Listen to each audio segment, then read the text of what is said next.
I'm about to unleash about Shedeur Sanders. I just watched what happened to Shedeur Sanders in the Cleveland Browns' third and final preseason game. And I'm outraged, I'm sickened, and I'm saddened. By the way, Shedeur continues to be treated in the National Football League now by those sorry-ass Browns and sorry-ass Kevin Stefanski. The Cleveland Browns are once again mishandling a promising quarterback. Skip Bayless criticized the organization for failing to develop Shedeur Sanders and for misusing his skill set. He argued that the team's decisions are undermining Sanders' progress and turning a major investment into a cautionary example. Bayless pointed to inconsistent usage, questionable play calling, and a lack of clear direction as key issues limiting Sanders. He said the Browns need a defined development plan and stronger support if they expect Sanders to succeed. Skip Bayless delivered a direct, critical assessment this week. After seeing Shedeur Sanders in a Browns uniform, he argued that Cleveland is mishandling the quarterback and undermining his development. Bayless said the team's approach shows poor planning and inadequate support around Sanders. He dismissed excuses about strategy and emphasized the need for better coaching, deployment, and protection. In his view, the Browns are setting themselves up for problems before the season begins unless they establish a clear plan for Sanders. Given the team's recent decisions, his reaction is understandable. Cleveland has a history of inconsistent quarterback development. Shedeur Sanders is a premium prospect, the son of a Hall of Famer, a proven college performer, and a widely recognized figure. The organization should prioritize his reps, protection, and a clear development plan, not place him behind Dillon Gabriel as if he were a secondary option. But I'm going to answer this question by saying Shedeur Sanders, and I'm going to tell you why. I think he's being set up to fail. That's right, I'm going to say it. Okay. Here we are on national television, right? There's been 11 practices, if I remember correctly. He's been starting against he's been playing against the third unit. He's fourth on the depth chart. And then suddenly you throw him into the start line, and he hasn't had any reps for the first team at all. Think about that. So you're just going to throw him to the wolves like that, huh?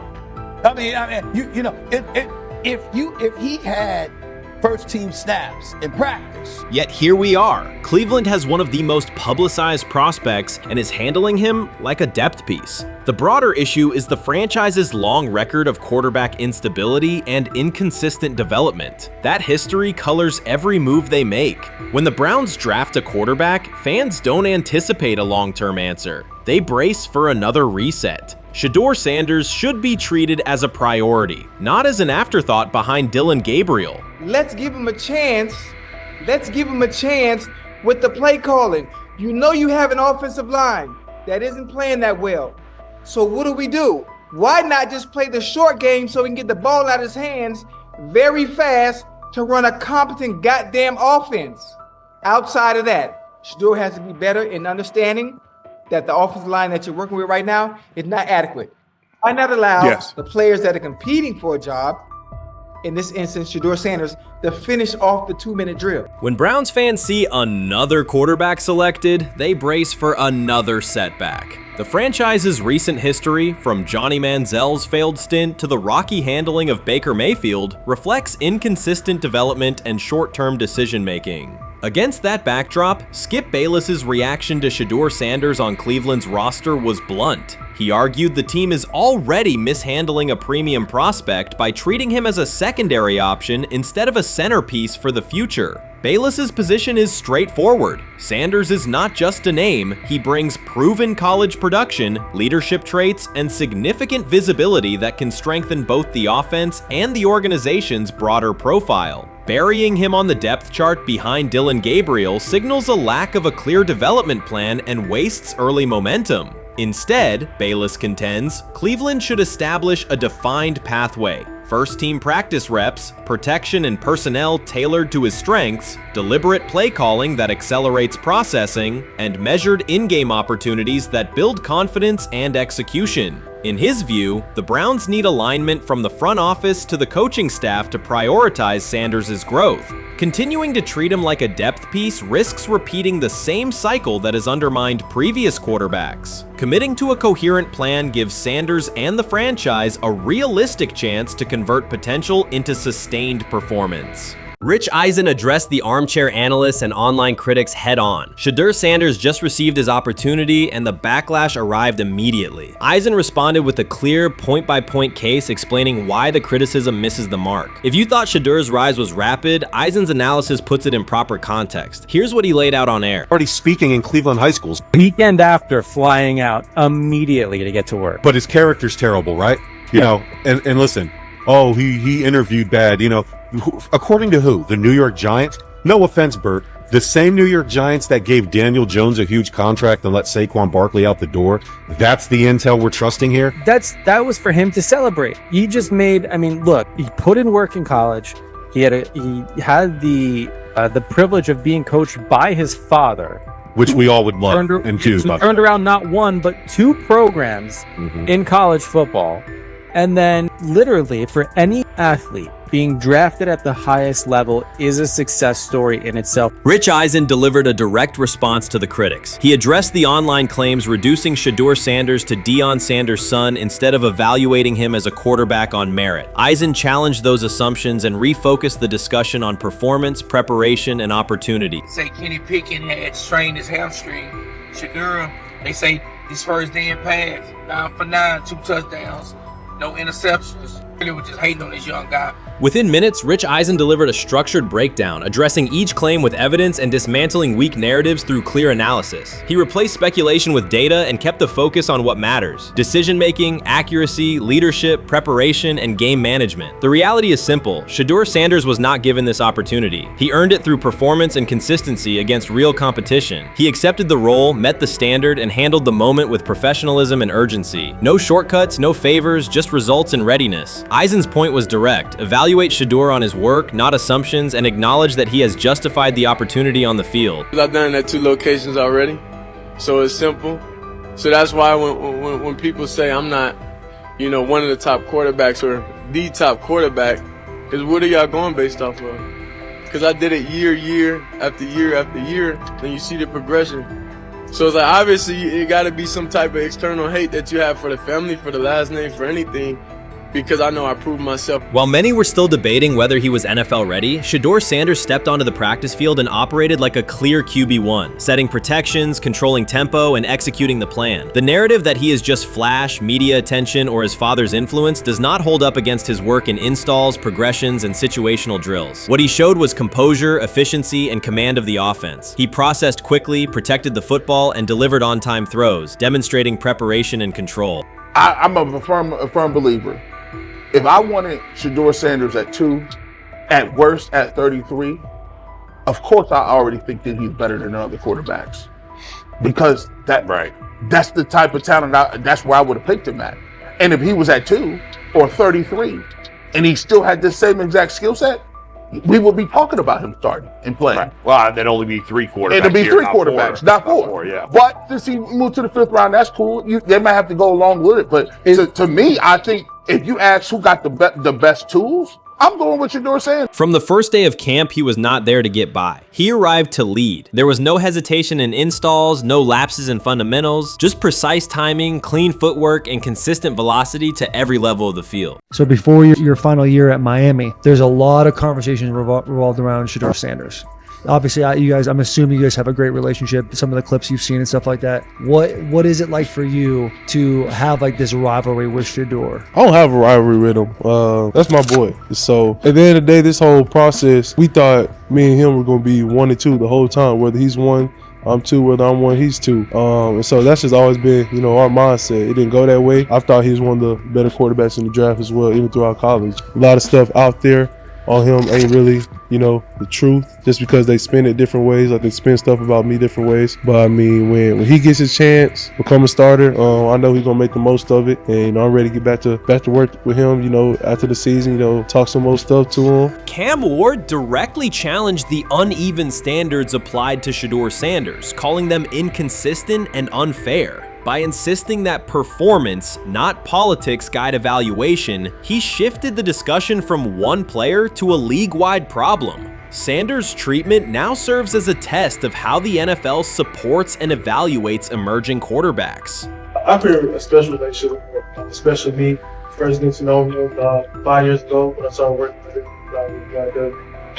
But it did surprise me because he's a good quarterback. He doesn't get a lot of the credit that he deserves, especially the plays that he made in Colorado. A lot of quarterbacks in the country are making those plays. And so when he gets this opportunity, I'm pretty sure having soon today that he'll make sure he'll make plays on the field. Cam Ward's public challenge to the treatment of Shedeur Sanders brought the issue into clear view. For months, discussion around Sanders has centered on his profile, major compensation, a prominent Nike deal, and the expectation to stabilize a struggling franchise. Rather than a standard evaluation of a top prospect, he has faced sustained skepticism from analysts, fans, and league voices. Ward's comments underscored that the standards being applied to Sanders diverge from those used with other rookies. By stating it directly, he did more than support another quarterback. He identified a broader problem in how the league responds to young players with significant visibility. The takeaway is direct. Assessments should reflect on-field performance and development, not external narratives. A generational talent. I'm gonna prove him right. I'm gonna prove him right. Don't worry. Oh my God. An article came out today. I'm generational. So I guess it's article versus article. I like that you think that, man. But we all know the truth. What? Trav gonna be first? You generation, I'm legendary. That's cool. We can be legendary. Legendary, get their ass. We'll start doing it in like 5 minutes. Shedeur Sanders entered the league with more than a playbook. He brought a public brand, a family legacy, and expectations unusual for a first-year quarterback. Before his first regular season throw, he was already positioned at the center of attention. Rather than assess him on that reality and his on-field ability, many voices reduced him to marketing, treating visibility as proof of hype instead of performance. Cam Ward pushed back on that framing. His point was simple: judge Sanders by the same criteria applied to other rookies. With Sanders' resume, production, leadership, and composure, most first-year quarterbacks would be discussed as long-term cornerstones. The evaluation should be consistent, focused on development and results, not perception. Look at the process with Shedeur, who I know is a buddy of yours, and how do you think both of you guys will end up doing in the league? I think we'll both end up being one of the best quarterbacks in the league. I just think the work that me and him are willing to put in, the relationship we have to constantly compete each and every day, to better our craft, for ourselves. I just think it's gonna end up paying off for us in the long run. Do you guys kid each other about who's going first and how much does that matter to you? Yeah, we play around, we joke around with it. It really don't mean nothing. The draft pick will never mean anything. At the end of the day, you got to show whether you can prove each and every Sunday. You can't just do it 1 year. Disrespect shows up in two patterns. First, Shedeur Sanders is repeatedly framed through his father, Deion Sanders, as if lineage erases his own work. Discussion drifts to pedigree instead of what the film shows. Second, his visibility is treated with suspicion. His audience reach, partnerships, and ability to lift ratings are labeled hype rather than recognized as value. Instead of acknowledging that he drives demand and expands the stage for his team, critics call it an unfair edge. The result is a skewed evaluation. Star power is held against him while on-field production gets pushed aside. The standard should be consistent. Assess the tape and the development, not the last name or the attention it brings. Well, Ward were microfacts. Cam Ward's remarks went beyond defending Shedeur Sanders. They confronted how the league manages star power. The reality is simple. The NFL markets visibility, but resists it when a player doesn't follow the expected script. Rookies are supposed to be quiet, deferential, and grateful for limited leverage. Sanders arrived with leverage, brand reach, major endorsements, and confidence. And that presence was recast as entitlement. Instead of treating those factors as earned advantages, much of the commentary used them to diminish him. Ward called out that contradiction. The same influence the league sells to audiences is criticized when a young player exercises it. His point is a standards problem, not a personality dispute. Evaluate Sanders on his preparation, leadership, and results. Don't penalize him for having a platform or for using the leverage that the modern NFL itself helps create. Now it sounds like the Cleveland Browns are going to all but imprison Shedeur Sanders in the football sense of a very talented rookie quarterback who obviously needs reps, needs an opportunity, and who now, barring some miraculous luck, will not get the opportunity to play in a single real game. I'm sure many around the NFL are celebrating as we speak. They are chuckling about this. Many in the NFL wanted to teach Shedeur and his daddy. Cleveland became the center of the conversation. With Shedeur Sanders attached to a major Nike partnership, the expectation was straightforward. He should be given real game reps. The Browns instead leaned on Joe Flacco as the default choice, treating stability as the safer path while sidelining a quarterback with clear cultural and commercial pull. Each week Sanders didn't see the field, scrutiny grew. Commentary questioned the value of his contract environment and relevance, and fan debate shifted from development to doubt. That wasn't measured evaluation. It was a delay framed as prudence that eroded confidence in the process. Cam Ward reset the terms of the debate. He pointed to an uneven standard. When veterans or other young players secure significant endorsements, it's considered smart business. When Sanders does it at scale, it's recast as ego or hype. Even the scope of his off-field agreements became ammunition against him rather than evidence of market demand. Ward's position is simple. Use one standard. Assess Sanders on preparation, decision-making, and progression, not on discomfort with his platform. Treat visibility as an asset, not a disqualifier. The issue isn't attitude or branding, it's the consistency of the evaluation. Ward called it directly. The treatment has been unequal, and it should be corrected by aligning opportunity with performance criteria. Fans need to recognize there's not a team in the league he'd start for. Not one. That's not ridiculous, that's not unfair, that's not a vast conspiracy.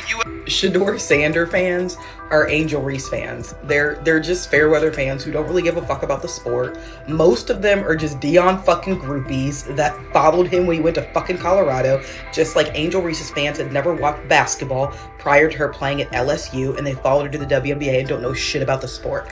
That's it. Now Dion fucking groupies are running around acting like, oh, this is payback to his dad. The timing is pivotal. Shedeur Sanders isn't trying to blend into the league's background. He's shaping the agenda. He drives debate segments, fuels short-form highlights, and moves merchandise at a pace most rookies never approach. By the metrics that define modern attention, he is the draw. Yet, a segment of observers continues to undercut him, not because of shortcomings on tape, but because of discomfort with how prominent he already is. Cam Ward put words to what many could see. Coverage around Sanders has been filtered through reaction to his visibility, rather than a clear read of his performance and growth. The market has already weighed in. Demand is real, not manufactured. Nike's record-level rookie endorsement aligned with that reality, signaling long-term value and cultural reach. This exposes a core contradiction. The NFL depends on star power to sell tickets, fill stadiums, and boost ratings, but it resists stars who set terms on their own. Visibility is celebrated until a player exercises it. The fix is straightforward. Apply one standard. Evaluate Sanders on preparation, decision-making, and results, and treat his platform as the asset it is. If the league benefits from his presence, its evaluation practices should reflect that same reality, consistently and without penalty for scale.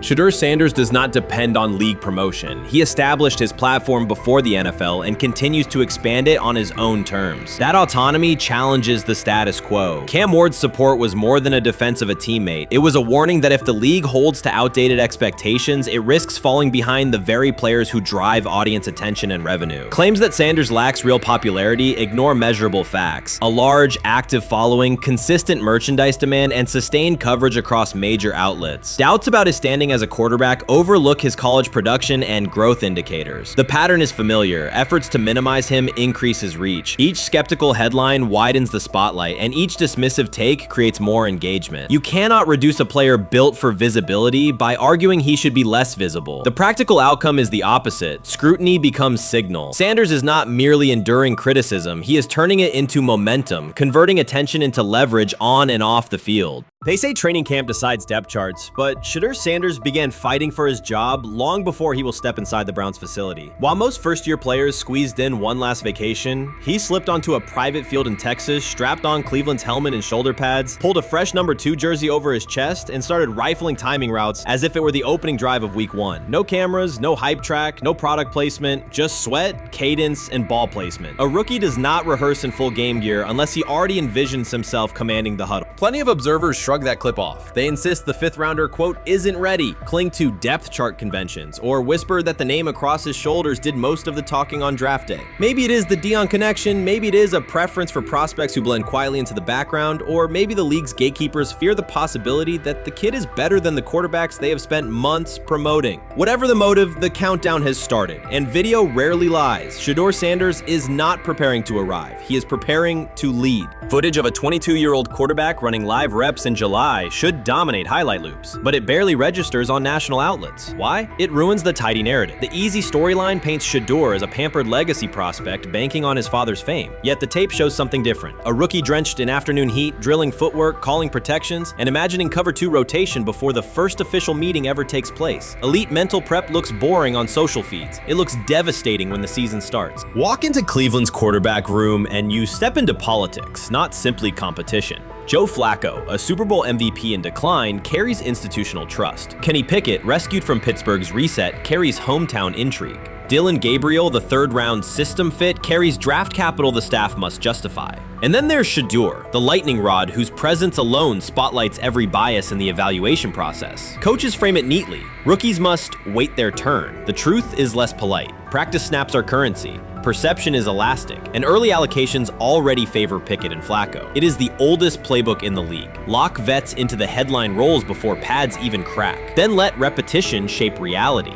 Sanders refuses to cooperate. He is not a 4th-string camp arm. He has engineered game-winning drives under national scrutiny, operated against live blitz looks most prospects never face, and more than any quarterback in the room, documented his own offseason obsession. No social media rollout, no brand consultant, just pads, cleats, and an unlit practice field. If his last name were Smith, pundits would label him the sleeper of camp. Instead, politics trails every throw. Training camp rotations expose organizational intent. Beat writer Fred Greetham already reports that Pickett and Flacco will open with first-team reps when veterans report July 23rd. Gabriel grabs the developmental snaps, leaving Sanders the leftovers. That isn't performance-based, it's narrative-safe. Gabriel doesn't threaten hierarchy, Sanders bends gravity. Watch the details. Does Shedeur steal 11-on-11 snaps with the 2s? Does he run red zone installs or 2-minute drills? If he does, coaches are admitting he is forcing his way in. If he doesn't, they are postponing the inevitable. Either way, the private field reps have sharpened his timing and condensed his release. He is not hoping for an opportunity, he is prepared to seize one the instant it appears.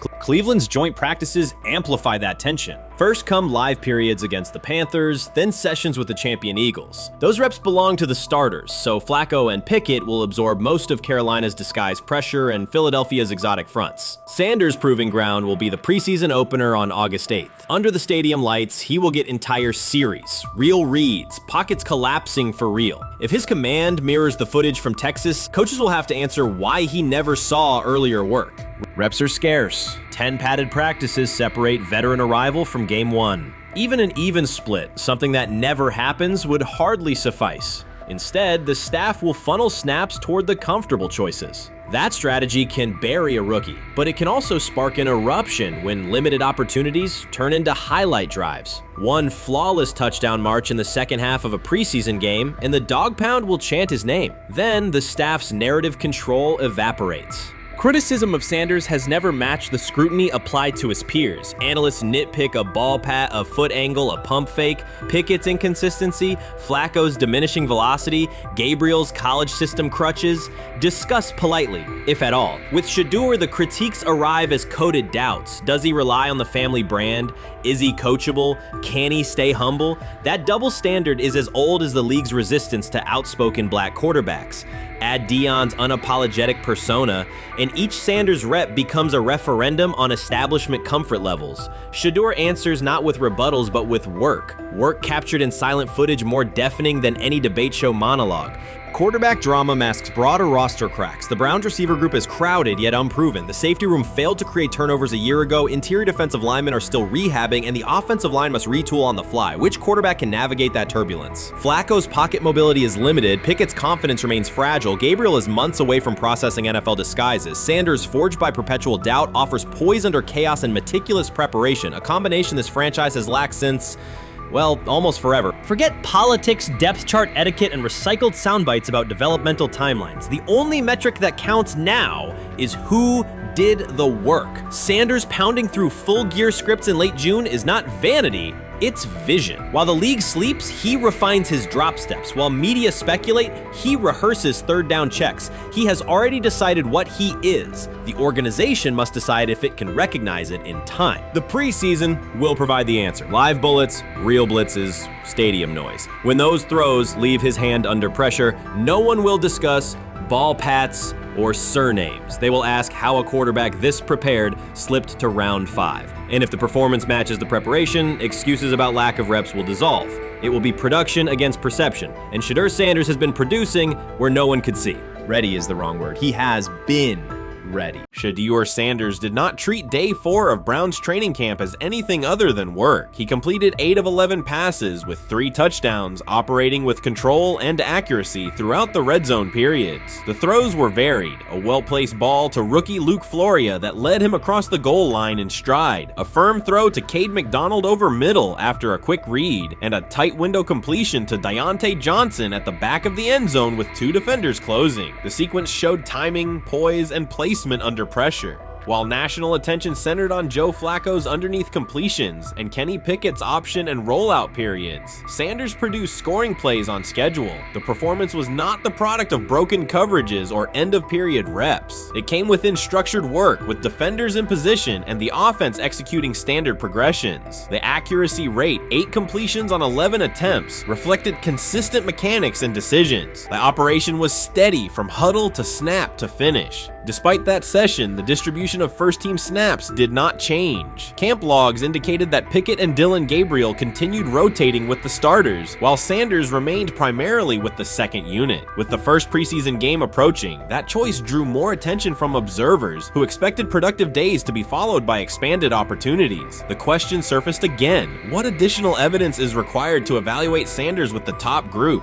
The 3 touchdowns illustrated different aspects of his profile. On the throw to Floria, Sanders used a measured trajectory to lead the receiver away from contact and into the end zone. On the ball to Johnson, he identified leverage, held the safety with his shoulders, and delivered to a precise spot at the back line. On the throw to McDonald, he eliminated the first read, reset, and drove the ball into the window before the hook defender could squeeze it. Each score reflected a particular tool: anticipation, manipulation, and velocity within standard timing. Comparisons to the other quarterbacks were straightforward. Pickett produced 2 touchdowns but placed 1 late ball that exposed a receiver to contact near the goal line. Gabriel accounted for 1 score, with additional gains coming on checkdowns and designed movement. Flacco advanced the ball in short increments without finishing drives during the same period. Sanders converted opportunities into points repeatedly and without turnovers. The rotation, however, remained unchanged. Head coach Kevin Stefanski and the staff continued to allocate first-team work to the same group, describing the process as an open evaluation. In practice, that has meant extended starter reps for Pickett and Gabriel, veteran scripts for Flacco, and second unit periods for Sanders. The disconnect between output and opportunity was notable, particularly given the stated goal of reaching an early decision at quarterback. When asked about the timeline recently, Stefanski said the preference was to decide sooner rather than later, an acknowledgement that the window for assessment is limited as preseason approaches. Speculation about motives is common in such situations. The discussion has included references to front office perspectives and ownership influence. Owner Jimmy Haslam is widely viewed as supportive of drafting Sanders. General Manager Andrew Berry is known for prioritizing fit, traits, and process within the roster building model. Stefanski reports to Berry, and the practice plan reflects coaching evaluation within organizational parameters. None of that guarantees any outcome. It does explain why rotations can remain conservative even after strong individual periods. Regardless of internal views, the most useful next step for the evaluation would be a defined set of first-team snaps for Sanders to put comparable tape next to his peers.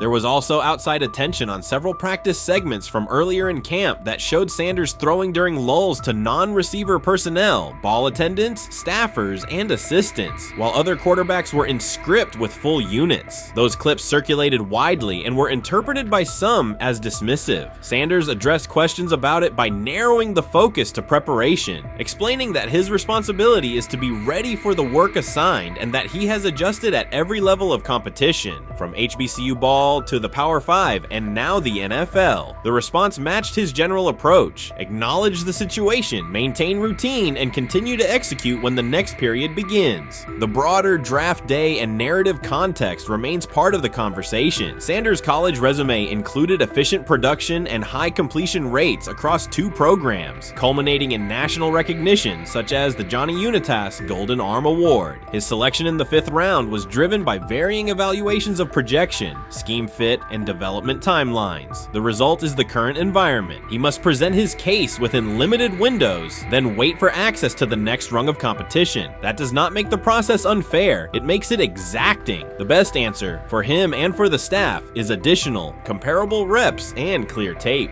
Fan reaction after day 4 was direct. Social accounts and comment threads filled with assessments that centered on performance rather than reputation. Sanders produced 3 touchdowns, avoided negative plays, and showed command in the red zone. Supporters pointed to that tape and asked for opportunities with the starters to verify whether the same rhythm carries over with the top receivers and linemen. The message was not about headlines. It was about the logic of evaluation in a compressed calendar. From an operational standpoint, Sanders' day reflected consistent fundamentals. His base was disciplined, his eyes matched his feet, and his timing aligned with route depths. On the Johnson score, he used a subtle shoulder turn to hold the safety before resetting and throwing to the back line. On the McDonald throw, the ball was out on the second hitch, arriving before the defenders could converge. On the Floria play, the arc and placement minimized the hit risk and maximized the run-through. Those are portable traits. They translate across units if the timing with receivers is established through reps. The staff's balancing act is real. They must prepare the presumed week 1 starter with sufficient continuity while also giving developmental players enough exposure to judge ceiling and floor. That tension is present in every camp. The cleanest path through it is to carve out defined first-team sequences for each competitor and evaluate the tape against comparable defenses and situations: high red zone, low red zone, 3rd and medium, and 2-minute. Sanders' performance on day 4 strengthened the case for such an allocation. Context matters off the field as well. Earlier in the offseason, 2 speeding citations, 91 miles per hour in Brunswick and 101 miles per hour in Strongsville, prompted public comment from Berry, who emphasized standards and safety. Sanders accepted responsibility, stated that he learned from the incidents and moved on. In camp, he has kept the focus on football tasks, install retention, cadence management, protection IDs, and post-practice review. He has also continued to build rapport across position groups, including veteran receivers and defensive backs, so that timing and expectations are clear when reps arrive. None of this diminishes the experience of the veterans in the room. Flacco has decades of film, Pickett has multiple seasons of NFL starts, and Gabriel brings mobility and a defined collegiate profile. It does, however, underscore the purpose of camp, to align decisions with current performance. Sanders produced the most efficient scoring period of the day. The next logical step is to see that operation with the starting unit, document the results, and compare them to the other candidates under the same conditions. The preseason opener will compress timelines further. Install packages expand, and coaches begin to narrow personnel groupings. If the objective is to identify the quarterback who can operate the offense most cleanly on Sundays, then structured exposure now will give the staff better information later. A small but deliberate set of first-team snaps for Sanders, scripted early downs, a 3rd down sequence, and a red zone series would provide data without disrupting broader preparation. Until that occurs, Sanders can only continue to control process and execution. Day 4 showed what that looks like when opportunities align. Efficient reads, disciplined mechanics, and finishes in the end zone. He did not seek attention for the sequence. He put it on tape. If the evaluation remains consistent with the stated competition, comparable snaps should follow. If they do, the staff will have a clear, side-by-side measure. If they do not, the question from observers will remain the same. What more needs to be seen to justify the look? For now, the record from day 4 is clear. 8 completions on 11 attempts, 3 touchdowns, no turnovers, red zone precision, consistent control at the line and in the pocket. Those are tangible outputs. They merit a defined opportunity with the starters as the team moves toward preseason and the decision that follows. Whether or not that opportunity arrives immediately, Sanders has shown the preparation and execution necessary to be evaluated on equal footing. The next step is a matter of allocation, not speculation. You first, when you take a look at both of these QBs, who had the most impressive start so far in the preseason? Well, to me, it was Shedeur. I didn't see any interceptions when he was out there. Did you see anything like that? I mean, don't get me wrong. I don't think Dillon Gabriel did a bad job. I was impressed with the brother, but I'm going to go with Shedeur. You know, the pressure was on him. The spotlight was on him. Stephen A. Smith didn't just call out Dillon Gabriel. He held him accountable and made him rethink his comments. The moment Dillon Gabriel spoke and went after Shedeur Sanders, it wasn't a minor slip. He crossed the line and stepped directly into Stephen A. Smith's wheelhouse. And Smith answered with a clear, direct response that left no room for misinterpretation. The comparisons were emanating from the media more so than anybody else. And that's what I think, that's exactly who I think he was directing his comments towards. Having said that, Dillon Gabriel, respectfully, it was stupid. A very dumb comment to make. First of all, let me tell you something right now. In every walk of life, far beyond the parameters of a football field. This wasn't casual sports commentary, it was a decisive critique. Dillon Gabriel's comments were taken apart by Stephen A. Smith with clear, direct points. Gabriel, a quarterback with solid stats but limited top-level achievements, chose to take a public shot at Shedeur Sanders. Shedeur, who has handled sustained media scrutiny and on-field expectations, became the target of an unnecessary criticism. Smith responded by challenging Gabriel's standing to make that claim, and by defending Sanders on the facts. The outcome was clear. Gabriel overreached, and Sanders didn't deserve the hit. Dan Orlovsky would sit up here in comparison to Shedeur Sanders, who did no such thing, and say, hey, thought he looked better. I got to give him the edge here. I thought it wasn't bad. A pick six and a fumble, and we can get over fumbles. Have you heard anybody say that? I know it's possible. Have you ever heard anybody say, we get over? Stephen A. Smith responded immediately. As soon as Dillon Gabriel made his comments about Shedeur Sanders, Smith delivered a clear, point-by-point critique that drew national attention across the NCAA media cycle. Dillon Gabriel has a reputation as a good quarterback, not a dominant one. He can post strong numbers against opponents like Tulsa, but his performance has been inconsistent when the stakes and competition rise to playoff level. Well, those who produce get treated differently than those who don't. What he said echoes the mentality of all of America practically, and most certainly the world, as we see things being globalized more and more every day. It was a stupid, idiotic, immature comment, because clearly you were feeling the heat because a lot of people was talking about how Shedeur should be QB. Dillon Gabriel is a capable quarterback, but not a standout. Even so, he chose to talk down to Shedeur Sanders, a quarterback who has navigated constant scrutiny and pressure and still represents the future of a program that was struggling before he arrived. The comparison was weak. The criticism was unnecessary. Stephen A. Smith recognized that and dismantled Gabriel's argument with a clear, direct response. How the Browns react to this, how the locker room reacts to this, how Shedeur reacts to this, because it was a clear shot at Shedeur. But let's say Dillon Gabriel's talking about the media. How could you be a brand new quarterback in the NFL and the first time you get behind a mic after your first game, you throw the media under the bus? That's out of arrogance. Stephen A. Smith excels in moments like this. When Dillon Gabriel made his remarks about Shedeur Sanders, Smith responded with a focused, direct critique. He questioned Gabriel's standing to make that claim, noting that Gabriel has transferred between programs and has not been a Heisman finalist. Without theatrics, Smith laid out why Gabriel's resume doesn't justify taking public shots at Sanders. Smith's point was clear. Targeting Shedeur Sanders, a quarterback central to his program's future and consistently under intense scrutiny, was misplaced. Gabriel's criticism lacked the substance to support it, and Smith methodically showed why. Today on his 42nd. I want you to be meaner. Birthday. That's number one. Number two, after the game, the Browns head coach Kevin Stefanski said there was a mix-up in the routes and that players were in the area that they shouldn't have been. Look at Stephen A's face. Look at Stephen A's face. Look at his face.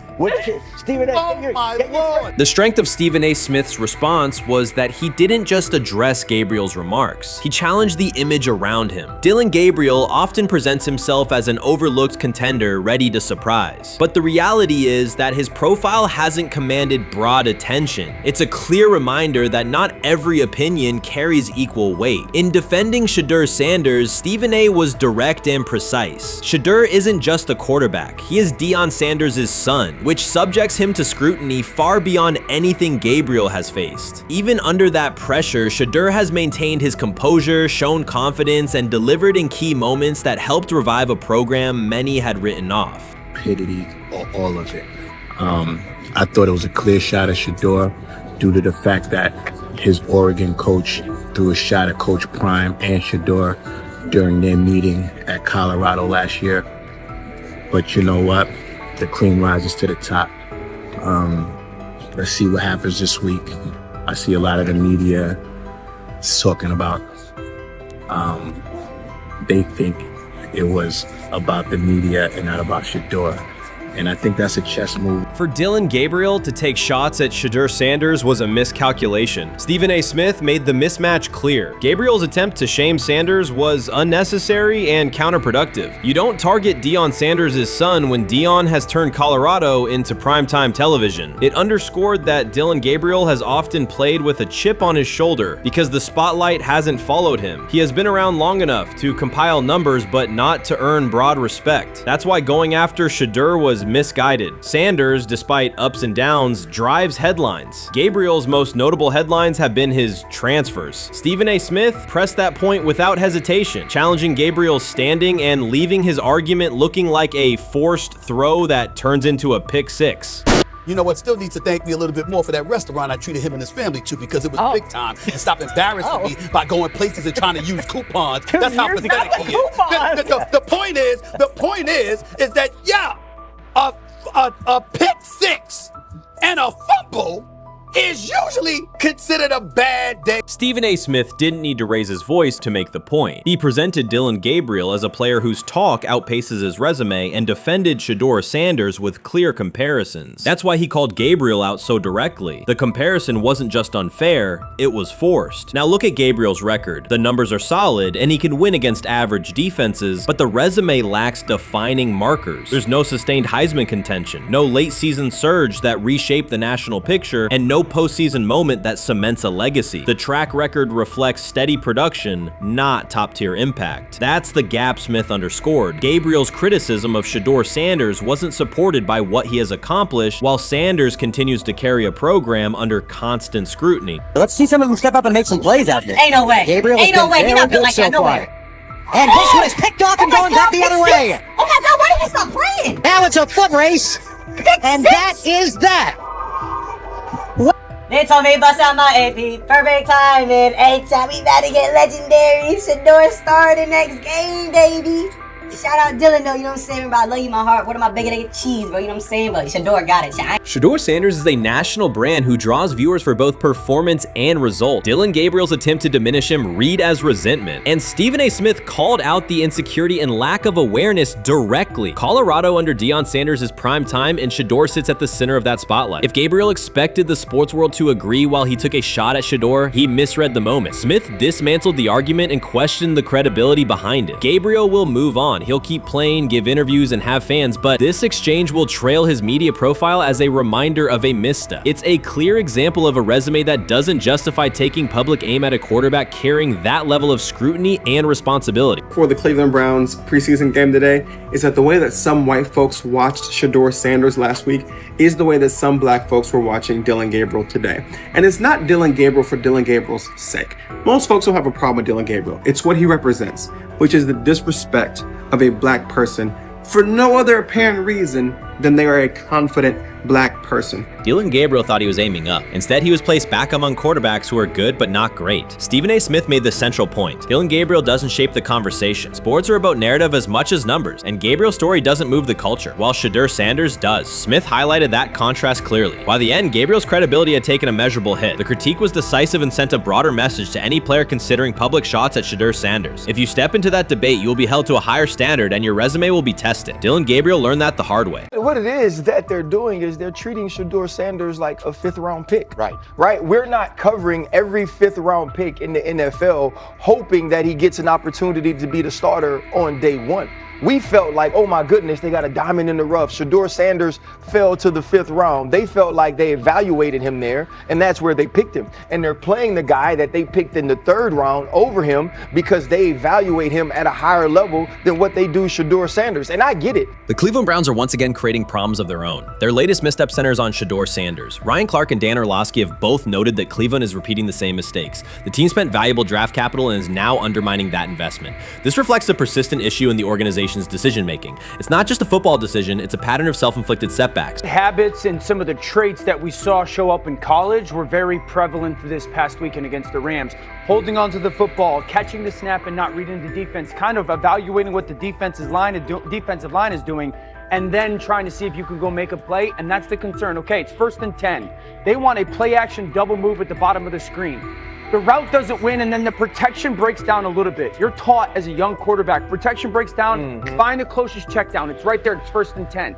He gets to like the 4th part of the... The Cleveland Browns have long carried a reputation for instability. Even when it appears they are turning a corner, the organization finds a way to create new problems. Momentum gives way to questionable decisions and progress stalls. The latest situation centers on Shedeur Sanders. It highlights recurring issues in leadership, planning, and execution. Instead of establishing a clear path forward, Cleveland risks undermining its own investment. There's a lot of players who feel like they should have been picked at a certain spot, should have been viewed in a certain way. But when you get on these teams, it's about developing the team, not doing what's individually best for a certain player. And that's what Kevin Stefanski has to do. And I get it. We want to say all the reasons why what's happening to him isn't right.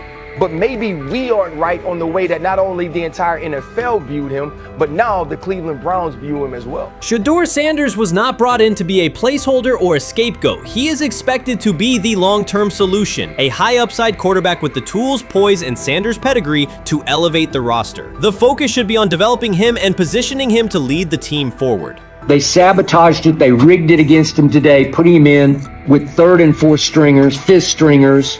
You got no shot at quarterback. They threw him in because they didn't want him to make any more splash and put any more heat on Stefanski. It's a desperate, dangerous situation in which he's got no shot, man. He's throwing to Sal freaking Cannella? What? But he got sacked 5 times because he's hanging on the ball trying to make a play, and nobody can separate. Then it comes down to a couple of minutes are left, and Shedeur tries to go on the field, and Stefanski puts Tyler Huntley in place of him. Excruciating to watch. Shedeur Sanders brings accuracy at all levels, steady leadership, and the kind of composure that comes from handling pressure. Fans were energized, and the league was paying attention. For once, Cleveland had a credible source of hope at quarterback, then the familiar pattern returned. Instead of committing to a clear development plan, first-team reps, stable direction, and a defined timeline, the Browns introduced uncertainty and slowed his progress. Rather than building around him and giving Shedeur a direct path to lead, they split priorities and sent mixed signals. The result is momentum stalled at the very point it should be accelerating. I also can't blame anybody who says, I don't necessarily trust this coaching staff to develop a quarterback or to evaluate the quarterback position. They have made some really oddball decisions at this position over the last several years, and I don't blame anybody for questioning, do these guys actually know what they're doing? I don't think that's unfair at all. The thing that I would say is that they're desperate. They're very desperate. Like the entire organization is desperate. And if you really think they're going back to the coaches' offices and all getting around the table after session. This wasn't about scheme or play design. It was a pattern of mismanaging a young quarterback. From the start, the signs were clear. Shedeur Sanders arrived at camp without priority first-team reps or the confidence-building snaps a rookie need. Instead of a defined development plan, he was asked to compete from behind, treated like a depth option rather than a long-term starter. The message was earn it later rather than build it now. When game action came, he was put on the field with limited preparation. Protection was inconsistent, and the play calling did little to ease his transition, more a stress test than a structured debut. The approach emphasized survival over progression, creating conditions where mistakes were likely and growth was harder to achieve. Analysts Ryan Clark and Dan Orlovsky highlighted the same points. The issues reflected organizational choices, not a shortfall in Sanders' ability. This was not a rookie collapsing under pressure. It was a franchise failing to provide the support, reps, and clarity required for a first-year quarterback to succeed. Shedeur moves slowly, kind of trying to see what's going on, and then that creates that sack fumble. So a lot of the stuff that we just saw in college is a big deal. This ball gets snapped at the 48-yard line. Defense has won the rep. Play is dead. Throw the ball away. It's first down.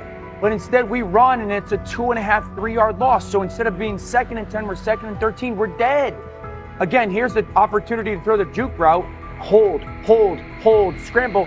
So some of those things that I was and others were concerned about on the college tape showed itself again. This is not the end of the world, though. This is part of his development. Cleveland managed to take a highly promising rookie and within weeks put him in a position where he looked unprepared. Ryan Clark called out the core issue. A first-year quarterback cannot succeed without protection, clear situations, and a controlled environment. Dan Orlovsky added that when a young quarterback isn't given structure, support, or coherent schemes, you're not evaluating ability, you're manufacturing failure. That's what happened to Shedeur Sanders. Browns fans weren't just disappointed with the results, they were alarmed by the process. This is a fan base familiar with quarterback missteps, yet even they recognize the pattern. A talented prospect subjected to poor planning and inconsistent guidance. After one preseason setback, the conversation shifted toward maybe Shedeur isn't ready instead of examining coaching, play design, and preparation. The reality is clear. The question isn't whether Sanders is ready, it's whether the Browns were prepared to develop and support him. Well, that would be a nice exit strategy because he would come up as doing Shedeur a favor. I mean, one's got to go, right? One's got to go, to clear this thing up. At some point, but I'm sorry, I know they don't care. If they were to trade Shedeur Sanders now after that preseason performance and he would go on to be good. The organization has cycled through quarterbacks for years, and the pattern is unchanged. Blame the player, protect the system, and repeat the same mistakes. Fans are split. Some argue Shedeur Sanders needs time and support, while others treat one rough outing as proof he isn't the answer. That division hides the real problem, the Browns' process. This isn't Shedeur failing, it's the team failing Shedeur. Across the league, successful teams create clear development paths. Kansas City brought Patrick Mahomes along behind a veteran and tailored the offense before handing him the job. Houston committed to CJ Stroud, built around his strengths, and let him grow with consistent direction. Smart teams invest, protect, and show belief. Cleveland did the opposite with Shedeur. Uneven reps, inconsistent protection, and unclear plans. Then question the outcome. That's not development, it's organizational mismanagement. These players have played a tremendous amount of football. Right. And I remember last year when Bo Nix came out of Oregon, we talked about all the easy throws Oregon creates. Right. The skill, the level of the skilled players that are around him. And then we watched Bo Nix acclimate to the NFL game extremely quickly. I see a lot of those same traits in Dillon Gabriel. He gets the football out of his hands. He takes the throw that's available to him. He plays on time. And part of whether or not you get an opportunity to get on the field is the people that you're competing against. And I don't mean this in any disrespectful way to Shedeur, because I'm not only a fan, it's somebody I want to see succeed. The Browns will likely present this as part of a deliberate development plan, tough standards, resilience building, and testing a rookie under pressure. In practice, it isn't development. It's a damaging approach that undercuts growth. The organization has not shown a consistent model for nurturing young talent, and Ryan Clark and Dan Orlovsky highlighted that publicly. After Shedeur Sanders stumbled in a preseason game, the reaction was immediate. Headlines, polarized fan takes, and sweeping conclusions about his readiness. The front office offered little acknowledgement of the conditions he was placed in. Clark's point was direct. You do not evaluate a rookie by how he looks in a setup designed for failure. You evaluate him when he's properly supported. Orlovsky explained how poor coaching choices, protection, sequencing, and role clarity can quickly erode confidence and stall development. The issue was not Sanders' ability, it was Cleveland's process, which appeared disorganized and unprofessional for an NFL operation. You can't fire the owner because he can't fire himself. Someone's head's going to roll, unfortunately, in this situation, and it's probably Stefanski and Barry. I saw on The Athletic. I don't think that's fair, by the way. Stefanski, that part. I agree. I was saying the other day on my podcast that Barry should be fired. And I said I wouldn't fire Stefanski, but a couple of people made the point of saying, well, if you fire the GM, you got to give him a chance to hire his own coach, which is fair. That's true. So I would fire Barry. I would hire a new GM. If that GM thinks Kevin Stefanski's a good coach, wants to stick with him. The situation in Cleveland has escalated with the NFL. Sources indicate GM Andrew Barry is prepared to move on from head coach Kevin Stefanski if he refuses to elevate Shedeur Sanders. The Browns are weighing a major quarterback change. Leadership appears to be aligning behind Sanders and pushing for immediate action. This is a high-stakes decision about control and the team's direction. I think it's unfair for me to comment in I guess, maybe on behalf of the industry. All I can say is this, the time that we spent with Shedeur, and what he's done throughout his college career is impressive. He's an impressive young man. He's a really good quarterback. Sometimes, fit comes into play. And I'd also say this, there are 4 more rounds of the draft. And then maybe lastly, it's less about where you get picked and what you do after you get picked. That's really the most important thing. Getting to know him over the course of the spring, he has a ton of resolve. Andrew Barry appears to be at a breaking point. Pressure from fans and within the organization to play Shedeur Sanders is intensifying. Barry is pushing for a move towards Sanders, while head coach Kevin Stefanski remains cautious about altering the depth chart. The divide is clear. One side wants acceleration, the other a measured rollout. The organization is under heavy scrutiny, and the focus has shifted to when, not if, Sanders sees the field. Has the 4th highest odds of any head coach this season to be fired. He's clearly on the hot seat. It's been a discussion for really a couple years now, dating back to last season's 3-win season. And he's always had kind of hot and cold seasons. And now the sports books are saying he's 4th on the list. Number 1 is Mike McDaniel of the Miami Dolphins, Brian Dable of the Giants at 2, Shane Steichen at 3, and there is Kevin Stefanski plus 650 to be fired. This has moved beyond tension to outright stubbornness. Rather than elevating Shedeur Sanders, the staff has chosen Dillon Gabriel. The current depth chart looks less like a forward plan and more like resistance to change. Fans have been clear about who they expect to see, yet the organization keeps delaying. Every week without a real evaluation of Sanders slows development and blurs accountability. Cleveland is choosing a conservative approach when a decisive decision is needed, sending a message of uncertainty to both the locker room and the city. Now being the 3rd string quarterback for the Cleveland Browns, was that so much was made out of unbelievable. He actually made the team as the 3rd string quarterback. Like that was a big deal. Like that was somewhat of a surprise to a lot of people. He should have been the 1st pick in the draft. Kevin Stefanski appears to be doubling down to validate his approach. Despite sustained demand from Browns fans to see Shedeur Sanders reflected in chants, merchandise, and constant discussion, he continues to keep Dillon Gabriel in front on the depth chart. The decision functions as an assertion of control rather than a response to momentum. Even with clear signals from the fan base, Stefanski is staying with Gabriel and delaying a full evaluation of Sanders. It is a deliberate choice to maintain his plan and pacing, not to accelerate change. Cleveland is prioritizing continuity over recalibration, keeping any transition to Sanders on hold. But yeah, I mean, the Browns are in a tough spot. They have wasted. You traded a ton of high draft capital to get Deshaun Watson. You've gotten nothing out of Deshaun Watson and missed an opportunity. Like, who knows who they would have drafted? Now, maybe they would have screwed up those picks and the Browns would still be in bad shape.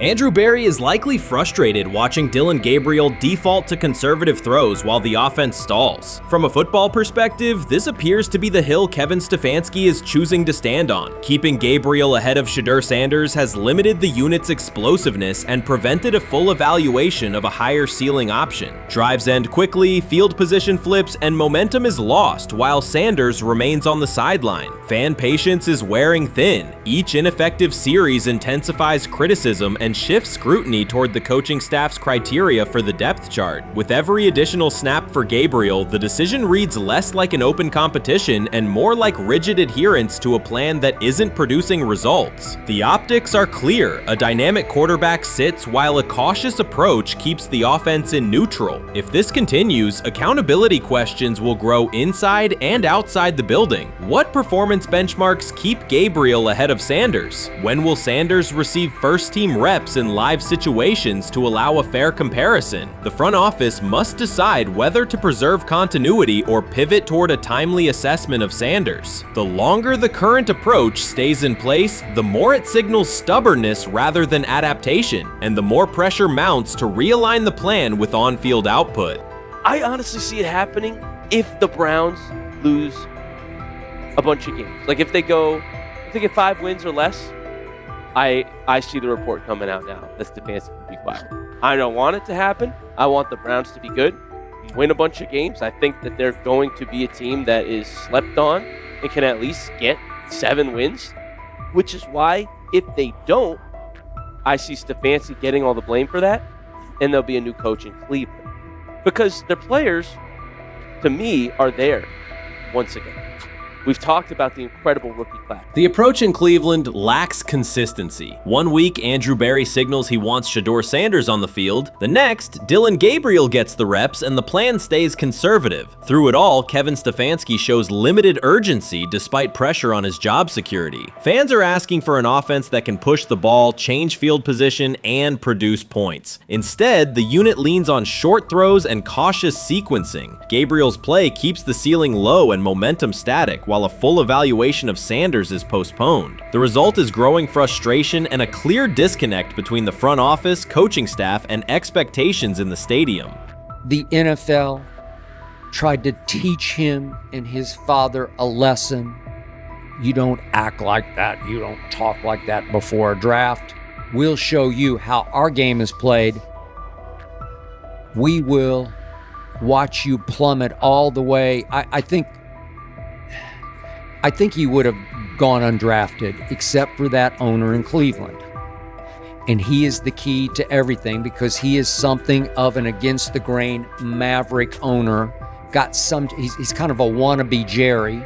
Fan speculation is growing. Some believe Kevin Stefanski lacks confidence in Shedeur Sanders. Others think he's prioritizing Dillon Gabriel for reasons unrelated to performance. A more extreme view claims Stefanski is manipulating outcomes to secure a buyout. Whatever the motive, the risk is clear. This approach is straining his relationship with GM Andrew Berry and alienating the fan base. Pressure is rising, Berry's patience is running out, and supporters have shifted from requests to demands. If the current plan continues, calls for a change in quarterback and accountability will intensify. How you feeling? I'm getting there. You see what I got on, right? That's what I was asking how you help for. Yeah, I'm getting there.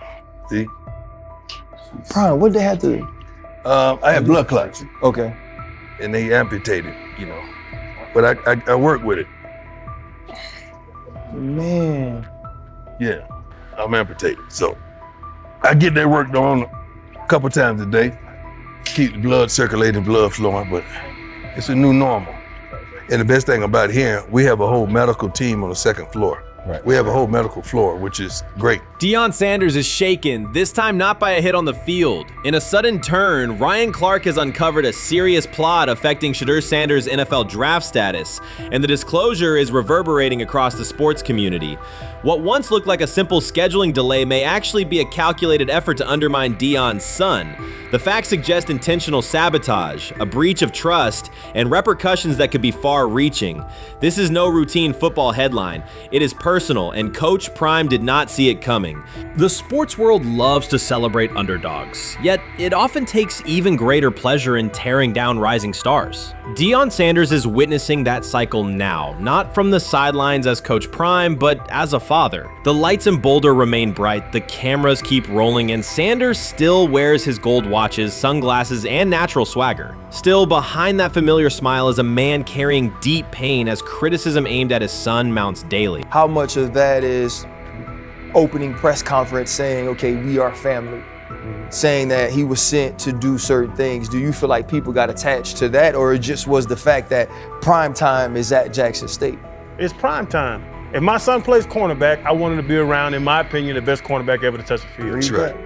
If my son played DN, I'd have to talk to you and tell me who's coaching the DNs. That's but right. I was sending my son to play for prime. His pain does not come from critics or losses, but from watching his son, Shedeur Sanders, get pulled into a system where politics outweigh performance. By every metric, arm strength, accuracy, field vision, Shedeur belonged in the top 3 of any NFL mock draft. Defensive coordinators who tried to unsettle him know he never flinches. He owns the unteachable leadership trait that turns strong prospects into franchise cornerstones. Then the narrative shifted. Draft boards that once placed him 2nd or 3rd slid him to 5th, then 12th, and eventually out of the 1st round on some lists. Analysts grew cautious, executives became vague, the statistics stayed strong, and the game film still proved his ability, yet the buzz evaporated.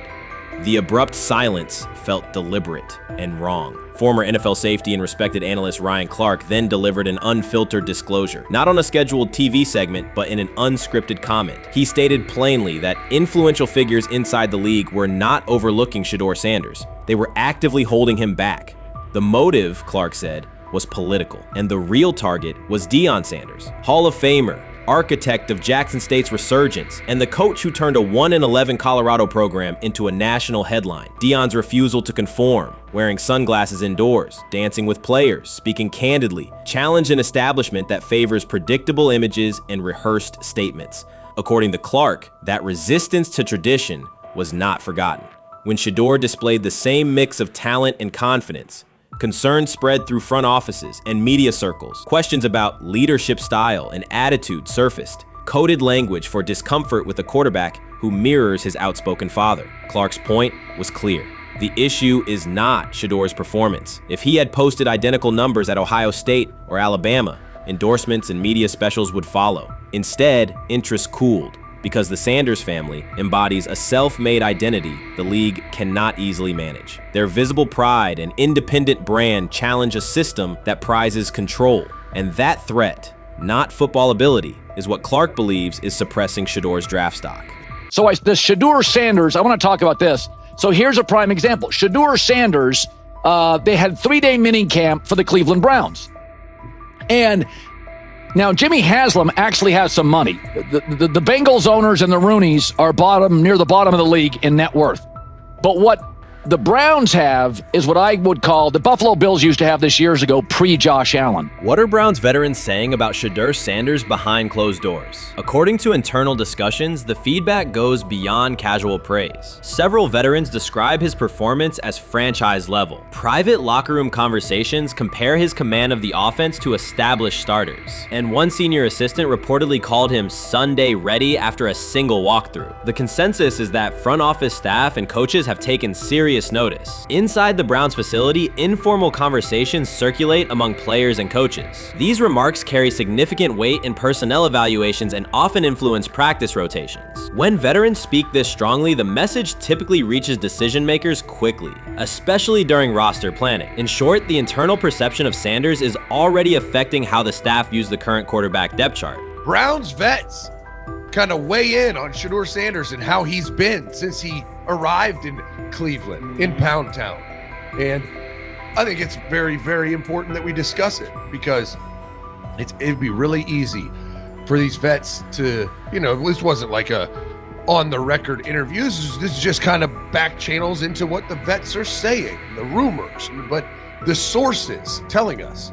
And we have a couple quotes, but Shedeur Sanders, Cleveland Browns. It seems like it's going well. And it's almost like you don't want to talk about it. At the center of the growing internal buzz is Shedeur Sanders, the rookie who entered Berea with late-round expectations but is being discussed privately as a potential long-term starter. This is not a routine camp tale about an extra arm taking practice snaps. Sanders has seasoned teammates, players with playoff mileage, quietly reassessing his ceiling. Observers who overlook these conversations risk missing one of Cleveland's most deliberate personnel moves in years. Sanders is not on the roster because of his surname. The Browns reviewed their quarterback depth, weighed costs, and chose a controlled, development-oriented option they believe can stabilize the position. His presence is already changing practice dynamics. Veterans notice his pocket awareness, adjust routes to his timing, and acknowledge that he processes coverage at an advanced level for a first-year player. Leadership patterns in the huddle feel different. Sanders delivers with precision and composure that challenge defenders to reevaluate their calls. The strategic upside is clear. A 4-year rookie contract offers cap flexibility while other franchises cycle through expensive stopgaps. Coaches and front office staff view Sanders as a calculated investment, not a publicity experiment. Outside chatter still focuses on Joe Flacco's age or Kenny Pickett's development. Inside the facility, however, veterans pause film sessions to dissect Sanders' ball placement and progression speed. Position coaches highlight clips where he works through reads decisively and delivers on time, traits rarely attributed to rookies. Sanders' confidence is measured rather than theatrical. He moves as though the NFL tempo is familiar, and that calm spreads across the roster. Experienced defenders are rechecking the depth chart and asking if the quarterback competition is tighter than publicly acknowledged. Great kid, and whether it's a following that he's earned, I mean, that's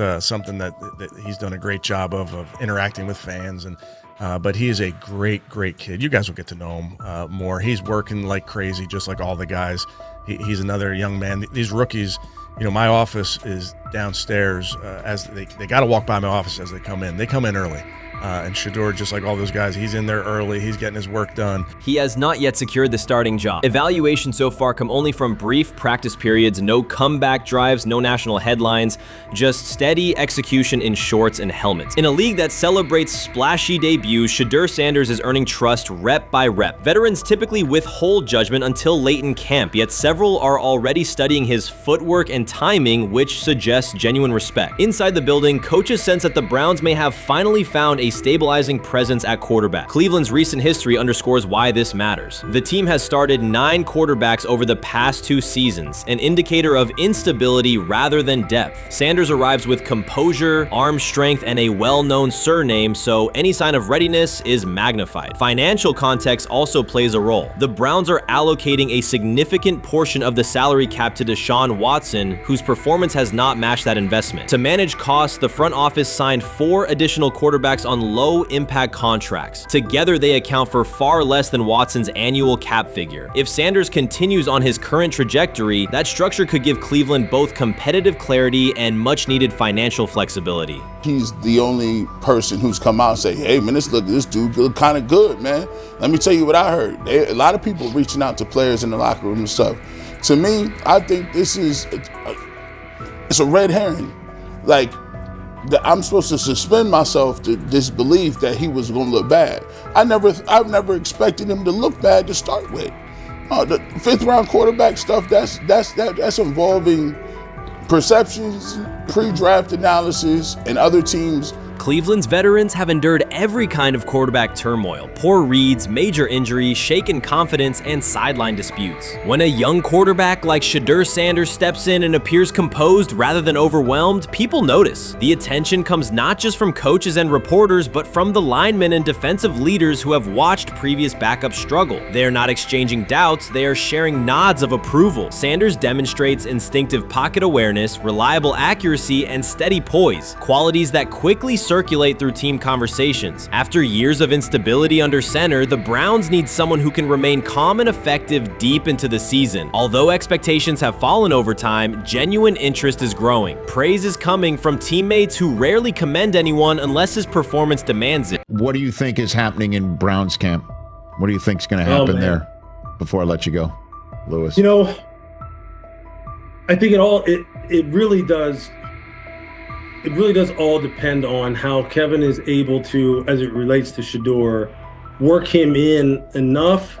Well, one, Shedeur has to earn the right for Kevin and the staff to have discussions about, hey, we got to get him more reps with the 1s and 2s. We got to get him more reps with the 1s and 2s when we're going team period, not just walk through or not just 7-on-7 team. Louis Riddick reacted sharply on air after viewing practice footage from the Cleveland Browns. The clip showed quarterback Shedeur Sanders executing a string of precise throws while the Browns head coach watched with a broad smile. Riddick questioned whether the session was focused on evaluation or celebration, arguing that visible enthusiasm from the staff could cloud objective assessment of a rookie's progress. Earlier in the segment, Riddick's tone had been measured once the Sanders highlights appeared. He criticized the perception that a routine practice was being treated like a marquee event. He stressed that coaching reactions should remain subdued until performance translates into game situations. Riddick concluded by calling for accountability and asking the Browns to clarify how they plan to manage expectations for Shedeur Sanders as training camp continues. Couldn't imagine me myself saying, hey, you know what, as someone who has been at the very bottom to try and ascend to like some level of success, I could never imagine going, you know what would be really cool? I'm gonna play a joke on someone like this and make pretend that I'm a GM and I'm drafting you when actually I'm not, and then I'm gonna hang up and just giggle about it. Man, what the hell are we doing? Seriously, what are we doing when we think that that kind of crap is funny? I don't know. Trying to get likes on TikTok. I don't have the right words for it. Right, Louis, I'm gonna say this. I don't have the right words for it. Few situations unsettle a former front office executive faster than watching coaches celebrate a rookie quarterback before pads come on in August. In Louis Riddick's view, the Browns staff did more than acknowledge promise. They acted as though they had already secured their franchise leader. Throughout the session, Shedeur Sanders delivered 40-yard throws off his back foot, ran crisp 2-minute drills, and displayed steadiness rare for a first-year player. According to reports, each successful rep drew audible admiration from the sideline, highlighting how quickly enthusiasm has escalated.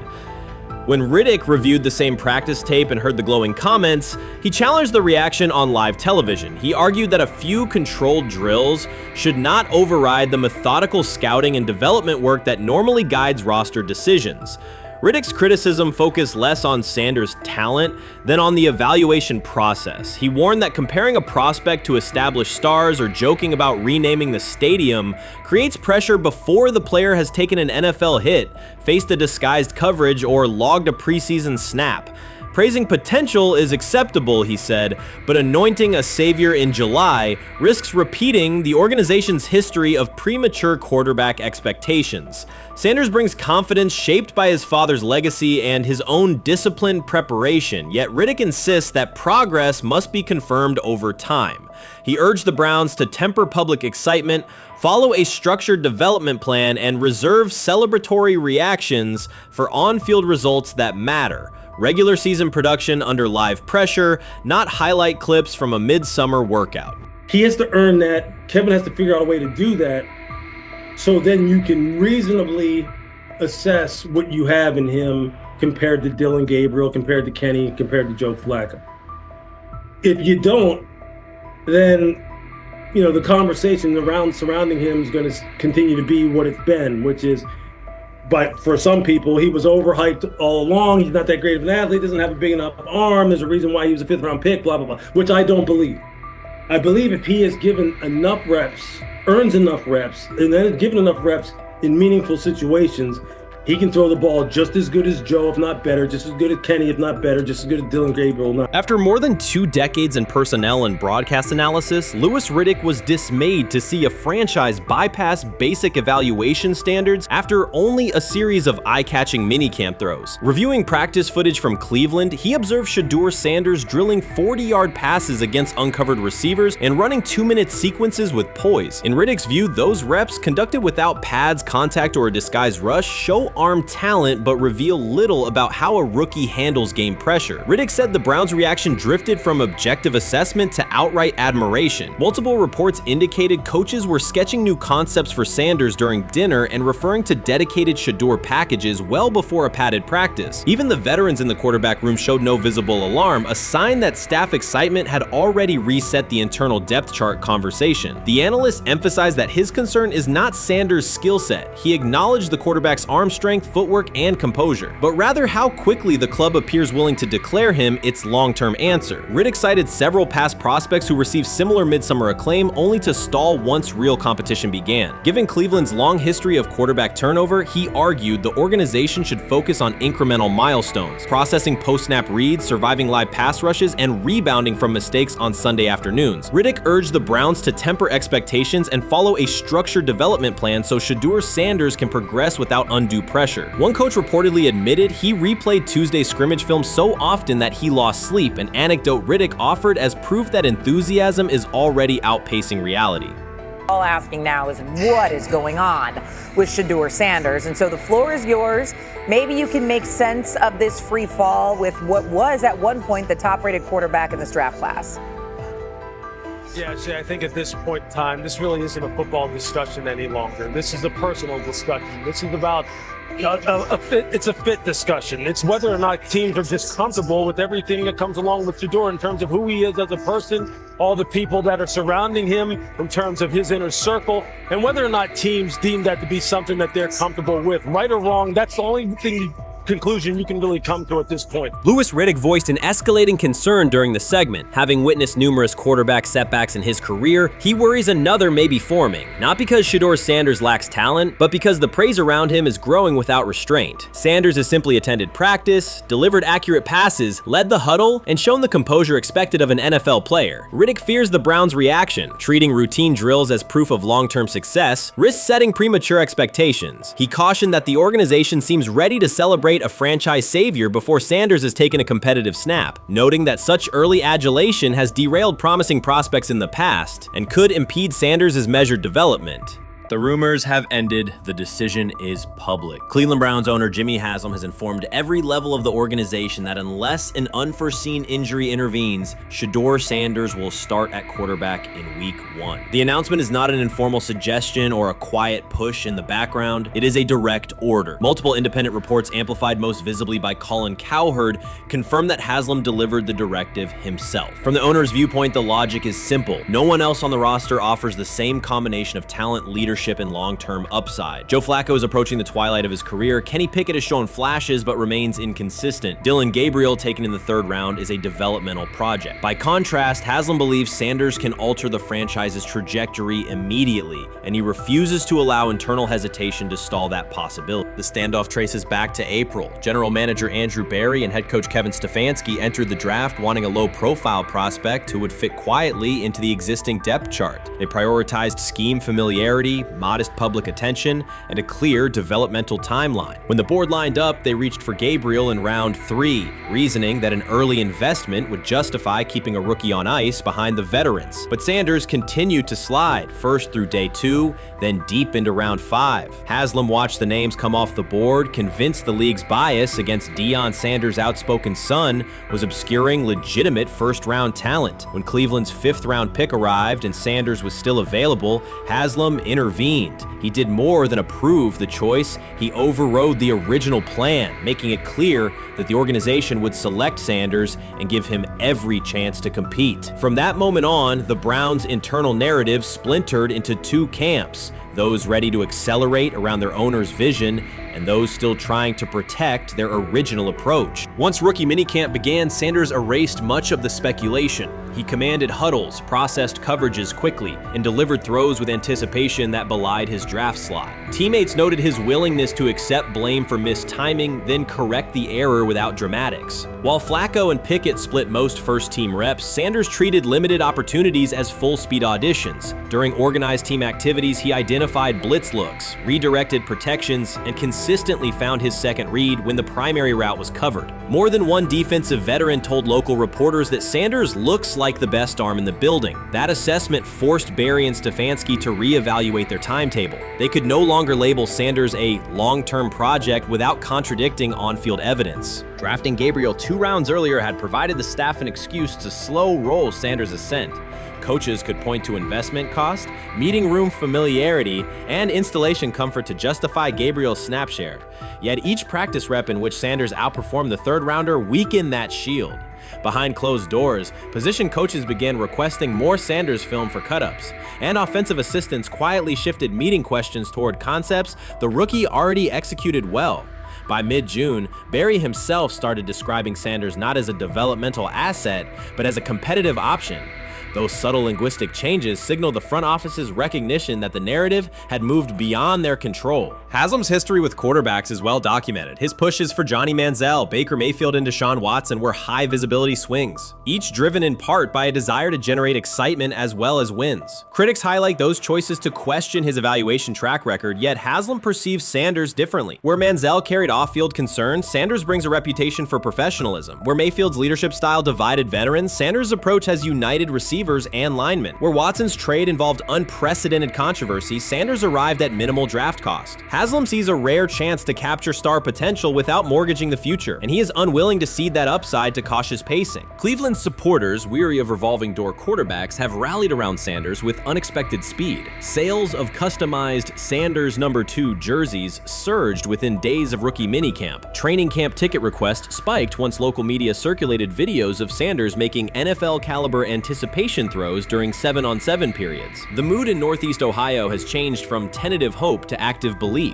Longtime season ticket holders who once shrugged at preseason storylines now debate Sanders' footwork at neighborhood barbecues. Social media engagement for Brown's content has climbed, driven by highlight compilations of the rookie threading seam passes between linebackers and safeties. All of this places Kevin Stefanski in a fragile position. If he opens week 1 with a veteran starter and the offense sputters, criticism will be swift. Each stalled drive will be interpreted as evidence that he ignored the owner's edict and the fan base's intuition. Conversely, if he names Sanders the starter solely under pressure, any early struggles could be framed as proof that Sanders was rushed, further exposing Stefanski to blame. The only sustainable solution is conviction. Either stand behind a veteran with clear strategic reasoning or embrace Sanders fully and structure the offense around his strengths. Splitting the difference, rotating series, delaying first-team reps, or using vague competition language will satisfy no one and likely jeopardize locker room clarity. Sanders' personal approach has reinforced Haslam's confidence. Instead of taking post-draft downtime, he traveled to Texas to train in full Browns gear at facilities near his father's home. The leaked clip of Sanders executing footwork drills in helmet and pads wasn't a marketing ploy. It was a glimpse into a quarterback visualizing Week 1 live. Team personnel who viewed the footage recognized purposeful rehearsal, cadence calls, pocket movement against simulated pressure, and follow-through adjustments based on imagined rush lanes. Observers asked why a rookie would conduct such intense solo sessions in May. The answer is straightforward. Sanders does not view himself as a developmental pick. He considers himself the starting quarterback of the Cleveland Browns and prepares accordingly.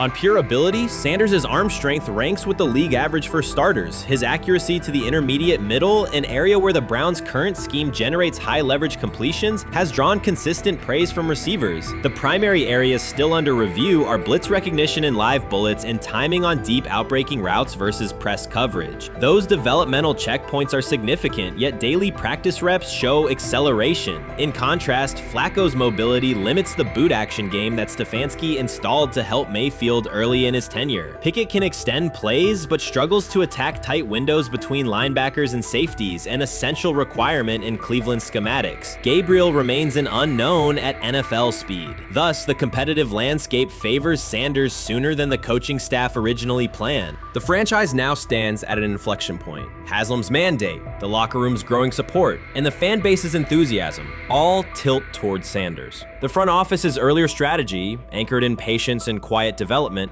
is increasingly untenable. Barry's shift in messaging indicates grudging alignment, but final authority over the depth chart rests with the coaching staff, unless ownership directly intervenes on game day decisions. A move rare but not unprecedented in the NFL. Should Stefanski align with the owner and name Sanders the starter before preseason concludes, he can claim proactive vision and tailor the offense through training camp. Should he resist and open with a veteran who falters, he risks rapid loss of credibility and possibly his position. Either path carries pressure, but only one aligns with the momentum sweeping through the building. For 2 decades, the Browns have cycled quarterbacks without securing a stable star. Each new hope, whether draft pick or trade acquisition, has collapsed under injuries, inconsistency, or organizational disarray. The possibility that Sanders could finally anchor the position is not merely a football storyline. It is a potential cultural reset for a fan base defined by resilience. Haslam's insistence reflects that awareness. Cleveland needs a leader who can win on Sundays and project confidence every other day of the week. Sanders has shown he can shoulder expectations without retreating from scrutiny. That trait, more than arm talent alone, is why the owner views him as indispensable. Voluntary workouts transition to mandatory minicamp next week. If Sanders receives a substantial share of first-team snaps, observers will interpret it as the staff's acknowledgement that the competition is tilting decisively. A public declaration may not follow immediately, but every rep allocation is a signal. If, however, the staff continues funneling most top unit snaps to Flacco or Pickett, tension will escalate. Local media will question the evaluation process. National analysts will debate the merits of letting a rookie learn through live action versus controlled practice. Inside the facility, players will recognize any disconnect between performance and opportunity, and unity could fray. The Browns have reached a decisive moment. Shedeur Sanders has demonstrated the skill, poise, and work ethic to justify starting in week 1. Jimmy Haslam has publicly positioned him as the future, and by implication the present of the franchise. Kevin Stefanski and Andrew Berry must either endorse that vision or brace for the consequences of delaying it. For Cleveland fans, the significance is clear. A legitimate chance to exit the cycle of quarterback uncertainty and rally behind a signal caller capable of commanding the field and galvanizing the city. Whether that opportunity is seized promptly or postponed will define the Browns' 2025 season and likely the tenure of the decision makers involved. Chris Carter's televised assessment of Shedeur Sanders triggered immediate pushback from Cleveland fans, local media, and even several Browns veterans. Carter dismissed Sanders, a 5th-round pick, as unprepared to start and framed the growing interest around him as purely a byproduct of surname recognition. Since that segment aired, practice reports have told a very different story. Observers inside the Browns facility describe a rookie quarterback who is closing the gap on Kenny Pickett and Dylan Gabriel with surprising speed. Sanders first turned heads in rookie minicamp by directing the huddle with a calm that belied his inexperience. Position coaches reported that he rarely repeated mental errors during installation periods, a trait they rank highly when grading young quarterbacks. In organized team activities, he showed consistent timing on intermediate routes, kept turnover numbers low in 7-on-7 periods, and demonstrated early command of Kevin Stefanski's protection calls. That steady execution earned him a handful of first-team snaps, reps that would ordinarily have belonged to Pickett by default.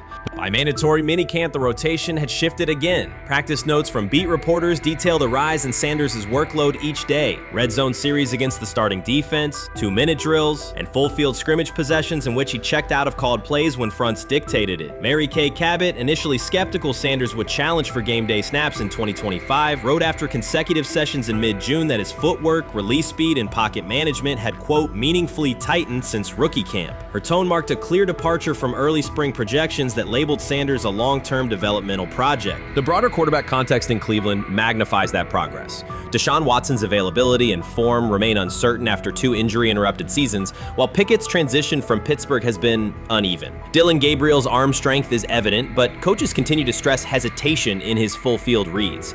Against that backdrop, Sanders' quick decision-making and mechanical efficiency have begun to look less like a pleasant surprise and more like the roster's most reliable short-term plan. Inside the locker room, acceptance has followed performance. Wide receivers cite Sanders' ball placement on outbreaking routes, noting that the ball routinely arrives on the upfield shoulder, a small but essential detail that allows for yards after the catch. Offensive linemen appreciate his pocket awareness. Joel Bitonio remarked privately that Sanders slides up instead of bailing when edge pressure flashes. Defensive backs say his eye discipline forces them to hold coverage longer than they expected against a rookie. Such cross-positional respect develops only when day-to-day tape shows tangible improvement. The reaction to Carter's critique highlights a recurring double standard applied to young black quarterbacks. Traits celebrated as swagger or confidence in other players were labeled arrogance when associated with Sanders, yet the quarterback himself has not responded publicly. There have been no subtle social media jabs, no mention of critics in interviews, only repeated references to competing for every rep and learning from veterans. That measured approach, combined with hard evidence from practice, has softened earlier doubts among coaches who prioritize demeanor as much as arm talent. Within the coaching staff, the discussion now centers on readiness thresholds. Stefanski's scheme relies heavily on quick rhythm throws, defined reads, and disciplined pocket movement. Those requirements align with Sanders' strengths: a compact release, willingness to target the middle of the field, and instinctive timing on RPO concepts carried over from his college tape. Staffers reviewing cut-ups from joint practices note that his internal clock already approximates NFL speed, a metric they did not expect to see until mid-season at best. If that trajectory continues through preseason games, the Browns face a consequential decision. Starting a 5th-round rookie 6 weeks after training camp opens would unsettle salary cap assumptions, depth chart politics, and external perceptions of organizational stability. Yet the internal mandate remains clear: the most prepared quarterback will play. That standard places Sanders in genuine contention because every practice metric used to grade readiness, turnover ratio, red zone efficiency, third down conversion rate has trended in his favor since early June. The organizational stakes are considerable. Cleveland has cycled through starting quarterbacks at a startling pace over the past decade, shifting from first-round investments like Baker Mayfield to high-cost gambles such as Watson, each move packaged as the long-awaited solution. A rookie chosen outside the first 100 picks ascending to the top of the depth chart would challenge long-held league assumptions about draft pedigree and opportunity. It would also validate the evaluation philosophy that prioritized Sanders' intangibles: processing speed, leadership presence, over conventional arm strength thresholds that pushed him down the draft board. Carter's televised remarks now sit awkwardly alongside daily updates from Berea. His critique relied on pre-draft labels and the presumption that a late-round passer with a famous father would need a redshirt year. Practice film contradicts that stance. Sanders checks protections at the line, manipulates safeties with shoulder fakes, and has reduced turnover-worthy throws in full-speed sessions to single digits. Statistics normally cited for veteran backups, not rookies. The longer that evidence accumulates, the more Carter's comments appear rooted in legacy bias rather than objective performance review. None of this guarantees Sanders will open the season under center. Preseason defenses test quarterbacks in ways practice cannot.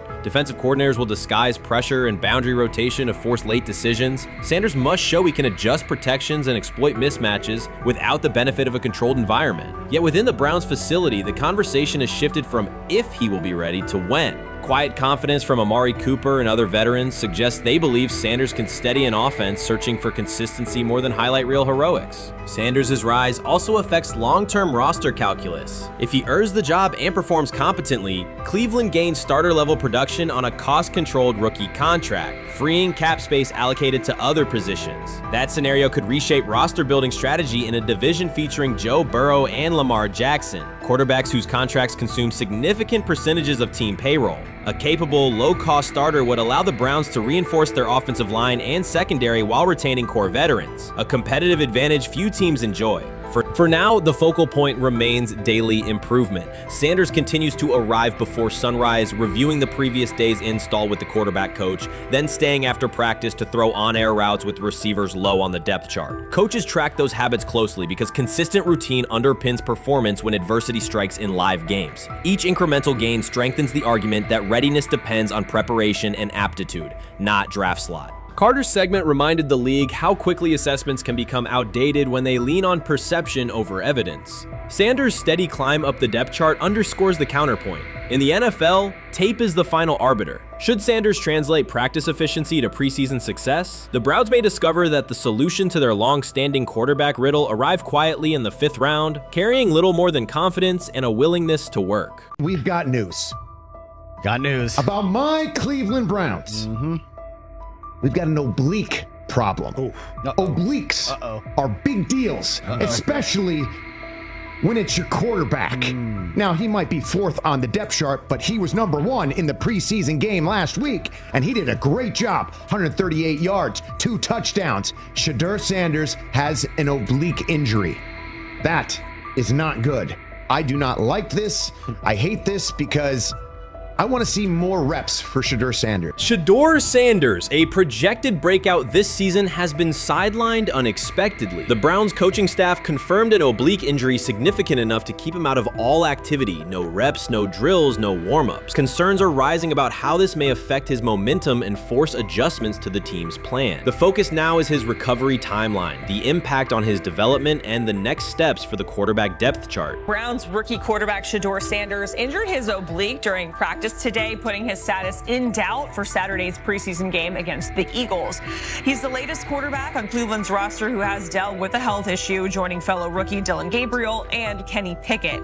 Sanders, who is trying to fight his way up the Browns' depth chart, started the preseason opener last week and threw 2 practice. So how concerning is this for Shedeur as he is trying to, again, make his way up the depth chart, be QB2, potentially QB1 in the future? Dillon Gabriel taking Shedeur Sanders' QB1 spot after Sanders suffers an oblique injury is more than a roster change. It signals the staff is choosing urgency over efficiency. You do not replace a quarterback operating near a 70% completion rate with one coming off a 32% outing unless the decision is driven by desperation or poor evaluation. That is not strategy, it is avoidable loss of production. The impact on accuracy, timing, and drive sustainability is clear, and the difference is apparent to anyone watching. Well, here's what we know. I mean, after practice, Kevin Stefanski, the head coach of the Cleveland Browns, was not available to the media, but I did talk to him on the field as the players were coming off, and he told me that Shedeur Sanders complained of oblique soreness during the warm-ups this morning. Shedeur Sanders' absence isn't just a gap in the lineup, it's a setback for the entire offense. He thrives under pressure and makes throws others won't attempt. When he's healthy, every pass has intent, every drive has rhythm, and opposing defenses know they're in for a long day. Replace him with Dillon Gabriel and the defense senses an opening. Corners press tighter, safeties cheat down, and linebackers blitz more aggressively because they don't expect the same timing, velocity, or accuracy. Yes.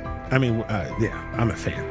I'm not even going to try to hide it. Rich gets You guys are fans. Like, you guys talk about the Cleveland Browns quite a bit. Yeah, it's almost annoying to me. It aggravates people. Like, people don't like the fact that Rich talks a lot They about must love I'm here. But it's like, you know, you have a friend, and Right. that friend's child is following in the family's footsteps. You want them to do well. I don't know why people have such an issue. I know Rich is supposed to be impartial, but it's kind of hard when you have that type of tie to it. But yeah, I'm rooting for Shedeur, man. And Dillon Gabriel's 32% completion rate isn't just poor, it's untenable at this level. A number that low needs no context. It means 2 misses for every completion. Weather, opponent, and play calls are secondary when efficiency is that limited. That output does not sustain drives or keep the full playbook viable, yet he is starting while Shedeur Sanders is sidelined. The contrast is clear. Sanders brings accuracy, timing, and command. Gabriel's recent performance reflects inconsistency and missed opportunities. Choosing Gabriel under these circumstances reduces offensive reliability and invites defensive pressure. It is a decision that sacrifices efficiency and field position. So it'll be interesting to see what happens with Dillon Gabriel, but to the Shedeur Sanders point, it is unfortunate because I thought he was gaining some momentum. I know the practice that they had before they left for Philly, Daniel Oyefusi reported that he actually took the most reps of all of the quarterbacks. And that was the first time that had happened. It was the first time that he had went ahead of Dillon Gabriel, practicing with the twos, etc. So, like, coming off that stout performance against the Carolina Panthers, he was gaining momentum. If this were a clean evaluation, there would be no debate. Shedeur Sanders is the clear choice. He's accurate, composed, and consistent with a track record of high-level production. Dillon Gabriel remains a question mark, and not the kind that stresses defense. He's the kind that makes coaches consider leaning on the run to limit risk and protect field position. The reality is that injuries create openings for players who haven't earned them. Gabriel has stepped into QB1 while Sanders is out, but that reflects circumstance, not superiority. We don't know the severity of this oblique injury and whether it will even keep him out of Saturday's game against the Eagles. As for moving up the depth chart, I'm the Browns preseason sideline reporter. I was there Friday night when he burst onto the stage and set the NFL world buzzing. And yes, his demeanor was tremendous. His poise was tremendous. He did the things that were asked of him. But at the end of the day, he wasn't actually asked to do all that much. The real concern is how this could attach to Shedeur Sanders' reputation. The NFL is unforgiving about availability. An oblique injury for a quarterback isn't minor. It affects mechanics, torque, and timing. Even with a strong return, the injury-prone label can linger. For the Cleveland Browns, or any team seeking stability under center, that perception is toxic. Teams don't want a player they fear won't make it through October. That's the risk. Talent doesn't always overcome league politics. Once questions about durability start, they rarely fade. They surface in contract terms, roster decisions, and sideline evaluations. So Shedeur Sanders is injured again? If you were following along on social media today for the Browns' first joint practice in Philadelphia against the Eagles, wow, you were in for a tumultuous ride. I mean, all the reporters, both Browns and Eagles reporters, were pretty much flabbergasted at the fact that Shedeur Sanders was taking 0 team reps during the day, and even Tyler Huntley was getting team reps instead of Shedeur. And then it came out, obviously, everybody's speculating. There's people calling for Kevin's jobs. And before I go any further, I don't blame anybody, ever. Meanwhile, Dillon Gabriel's numbers should be sidelining him, not elevating him. A 32% completion rate isn't a dip, it's a warning sign that points to issues with field vision, timing, and receiver cohesion. That's the quarterback taking snaps while Shedeur Sanders is out. Put their work side by side and the gap is obvious. Sanders shows consistent placement, timing, and footwork that reflect high-level execution. Gabriel's recent output introduces variability that shrinks the call sheet and stalls drives. You can't claim the priority is winning while starting a quarterback who isn't reliably delivering routine completions. Fans recognize it, receivers lose confidence and tempo when targets are off, the offensive line's urgency fades when protection doesn't translate into productive throws, team belief in the quarterback is fragile, and once it erodes, a season can come apart quickly.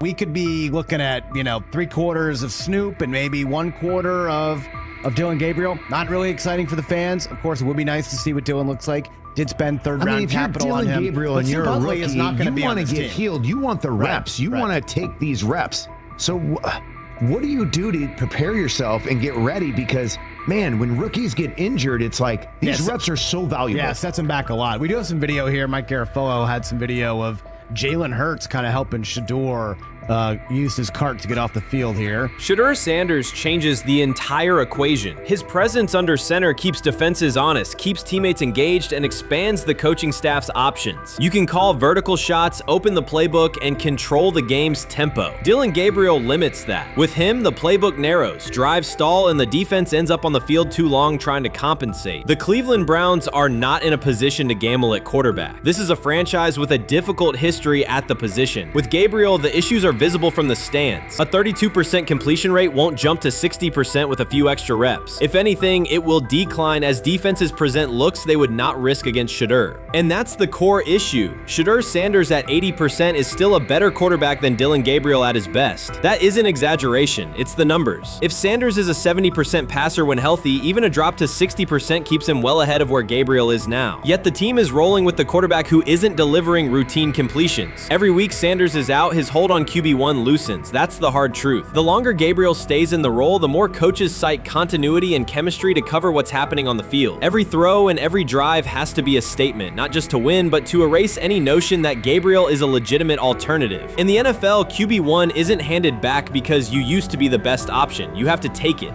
Started off with some positive news for Shedeur, and then it kind of just went left real quick. Shedeur got the news early on that if Dillon Gabriel couldn't go, he would get his second straight start in the Saturday preseason game against the Philadelphia Eagles. And then he went on to injure his oblique. For the fans who don't know exactly what part of the body the oblique is at, and what that injury is, and how it can impact the quarterback, can you explain to them what is an oblique injury? It's like up in this area, right? Well, you can't see me, but like right up in here, when you go to throw, like obviously that's all that. So the truth is straightforward. The Cleveland Browns, or any team in this situation, aren't going anywhere meaningful with Dillon Gabriel under center. You can frame it as progress and point to selective highlights, but reality will level it out, and by then the season is already slipping. Shedeur Sanders is the difference between a team with a path forward and a team playing out the schedule. He reads coverages, delivers on-time throws, and forces defenses to respect every level of the field. Gabriel turns the offense into guesswork. The NFL is built on results, and the results are clear. Gabriel's 32% completion rate functions as a warning sign. It doesn't need context, a clinic, or a film session to explain. It signals inefficiency that stalls drives and compresses the playbook. Yet he has been handed the role Shedeur established through precision, composure, and production. That decision undercuts the stated goal of winning. With Sanders, the offense retains structure, rhythm, and threat. With Gabriel, it narrows and exposes the defense to longer stretches on the field. Shedeur got on the field. You're watching the game, Chad. There's a lot of Shedeur Sanders fans. What did you think of his first outing? Listen, all the talk and the narratives and the storylines and whatever you want to say, sooner or later that ball was about to snap. And that young man we watched in Colorado This is crazy! Shedeur Sanders didn't just sign a deal, he finalized a flagship endorsement. It's the kind of move that makes analysts revisit assumptions and recalibrate valuations. Nike didn't simply issue a contract, the company put substantial backing behind him and positioned him as a leading figure in its athlete portfolio. The impact is immediate across the sports industry. Shedeur Sanders has reset expectations and changed the competitive field. What I just said about the shoe opportunity that could present itself for Nike, who's a Nike school. And the reason I say Nike is because it's a Nike school.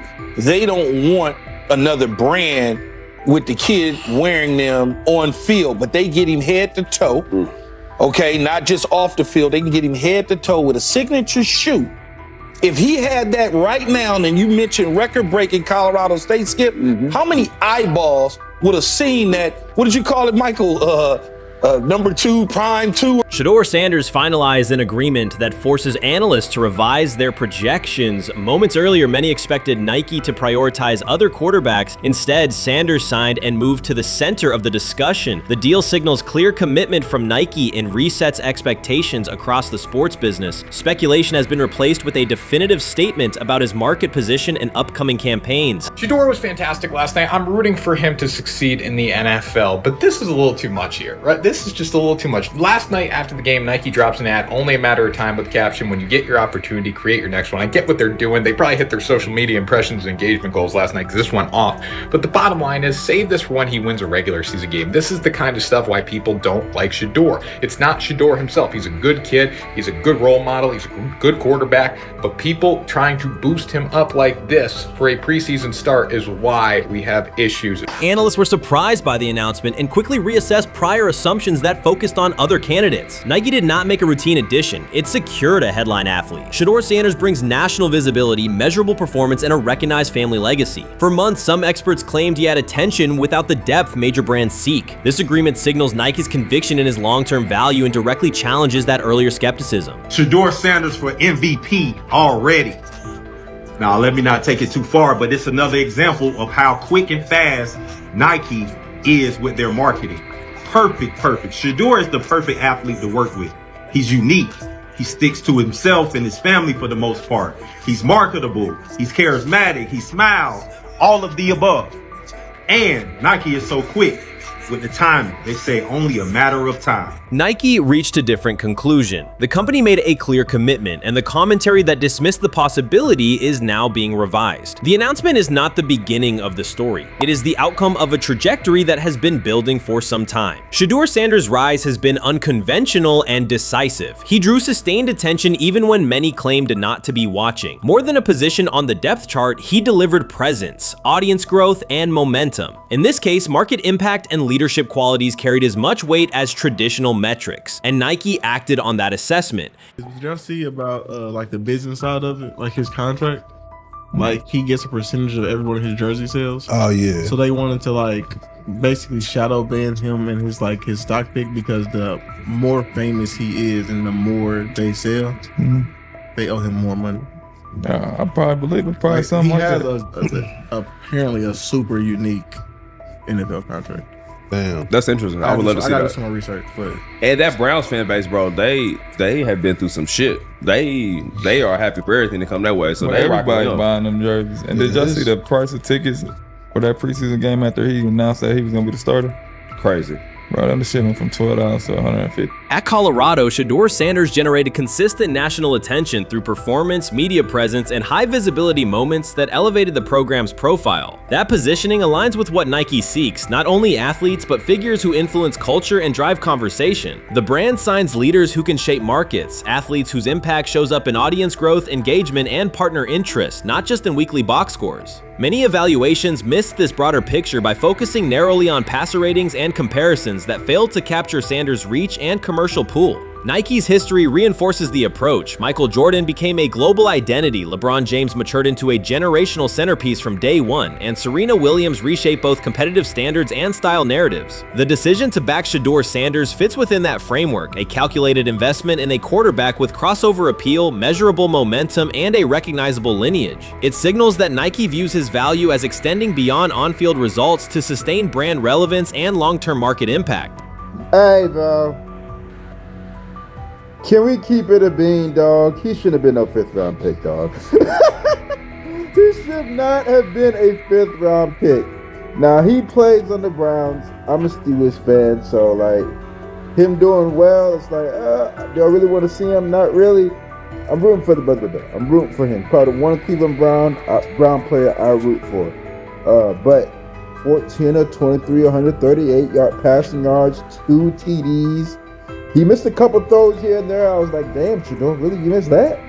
You missed that throw? Was it early? Many analysts argue yes. That view reflects an older assumption that endorsement value tracks narrowly with box score output. In 2025, brand decisions weigh audience reach, reliability of attention, and cultural relevance alongside performance. Shedeur Sanders doesn't only produce plays, he generates sustained visibility across platforms and demographics. Nike prioritizes athletes who can maintain conversation even between games. Sanders delivers consistent engagement, repeatable storylines, and measurable spikes in impressions when he appears, factors that translate directly into marketing efficiency. This is less about highlight reels alone and more about dependable distribution, an athlete who moves awareness, traffic, and product sell-through. Recent commentary suggested the NIL market was cooling and that brands would tighten spend. This announcement points the other way. A flagship commitment from Nike undercuts the caution-first narrative and affirms that attention with durability still commands premium terms. Whether audiences tune in to support him or to critique him, the net effect is the same: predictable viewership that reduces campaign risk. The implications extend beyond one signing. This elevates expectations for top college athletes and shifts negotiations toward quantifiable reach, conversion, and content output. Where the question once centered on whether emerging stars could secure 6- or 7-figure packages, the discussion now moves to structure, multi-year horizons, equity or revenue components, creative control, and integrated media plans. Brands will benchmark against Sanders' deal, and athletes will price to the standard it sets. The clause is called prime equity. This clause gives Sanders a percentage of revenue generated from merchandise, sponsorships, and promotions linked to his name and likeness. When they got NIL in the NFL. Oh yeah, that's why people ain't fucking with him. That's what I said. It wasn't that his character was stupid. They was trying He's too smart. Yeah, that's why he got picked so far back, because apparently his agents wanted this clause in the contract.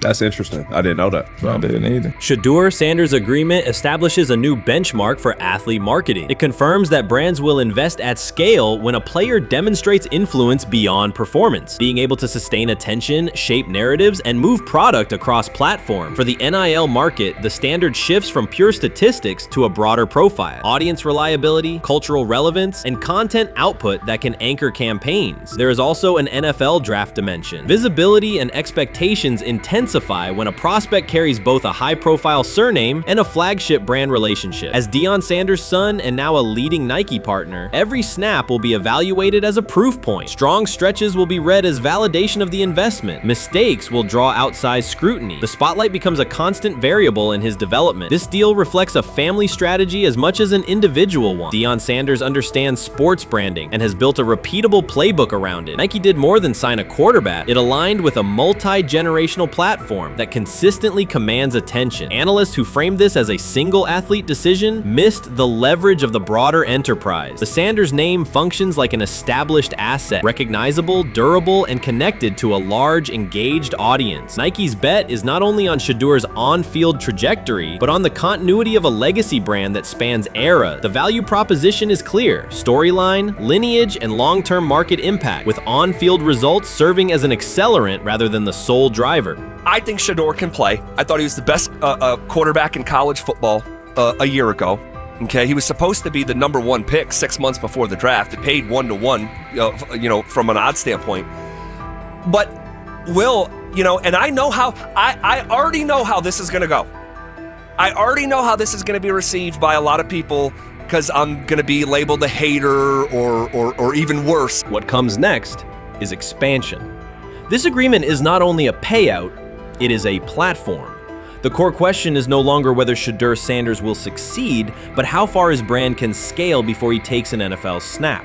Signature footwear, dedicated apparel, and placement in major Nike campaigns are all realistic pathways, potentially arriving before his rookie season begins. That scope is why the announcement is drawing sustained attention. The reaction also reflects an admitted miss by many observers. They undervalued the shift toward athletes who can carry conversation and commerce between games. Nike anticipated that change and moved early.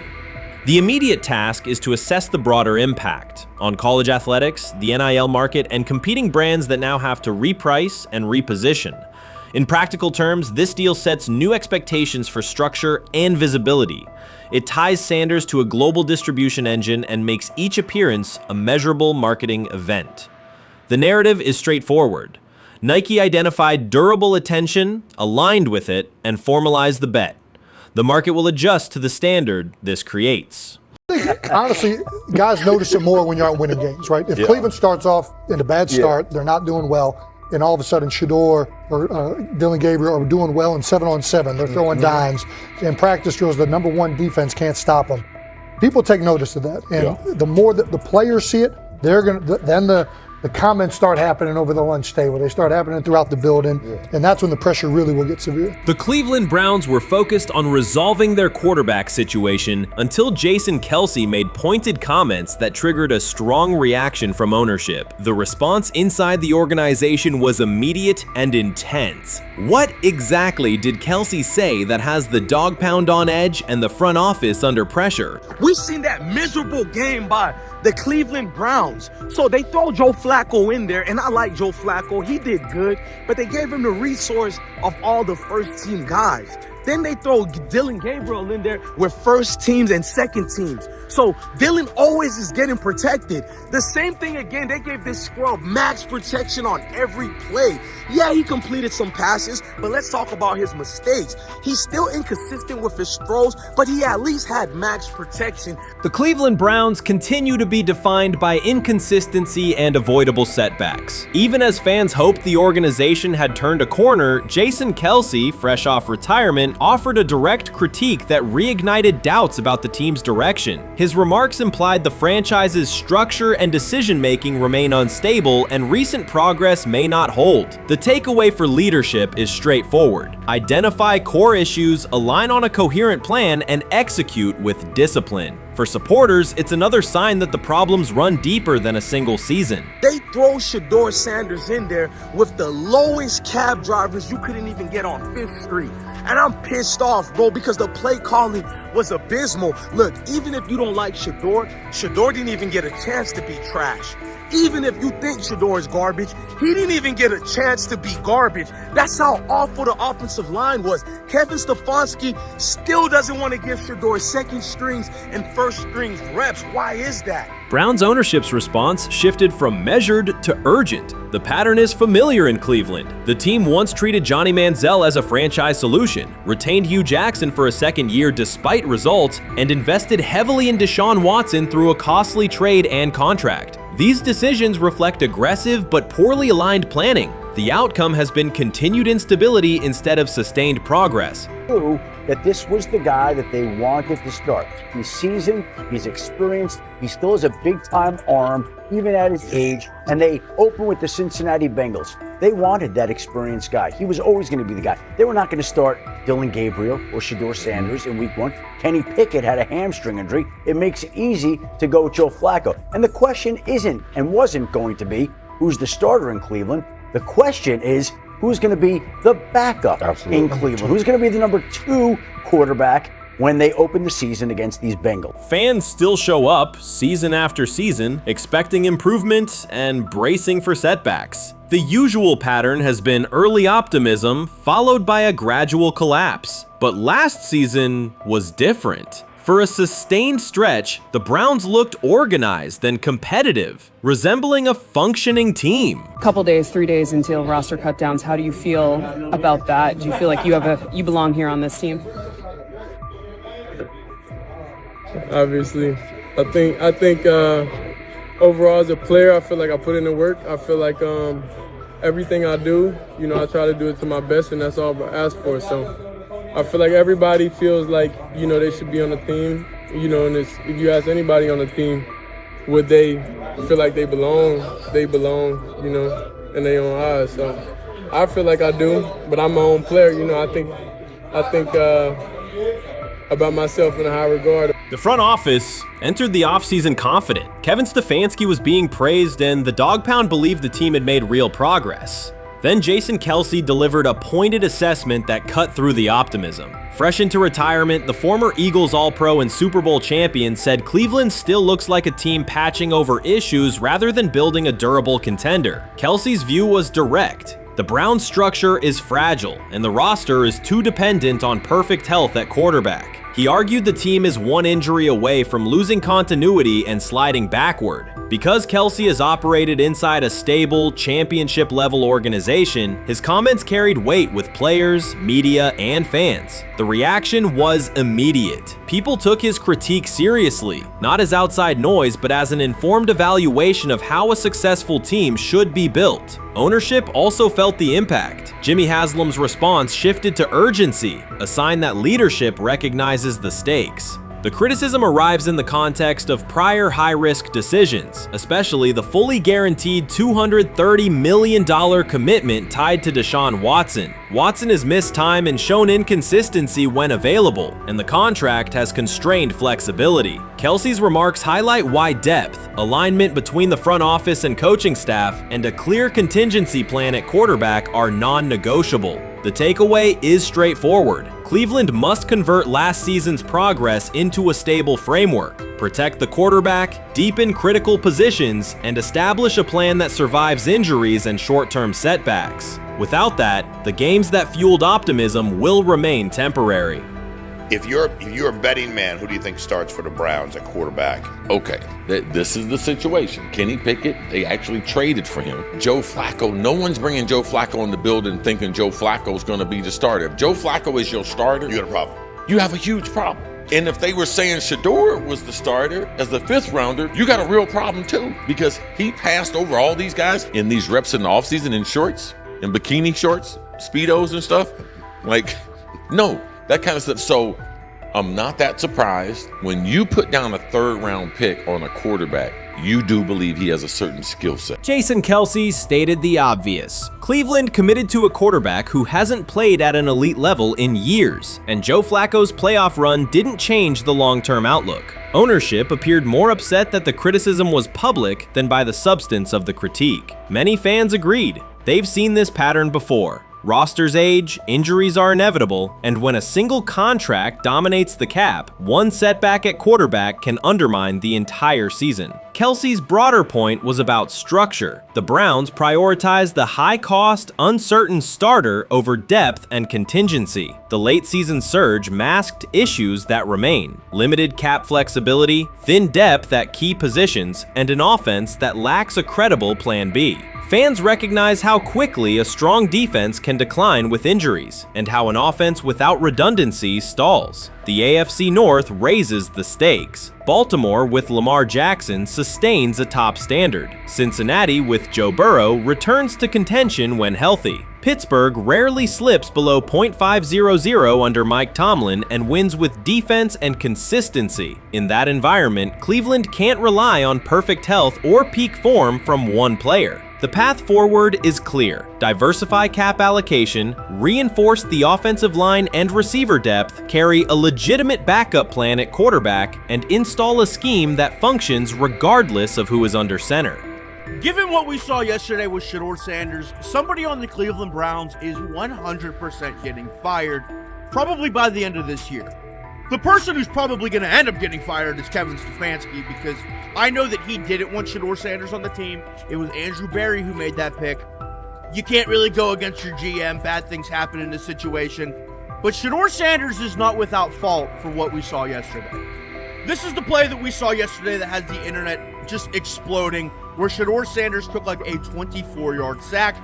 Half of the internet is saying that this is all Kevin Stefanski's fault. Cleveland showed progress last season, but the underlying concerns remain. Jason Kelce highlighted them directly. The Browns' long-term plan is fragile, cap-constrained, and overly dependent on perfect health at quarterback. His comments focused attention on structural issues, roster depth, continuity in coaching, and a sustainable offensive approach, rather than a single hot streak. That criticism resonated because it reflected what many around the league already see. Ownership ownership's reaction underscored the sensitivity. Jimmy Haslam has presided over frequent coaching and quarterback changes, and external scrutiny carries weight when it comes from a respected veteran with championship experience. Kelsey's remarks reinforce that last year's Joe Flacco stretch was a short-term solution, not a foundation. The team still needs a durable plan that can withstand injuries and inconsistency. The practical takeaway is clear: stabilize the system, diversify cap usage, and build depth at key positions so the offense functions regardless of who is under center. That includes a coherent development pathway for younger talent such as Shedeur Sanders, with defined practice reps, protection, and scheme alignment. Kelsey didn't say anything outrageous. He articulated the gap between a brief surge and a credible long-term contender. I have the faith of a mustard seed.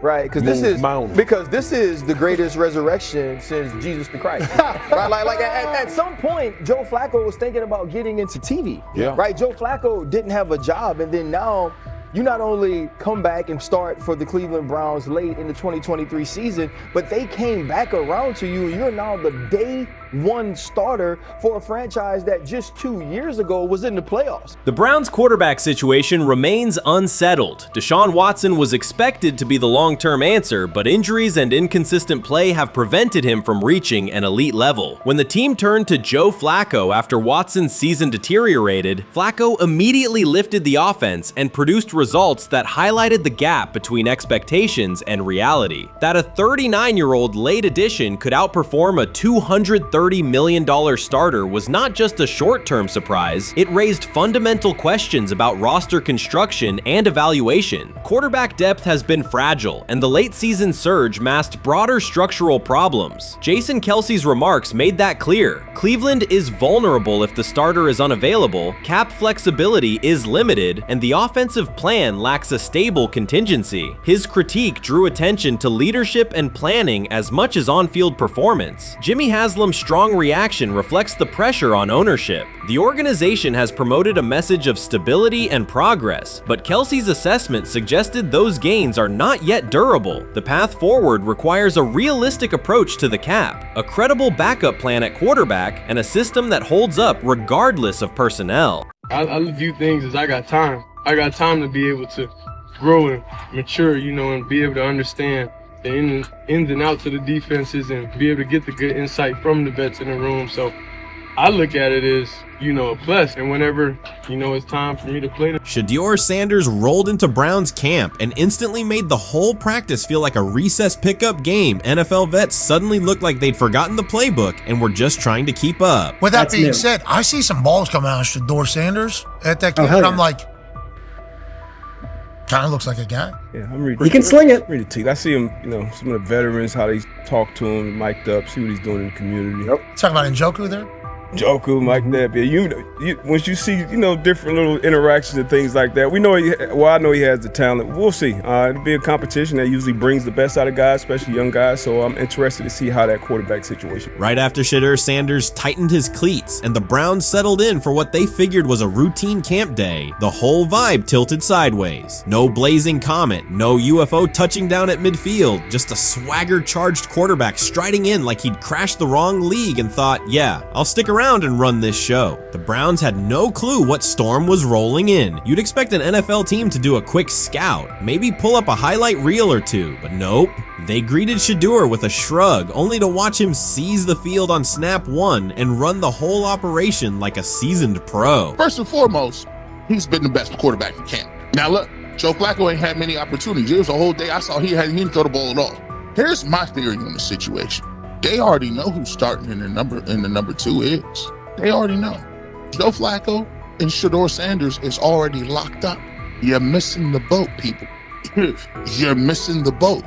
Your boy, Kenny Pickett and Dylan Gabriel, oh, they're fighting. Shedeur didn't merely clock in, he hijacked the session. One moment he's loosening his arm, the next he's roasting veteran QBs like faded names on busted draft boards. Defensive coordinators everywhere had the same gut punch reaction. Uh-oh. His pocket poise? Straight disrespectful. His timing? Psychic. And every pass left his hand like it was laser guided to its mark. While Shedeur Sanders was slicing up routes, the Browns secondary looked less like an NFL backfield and more like a gas gaggle of dads sprinting through a Saturday fun run. Big on enthusiasm, short on closing speed. Coaches fought the urge to slam the emergency horn. Players traded wide-eyed, "Are we serious?" stares, and someone even double-checked that a hidden camera crew wasn't about to pop out of the tunnel. But nope, this was pure Shedeur, half cold-blooded surgeon, half highlight factory. He wasn't dropping a casual "I'm here," he was crafting a masterclass. From the first rep, the tempo changed. Shedeur Sanders accepted the snap with steady footwork, diagnosed the Browns' single high shell, and delivered a tight window seam route that forced the free safety to recover late. Throughout the period, he manipulated leverage with quick shoulder fakes, moved through full field progressions, and released on time from a balanced base, consistently putting the ball on his receiver's upfield shoulder. Cleveland's coverage struggled on multiple fronts. Safeties hesitated between deep half responsibilities and underneath support, creating voids at 15 to 20 yards. Cornerbacks and off-man were caught in trail position when Sanders used rhythm throws on three-step drops, while those who tried press technique had their inside hand neutralized by his receivers' outside releases. Linebackers widened to match shallow crossers, leaving the middle hook unguarded for pivot routes and option digs. One corner attempted a line of scrimmage jam. Sanders immediately adjusted the route to a back shoulder fade, releasing the ball before the break and rendering the press ineffective. Over the session, he showcased pocket discipline, reclimbing to maintain throwing lanes rather than drifting, and finished with a series of anticipatory throws against cover 2 cloud, fitting vertical outs between the flat and deep half defenders. Sanders' combination of rapid post-snap processing, precise ball placement, and pocket efficiency exposed coverage mismatches at every level and highlighted communication gaps in the Browns secondary. By mid-session, the Browns defensive staff clearly recognized their calls were outmatched. Every adjustment, a roll to cover 6, a simulated pressure, a late rotate to 2 high, was neutralized once Shedeur Sanders confirmed the post-snap picture. Routes that had taken weeks to script were beaten by timing and location. Comeback set at 12 yards broke open before the corner's transition. Slot seam-outs dotted the void between the flat and deep half defender, and boundary receivers beat press with quick hand techniques, receiving the ball before the trail man could recover. Sanders' command was methodical. He used cadence to freeze plug blitzes, re-ID'd the mic when linebackers sugared the A-gaps, and maintained a firm base so he could reset and fire without resetting his feet. His receivers benefited from that rhythm. Top of the stem, eyes back, ball delivered on their upfield shoulder, allowing immediate transition to YAC. The Browns front tried a late stunt to compress the pocket. Sanders climbed 2 steps, re-spotted the shallow crosser, and delivered in stride, turning a potential sack into a 20-yard gain. What stood out most was how little ramp-up Sanders needed. From his first series, he processed full-field concepts at tempo, cycling through progression reads without hitching. The poise under interior pressure, consistency in ball placement, and ability to manipulate zone defenders left the Browns' coordinated disguise packages ineffective and forced them into static coverage by the end of the period. In short, Sanders' efficient mechanics, rapid processing, and anticipatory accuracy rendered Cleveland's defensive game plan ineffective at every level, from pre-snap disguise to post-snap spacing. Imagine there's many people that think Dylan Gabriel's a better quarterback than Shedeur Sanders. I don't care where they were drafted. And if the Browns are the one team that thinks that, then I'm going to suspect it's not true. They don't know what listen, they're doing. I every quarterback evaluation for 30 years. Right. I never root against anybody. Yeah. But I'd be surprised if Dylan Gabriel's ever a legitimate starting quarterback for the Cleveland Browns. I'd be surprised. I just don't think. Well, then it is a wasted pick because you took him in the top 100. Yeah, but potentially. Yeah. May get away with it because of Shedeur. An edge rusher chirped at Shedeur Sanders between snaps, hoping to shake his rhythm. On the very next play, Sanders answered with a 30-yard laser, a deep dig from the boundary side that split the single high safety and the trailing corner. He hit the top of a 5-step drop, kept a firm base, and delivered on time to the receiver's outside shoulder, turning what should have been a routine rep into a sudden change explosive. From that moment on, every coverage wrinkle the Browns tried, rotating from cover 3 to quarter half, flashing a Tampa 2 shell, mugging both A-gaps, was met with a precise counter. When corners pressed, Sanders adjusted the route to a back shoulder fade. When safeties widened, he checked to a glance post. When linebackers bailed, he found the running back on a delayed option out of the backfield. Even late simulated pressures couldn't move him off his spot. He simply climbed, reset his feet, and fired. As Cleveland's defenders rotated through checks, Sanders manipulated them with cadence and eye discipline. He froze weak side safeties plays long enough to create intermediate windows, then feathered the ball into those lanes before help could arrive. When the Browns finally dropped 7 and matched every route, Sanders tucked the ball and converted 2 separate 3rd and 6 situations on the ground, reminding everyone that his mobility is as calculated as his arm. By the end of the session, the defensive coordinator's call sheet looked obsolete. Sanders had neutralized blitz looks, exposed spacing issues in zone, and forced the unit into static base coverage just to survive the period. It wasn't a camp drill anymore. It was a clinic on timing, processing speed, and controlled aggression, delivered snap after snap by a quarterback who never needed a warm-up lap to own the field. They never planned on taking him. The problem is, like Ocho Cinco said, you got somebody that has endeared himself to the locker room. And guess what? The difference between him and Tim Tebow, the biggest one, is he can play. He can throw the ball. Tim Tebow running around being an H-back. He can throw the ball. And he's done everything he needs to do. He ain't saying nothing. He ain't rocking the boat. He ain't mad about the reps. He ain't mad about none of that. All the people out there want to see is this, like Tyler said earlier. We want to see what he can do with Jerry Jeudy. That's it. I want to see what he can do with David Njoku. I want to see him with Junkins. I want to see him with the first running backs. If you are cooking, if you are beating down the doors with the 3s and 4s, guess what? You deserve more. From the first team period on, Cleveland's secondary looked a step slow. A deep third safety hesitated on a post-snap rotation, leaving Shedeur Sanders free to climb the pocket and fire a 22-yard out that arrived before the defender could plant and drive. The supporting cast around him, players fighting for roster spots, not Pro Bowl invites, benefited from his command. Sanders used tempo to control the defensive front, altered protections at the line, and located throwing lanes so quickly that one receiver didn't register the catch until he crossed the goal line. As the Browns tried new personnel groups, coverage busts multiplied. Starters slipped out for hamstring stretches while rookies rotated in, only to find the ball arriving on their blind side before they'd completed a midpoint squeeze. On a later 3rd and long, Cleveland finally closed the interior rush lanes, compressing the pocket with 3 defenders. Sanders pivoted through the traffic, stepped into a narrow escape window, and, without resetting his shoulders, whipped a no-look pass to the boundary curl for a fresh set of downs. The throw turned a potential sack into an explosive play and left the coaching staff scrambling for answers. The people who are fascinated by Shedeur for whatever reason, whether it's his play, I guess, last year was kind of fun. If you're just like a guy who grew up like loving Deion Sanders and passed that love on down to your kids, I can see why you're like that. The one thing I will give them is you're looking at this quarterback room. If you're a fan of Shedeur and say, why can't he go beat Dylan Gabriel or Joe Flacco or Kenny Pickett? So I do understand that part of it, right? Because why not? Why couldn't he be the Brown starter in October or November? That looks like a quarterback room where everyone will get a chance to start. When he led college football in completion percentage and he threw almost 40 touchdowns for over 4,000 yards, how tall was he? Because they make it seem like he shrunk all of a sudden, RC. Oh, how lively was his arm? Because all I know is somebody did that. Somebody threw for over 4,000 yards, somebody threw for almost 40 touchdowns, and somebody led college football in completion percentage. Now, I'm trying to figure out, what I try to figure out all the time, Mel, is how a guy that hadn't played football in almost 5 months. Shannon Sharpe has publicly defended Shedeur Sanders and criticized those questioning him. Sanders has earned higher recognition and some fans are responding negatively. Although there's debate about whether he belongs on a second team list, Sharpe maintains that Sanders' career is clearly ascending. Reactions on social media are mixed. Some users are angry, others are surprised, and a few say they anticipated this result. The conversation remains active. When reports confirmed that Shedeur Sanders had been elevated from second team to near top tier status, Shannon Sharpe issued an emphatic response. He delivered a detailed rebuttal to critics, underscoring why Sanders deserved the promotion and directly challenging those who doubted the decision. I don't think that he was underprepared during these meetings. I don't believe any of these stories that he showed up arrogant and that he was bombing his interviews. I mean, you watch the film, he's on time, he's on point.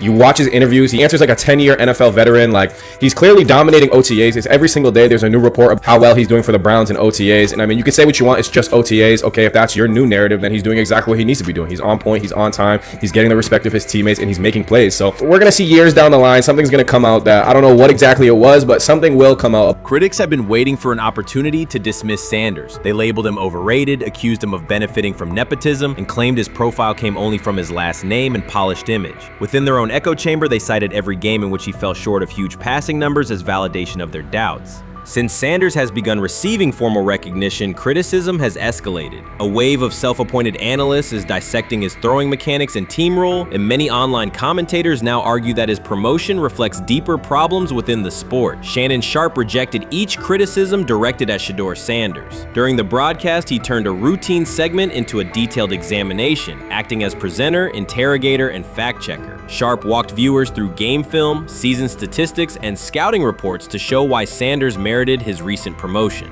Whenever a panelist claimed Sanders had not earned the role, Sharpe countered with completion percentages, efficiency ratings under pressure, and documented late-game drives that changed outcomes. He stressed that the backlash was driven less by on-field evidence and more by reluctance to revise earlier opinions. Sharpe argued that critics were upset not because Sanders lacked qualifications, but because his progress contradicted their initial narrative. By the end of the discussion, Sharpe had moved past simple defense and reframed Sanders as a clear example of performance-based advancement, demonstrating that early predictions can be wrong. Never heard of no Dylan Gabriel or Tyler Shock. What the hell is that? So how is Shedeur Sanders going behind them? I'll tell you how. Collusion. 4 different times they passed on him. How the hell does that happen? 4 rounds. It doesn't happen to a quarterback. We've never seen anything like this before.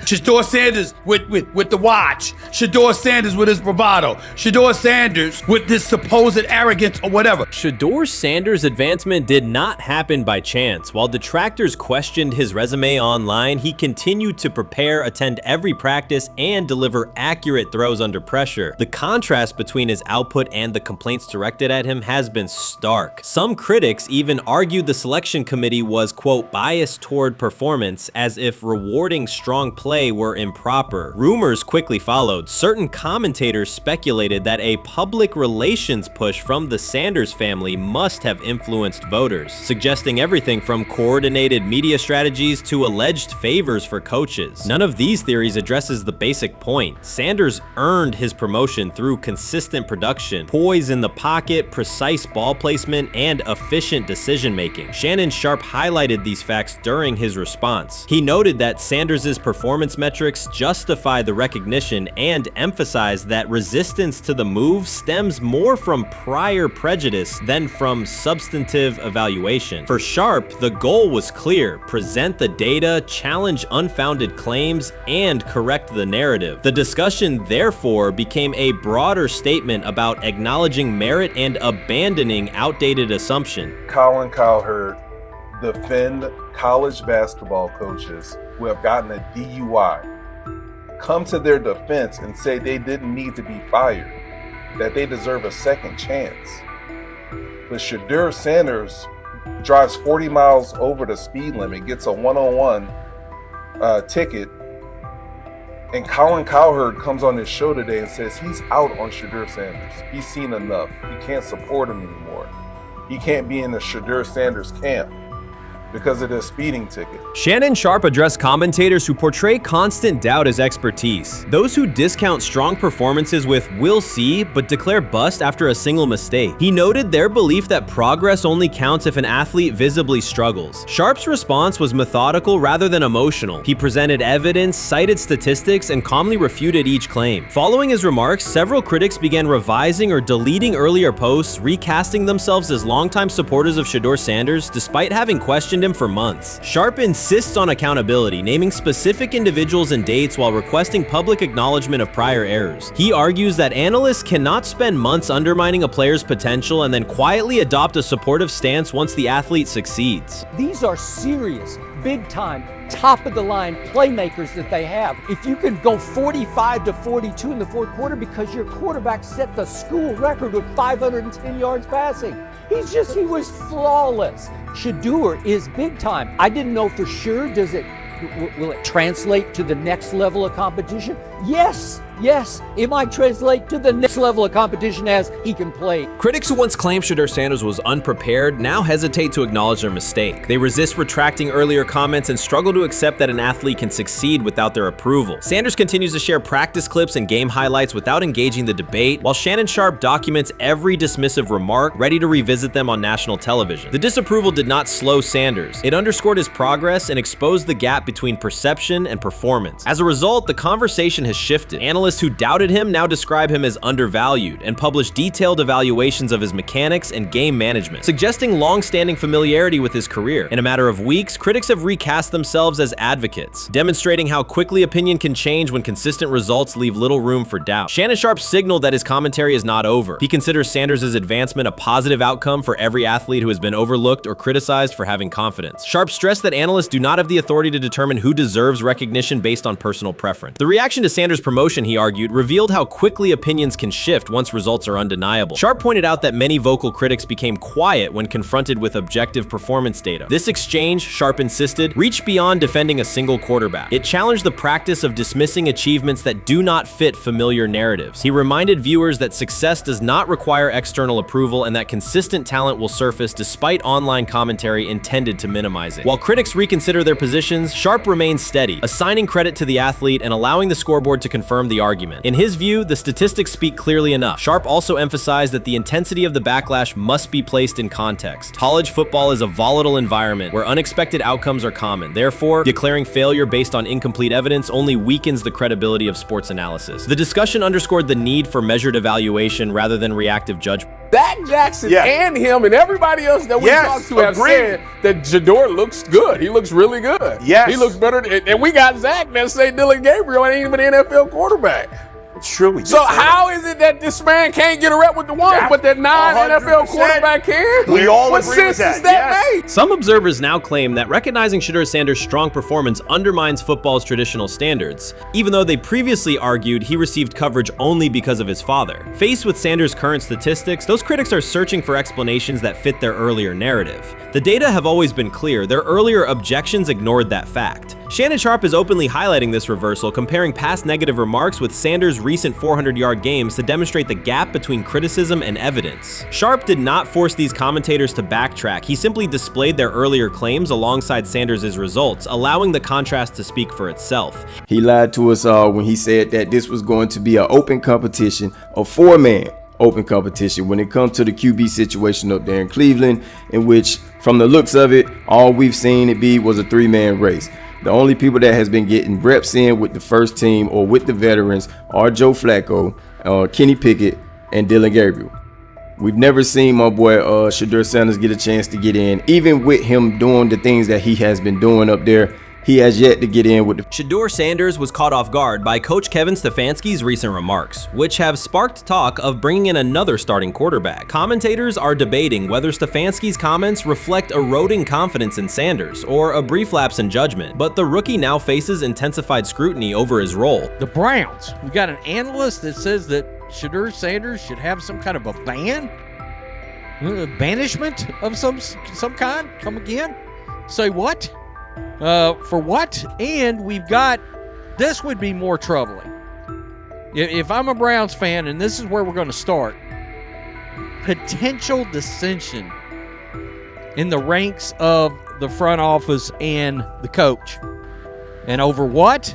Quarterback. When a program's headline quarterback suddenly becomes the subject of sideline murmurs and quiet searches for replacements, the situation is unmistakable. It's a breach of trust. Shedeur Sanders, the passer who put Colorado back in national conversations with his production and profile, has just received a clear message that his job security is in question. Coach Kevin, the assistant previously considered to be in Sanders' corner, made remarks that ignited speculation about changing quarterbacks. Fans, analysts, and even Deion Sanders are now reassessing the team's unity and its true plan for the position. The comment was no accident. It was a deliberate signal that the staff may soon elevate a backup. For perspective, Shedeur Sanders did not step into ideal conditions last season. He was sacked so often that Colorado could have dedicated a locker to every opposing edge rusher who reached him. Could I possibly go to bat for Kevin Stefanski as a great head coach? No, I couldn't. Could you go to bat against him, saying he's a horrible head coach? No, I can't. I think that's why we fall in the middle. I think that's why in a lot of these discussions, and that's why a lot of the rankings, you see him right now in that 15 to 20 range, somewhere in that middle pack of NFL head coaches. I've said earlier, Kevin Stefanski has already been given more head coaches than any coach I've ever seen in Cleveland. Starting with the decision to move on from Baker and him clearly still having another level to get to in Tampa. Last season, Shedeur Sanders often had to operate behind an offensive line that provided minimal protection, yet he still delivered precise throws and critical drives. At times, he seemed to be carrying a struggling roster almost on his own. Despite the constant pressure, he never complained, never threatened to transfer, and never acted entitled. He remained with Colorado because he trusted the program, trusted his father, and believed in the team's larger mission. That loyalty is why Coach Kevin Stefanski's recent statement that the quarterback competition is wide open struck so sharply. The remark implies that Sanders' starting role is insecure, as though the player who absorbed countless hits while holding the offense together is simply another name competing with walk-ons and first-year athletes who are still learning the cadence. This goes beyond ordinary coach language about fostering competition. It introduces genuine uncertainty about the staff's confidence in Sanders and invites speculation that Colorado is actively assessing outside options through the transfer portal. By characterizing the position as vacant, Stefanski has planted seeds of doubt that could quickly evolve into rumors and undermine the stability of the locker room. I'm sorry, but when it comes to quarterback, I'm gonna defer to my head coach, generally speaking, especially one with Stefanski's track record and how he's viewed across the league. So this is interesting because it tells you Kevin Stefanski's not a Shedeur Sanders guy. And it also tells us who made these picks. Exactly.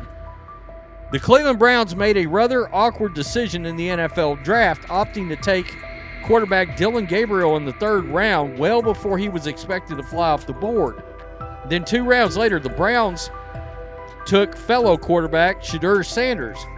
So what exactly is going on? Discussion has begun about whether Colorado is actively evaluating another quarterback and preparing for life after Shedeur Sanders. Analysts are debating whether Coach Kevin's move is calculated strategy or a misstep that jeopardizes team stability. Sanders remains a top NFL prospect, Deion Sanders' son, and the program's public face. His highlights dominate social media and his jerseys outsell the team's victories. Yet he is once again being asked to reaffirm his position. The issue is more than routine roster management. It intersects with the family dynamics that shape the program. By portraying the quarterback job as open, Coach Kevin signals to both Shedeur and Deion that the staff is willing to move on despite Sanders' stature. For Shedeur, sitting through film sessions while hearing talk of potential replacements adds an unwelcome layer of uncertainty to an otherwise proven resume. The decision may reflect a desire for a quarterback with a different profile, perhaps someone more mobile and system-oriented, rather than a dismissal of Sanders' accomplishments. Shedeur is lighting it up in practice every day. You're not even a half bit curious to see what he could do with the ones. That makes no sense. And then on top of all of that, you got players going on podcasts and talking to people in the media saying this guy is really good. Like, this guy is legit. So even your peers respect you enough. How is it that the coaches can't see that? It always starts with the players, where the player's like, hey, you see that? You seen that pass he threw? The Cleveland Browns were taken by surprise when quarterback Shedeur Sanders stepped in for first-team snaps, asserting control of the drill and instantly highlighting deficiencies across the rest of the room. His confident command forced coaches to pause practice clips, reevaluate progressions, and consider immediate adjustments to the depth chart. Within minutes, discussions spread throughout the facility and online forums as fans weighed what Sanders' showing means for the current starters. The organization now faces an urgent, data-driven decision on whether Sanders should move up permanently. Shedeur Sanders arrived at Browns practice, took several first-team reps, and the entire quarterback group immediately felt the pressure. Coaches erased the whiteboard and reviewed their plans. Staff members exchanged concerned comments, and observers began asking whether Sanders was positioned to assume a larger role. Tony, every year we see at least 1 to 2 teams. They were in last place in their division the year before. No one thought they'd be good, and then they were good. It almost seems like no one's even assuming the Browns can be that, but we see it happen every year. And I get the quarterback stuff, but like, correct me if I'm wrong, Tony. The Browns are trying to run the football, play good defense, not turn the ball over in the passing game, and try and take advantage when they can, correct? That's what they're trying to do.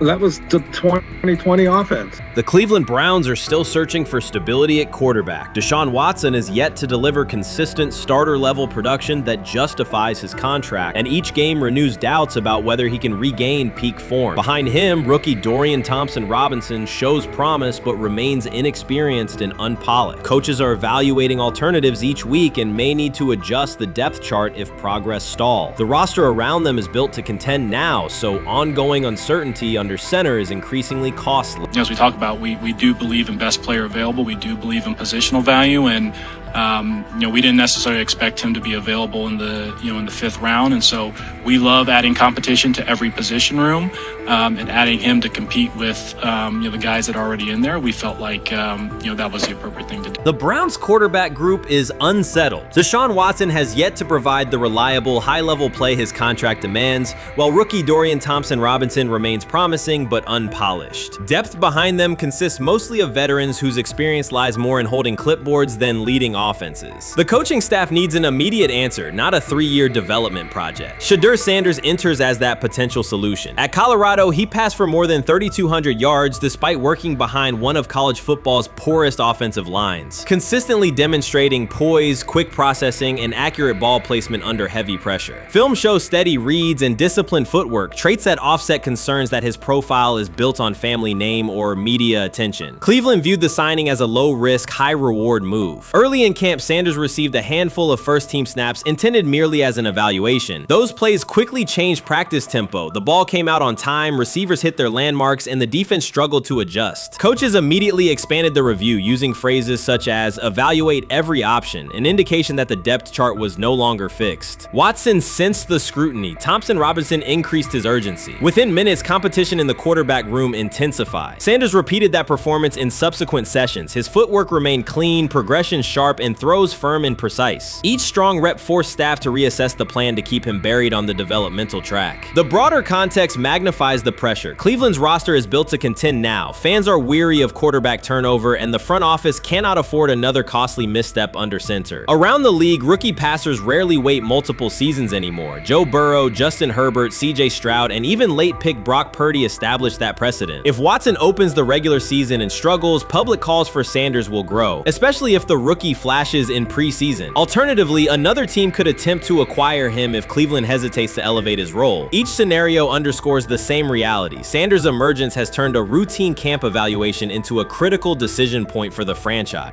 And we saw Dillon Gabriel go 11-on-11 with the first team, Shedeur Sanders go 11-on-11 with the second unit. So that was really the big wrinkle today. Yes, and of course, it was the first time that we have seen Shedeur Sanders get any of those coveted 11-on-11 reps. Of course, again, it wasn't with the first team offense or against the first team defense, but it's progress. And that means that he's going in the right direction, that the arrow is pointing up. He's coming up the learning curve. So that's good for him.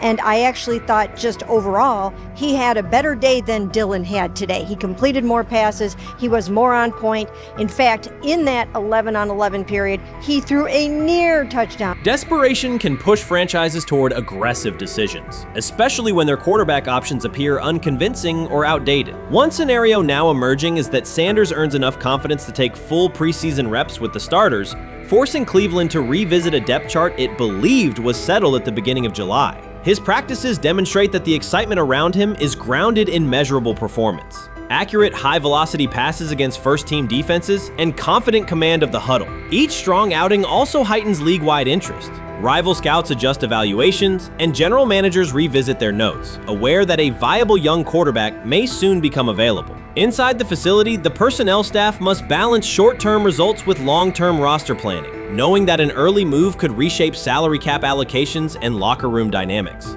The pressure on Watson and Thompson-Robinson escalates accordingly. Both must produce visible progress to maintain their current roles. Cleveland's recent history shows how quickly promising quarterback situations can devolve into controversy. The franchise has turned potential breakthroughs into organizational turmoil before, so observers remain cautious about how this competition will unfold. They have never loathed college football itself. They have resisted the people determined to reshape it. When Deion Sanders, black, direct, unapologetic, walks into a room of power brokers and speaks with authority instead of deference, critics recoil. During his playing days, they complained about celebrations and gold chains. Now that he is a head coach, mentor, and father, they label him something more polite, but just as dismissive, a problem. At Big 12 Media Days, Sanders addressed the accelerating chaos of the name, image, likeness market. He said college football needs a salary cap, not to hobble players, but to impose order on a system that showers unproven freshmen with seven-figure promises while the rest of a roster hunts for scraps. He called the situation unsustainable. Within hours, ESPN commentator Paul Feinbaum branded him a hypocrite, arguing that Sanders profited from NIL at Jackson State and now wants rules only because his most marketable athletes have moved on. The accusation spread quickly because it fit a comfortable storyline. Outspoken black coach gains from change, then protests when the advantage disappears. That framing ignores context. Sanders never criticized players earning money. At Jackson State, he urged corporate sponsors to partner with athletes who had been invisible to major brands for decades. What he wants now is stability, standardized guidelines, basic financial literacy, and roster balance that prevents locker rooms from fracturing over uneven payouts. When other coaches, Nick Saban, Dabo Swinney, Lane Kiffin, voiced similar concerns, they were praised for foresight. When Sanders spoke, the tone shifted to suspicion. The difference is not the message, it is the messenger. Feinbaum's response followed a familiar script. When black leaders question the structure of the sport, their motives are interrogated, their credibility attacked, and their competence doubted. He did not level the same charge at Jimbo Fisher when Fisher complained that NIL disturbed recruiting. He stayed silent when Kiffin lamented the transfer portal. But Sanders, who raised enrollment and television ratings at Jackson State, brought unprecedented attention to Colorado in one season and consistently mentors players beyond football, was called opportunistic. Feinbaum dismissed the cultural impact Sanders created, the exposure for historically black colleges, the draft picks developed, the infrastructure improved, reducing his work to a marketing stunt dependent on star sons Shedeur and Shiloh or two-way standout Travis Hunter. Sanders did not retaliate. He returned to practice, media obligations, and recruiting. His confidence is rooted in faith and in the responsibility he feels toward young athletes whose lives will extend decades beyond their highlight clips. When he asks for NIL boundaries, he is thinking about freshmen handed large sums without guidance, families unprepared for sudden wealth, and programs that abandon kids once production stalls. He has watched that cycle from the inside. He wants protections, not restrictions. Critics predicted Colorado would fade once Shedeur and Hunter leave. Instead, Sanders signed blue-chip quarterback G.J. Lewis and a wave of transfers eager to join a program that values personal growth as much as on-field wins. Recruits see a coach who challenges the status quo, who places black culture at the program's center without apology, and who will remain visible when social media buzz cools. They recognize that Sanders does not chase attention, attention follows his results. Media outlets reduced the upcoming Buffalo season to a win total prop. 6 victories, give or take. Sanders is playing a longer game. He wants to show young athletes, especially black athletes, that they can lead authentically, speak with conviction, and refuse to shrink for access. Success measured only by the scoreboard misses the point. If Sanders builds men who graduate with financial literacy, self-confidence, and community awareness, he will consider the mission successful, even if Colorado finishes with 5 wins instead of 10. None of that registers with commentators invested in an older hierarchy. For them, leadership should remain predictable, reserved posture, muted tone, minimal cultural expression. Sanders contradicts that image. The possibility that his methods could spread to other coaches, to other programs, threatens a model that has kept decision-making and revenue streams concentrated for generations. So the debate is not about hypocrisy or payroll ceilings. It is about control of the narrative and who is deemed qualified to write it. Sanders refuses to surrender that authority. He knows order is necessary. He also knows whose voices have been ignored whenever real reform is discussed. By speaking plainly, he forces television panels, athletic directors, and conference commissioners to confront issues they would rather defer: financial education, equitable resource distribution, and consistent national standards. Whether Colorado exceeds betting lines this fall will not change the trajectory Sanders has already set. He made Boulder relevant, energized recruiting beyond traditional power corridors, and broadened college football's cultural reach. that influence will persist long after social media debates cool. If his call for NIL structure eventually becomes policy, as the NCAA and Congress now contemplate, Feinbaum's soundbite will fade while Sanders' imprint endures. In the end, accusations of hypocrisy say more about the accuser than the coach. Sanders has remained consistent, empower athletes, hold adults accountable, and inject stability before unchecked money corrodes the locker room. The people who stand to lose clout in that environment prefer the chaos they can manipulate. Sanders prefers a system that nurtures the players who make the sport worth watching. His advocacy is rooted in experience, not self-interest, and his critics will have to decide whether to engage with that reality or keep shouting from the sidelines. Shedeur Sanders doesn't ask for excuses. He hasn't blamed limited reps, patched together receiver groups, or fourth-string offensive linemen struggling against Cleveland's second-team defense. He shows up, works, and demonstrates why he belongs. On day 3 of Brown's training camp for the first time since OTAs, he finally received something close to a fair opportunity. He lined up with the second unit during an 11-on-11 period and made the most of it. In 8 plays, he did what he typically does when given a chance. He executed. He went 2 for 2 on a quick series, finishing with a decisive throw to tight end Blake Whiteheart that immediately caught the sideline's attention. There was no hesitation in his drop, no unsettled feet, and no panic. Just firm, accurate timing and clean operation. It raised an obvious question. What has taken so long for the Browns to evaluate him with a functional group? The story isn't only about one throw, it's about the delay before it. Sanders has been the guy for most of his football life, commanding high school programs, starring in the Southwestern Athletic Conference at Jackson State, then operating under national attention at Colorado. For the first time, he's been told to wait. He has treated that reality as part of the job rather than a setback. He has prepared like a professional since the moment he arrived, and on the 3rd day of camp in heavy heat, he let the football represent his case. While coverage focused on the veteran presence of Kenny Pickett and Joe Flacco, Sanders made an impression with minimal volume. The difference with the second team was immediate. Protection held up, routes were on schedule, and progressions unfolded as designed. Within that structure, he looked like the quarterback who led efficient offenses at Jackson State and Colorado. Calm in the pocket, decisive in his reads, and accurate to tight windows. This was not simply a good practice period, it was a clear statement. He was not just operating the script, he was directing it. The timing was sharp, the reads were clean, and the seam throw to Whiteheart was a high-level anticipation throw, professional in placement and pace. The narrative around Sanders should reflect that when he is placed in a workable situation, his strengths are visible. Early work with 4th unit personnel included protection issues and unreliable spacing. With the 2nd unit, those variables stabilized and his work looked consistent with his resume. The performance supported a straightforward conclusion. The evaluation should move forward with higher quality reps. Sanders has been explicit about his approach. He does not request special treatment. He intends to be prepared so that when an opportunity appears, he can step in without a drop-off. He has said he wants to be ready for anything and not offer explanations after the fact. That mindset fits what teammates and coaches have observed. A quarterback focused on the assignment, not the conversation around it. The conditions were demanding: relentless sun, heavy humidity, and a practice tempo that stressed decision-making. Many players fatigued as the session wore on. Sanders did not show signs of rushing reads or forcing the ball. He managed the pocket, reset his base when necessary, and continued to deliver on time. The path he has taken, HBCU starter in the SWAC, then Power 5 starter under constant attention, has prepared him for compressed evaluation windows. He has been under scrutiny for years. The heat did not change his process. He moved defenders with his eyes, anticipated breaks, and stepped into throws with balance. The crowd was not chanting his name, and there were no ovations. That was irrelevant to the task. He is focused on the locker room and the staff, and he is building credibility the same way he did at previous stops, by being reliable when the ball is snapped. Quarterbacks coach Bill Musgrave has emphasized ignoring external noise and keeping attention on install, footwork, and timing. Sanders is familiar with the dynamic. He has been followed by cameras and commentary since his early teens. He has experience living with attention and still adhering to routine. Under heat, with a narrow set of snaps and multiple decision points, he stayed composed and effective.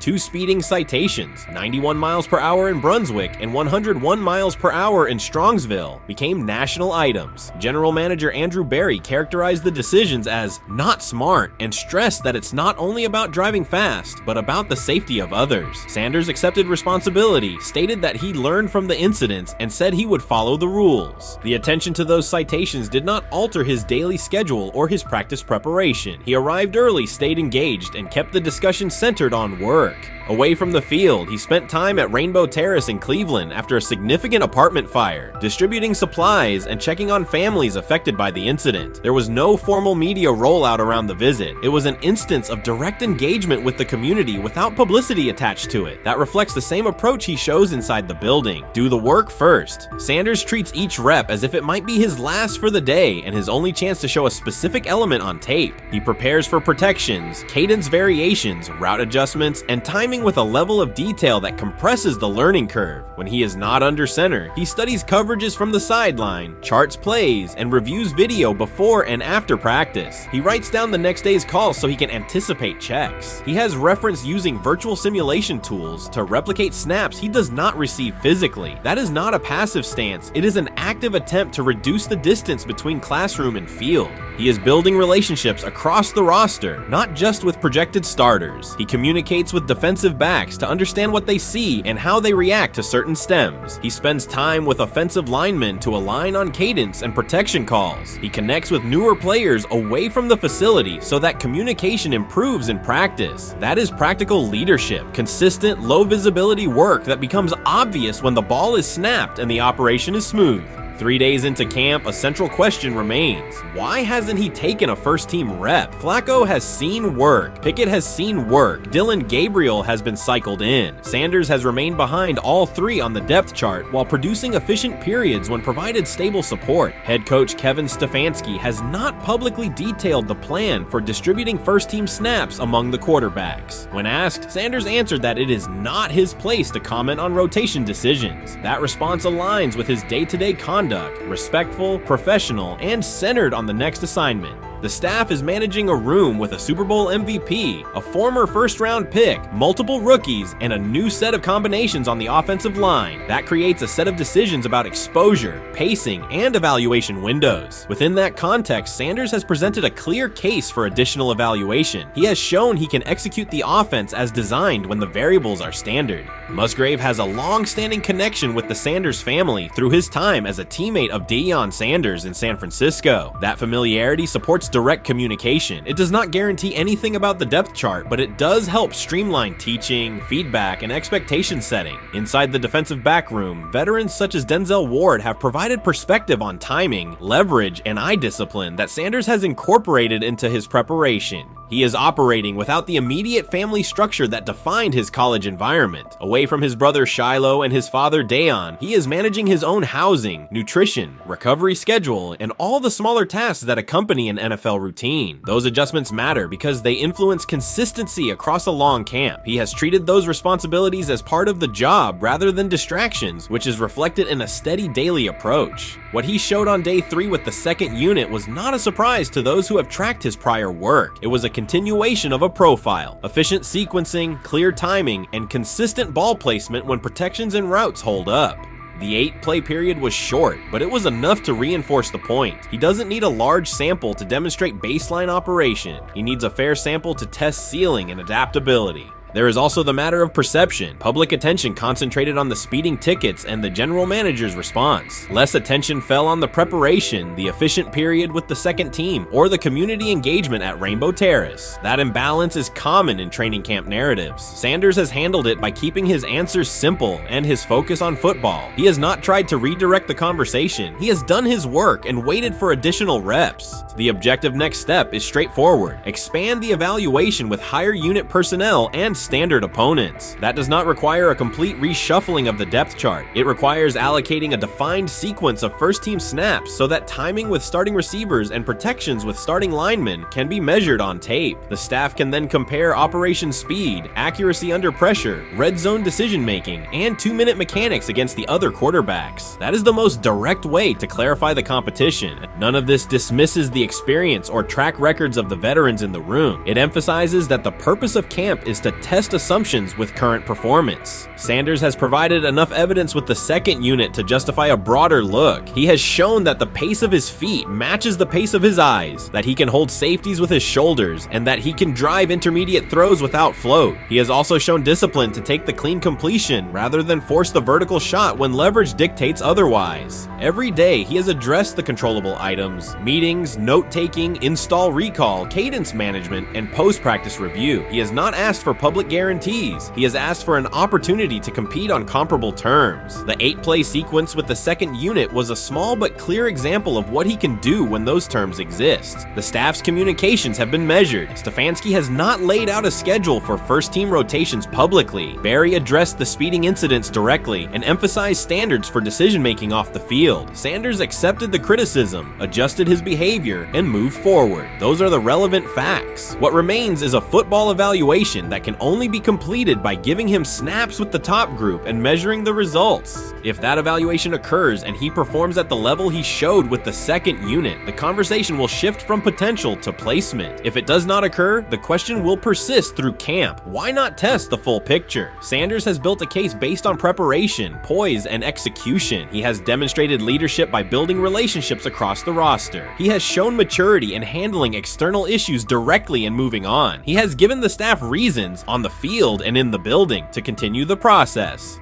3 days into camp, he has answered everything within his control. He has shown growth, discipline, and consistent operation. He turned early fourth-team disarray into learning, then executed cleanly when moved to the second unit. He kept the discussion on football when outside topics threatened to dominate. He has not tried to win a press conference. He has tried to win every rep. If he continues to stack days like this, the next step is logical. Evaluate him with the starters, document the results, and let the tape determine the depth chart. Until then, he will continue to prepare, continue to compete, and continue to present the same message through his play. While much of the NFL community attended the ESPYs in Los Angeles, Shedeur Sanders spent the day in Cleveland with families recovering from a residential explosion. He did not seek cameras or a red carpet appearance. He chose to be present in a neighborhood working through loss. Weeks earlier, an explosion at the Rainbow Terrace Apartments in the Garden Valley neighborhood displaced more than 100 residents. Local officials reported that 42 families were left without housing. A father suffered burns over most of his body and remained in a coma. His 2 young children were hospitalized in critical condition. The damage extended beyond structures. Families lost possessions, stability, and routine. Cleveland City Council member Richard A. Starr described the moment as a family fighting for its future. Outside of local reporting, national attention was limited. Sanders decided to go to the site, meet residents, and help organize a day focused on relief and connection.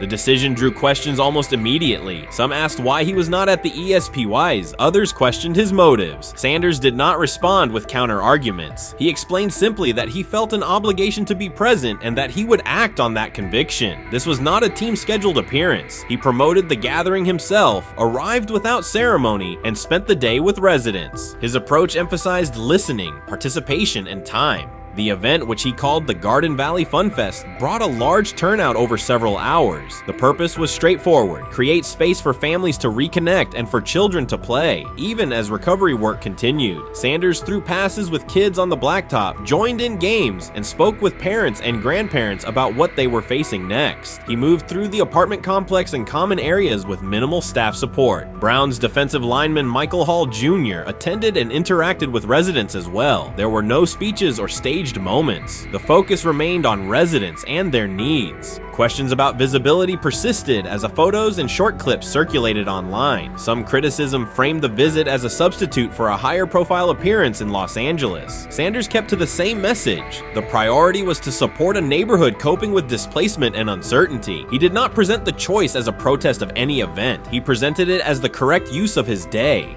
When local media asked about his intent, Sanders said his goal was to provide families with a day of enjoyment and a reminder of community. He added that financial support can help, but that showing up in person also matters. Standing with people, listening to them directly, and offering time. The statement matched the structure of the day. He stayed on site, remained accessible, and left the focus on residents rather than on himself. The timeline mattered to him as training camp approached. Sanders did not connect the visit to his role on the depth chart or his draft position. He kept references to football confined to preparation, learning the playbook, protections, cadence, and timing, seeking guidance from veterans, including Joe Flacco, and staying ready for opportunities when they come. He has repeated that he has time to grow and intends to use it to learn the system and earn trust. The visit did not alter those priorities. He returned to his regular schedule the next day. Since arriving in Cleveland, Sanders has treated community work as part of his responsibilities. Before his jersey went on sale, he visited schools, including John Marshall High School, speaking with students about goals, accountability, and effort. He set public objectives confidently, such as long-term aspirations for the franchise, but paired them with routine work in the building, meetings in stall, film, and on-field reps. The day at Rainbow Terrace fit that pattern. Identify a need, show up, contribute, and avoid unnecessary attention. For residents, the FunFest provided a brief reprieve from ongoing challenges: housing transitions, school logistics, medical appointments, and the paperwork that follows an emergency. For teammates and staff who observed, it was an example of a rookie investing time locally without seeking a headline. For Sanders, it reinforced how he plans to operate in Cleveland: be consistent, be present, and let actions speak. The setting at Rainbow Terrace underscored the scale of recovery ahead. Families described the first weeks after the explosion: nights in temporary housing, efforts to replace clothing and essentials, coordination with agencies and community groups. Sanders moved from group to group, speaking with parents about their immediate needs, greeting elders who came to watch the activities, and encouraging kids who wanted to throw a football, run races, or take a photo. He kept the schedule flexible so residents could arrive and leave as they were able. Community partners and volunteers handled tables for supplies, simple games, and refreshments. There were no sponsor banners or organizational pitches. Residents organized as they usually do, checking on neighbors, guiding children, and sharing updates. Sanders' role was clear: participate, make time, and listen. The presence of a recognizable player brought energy, but the purpose remained practical: create a normal afternoon in a place that had not felt normal since the blast. Online reaction covered the full range of opinion. Some posts praised the decision and the event's tone. Others questioned why a rookie would skip a high visibility awards show. Sanders did not try to manage that conversation. He maintained the same explanation. He chose to spend the day where he believed he could be useful, and then he returned to his football schedule. The approach was consistent with how he addresses other topics: answer directly and move on to the next task. The same measured approach appears in his preparation for camp. Sanders has not asked for public guarantees about reps. He has focused on install recall, cadence, and protection IDs, route timing, and situational work. He has sought input from veterans, thanked teammates who have provided guidance, and spent time with receivers and linemen to align on communication.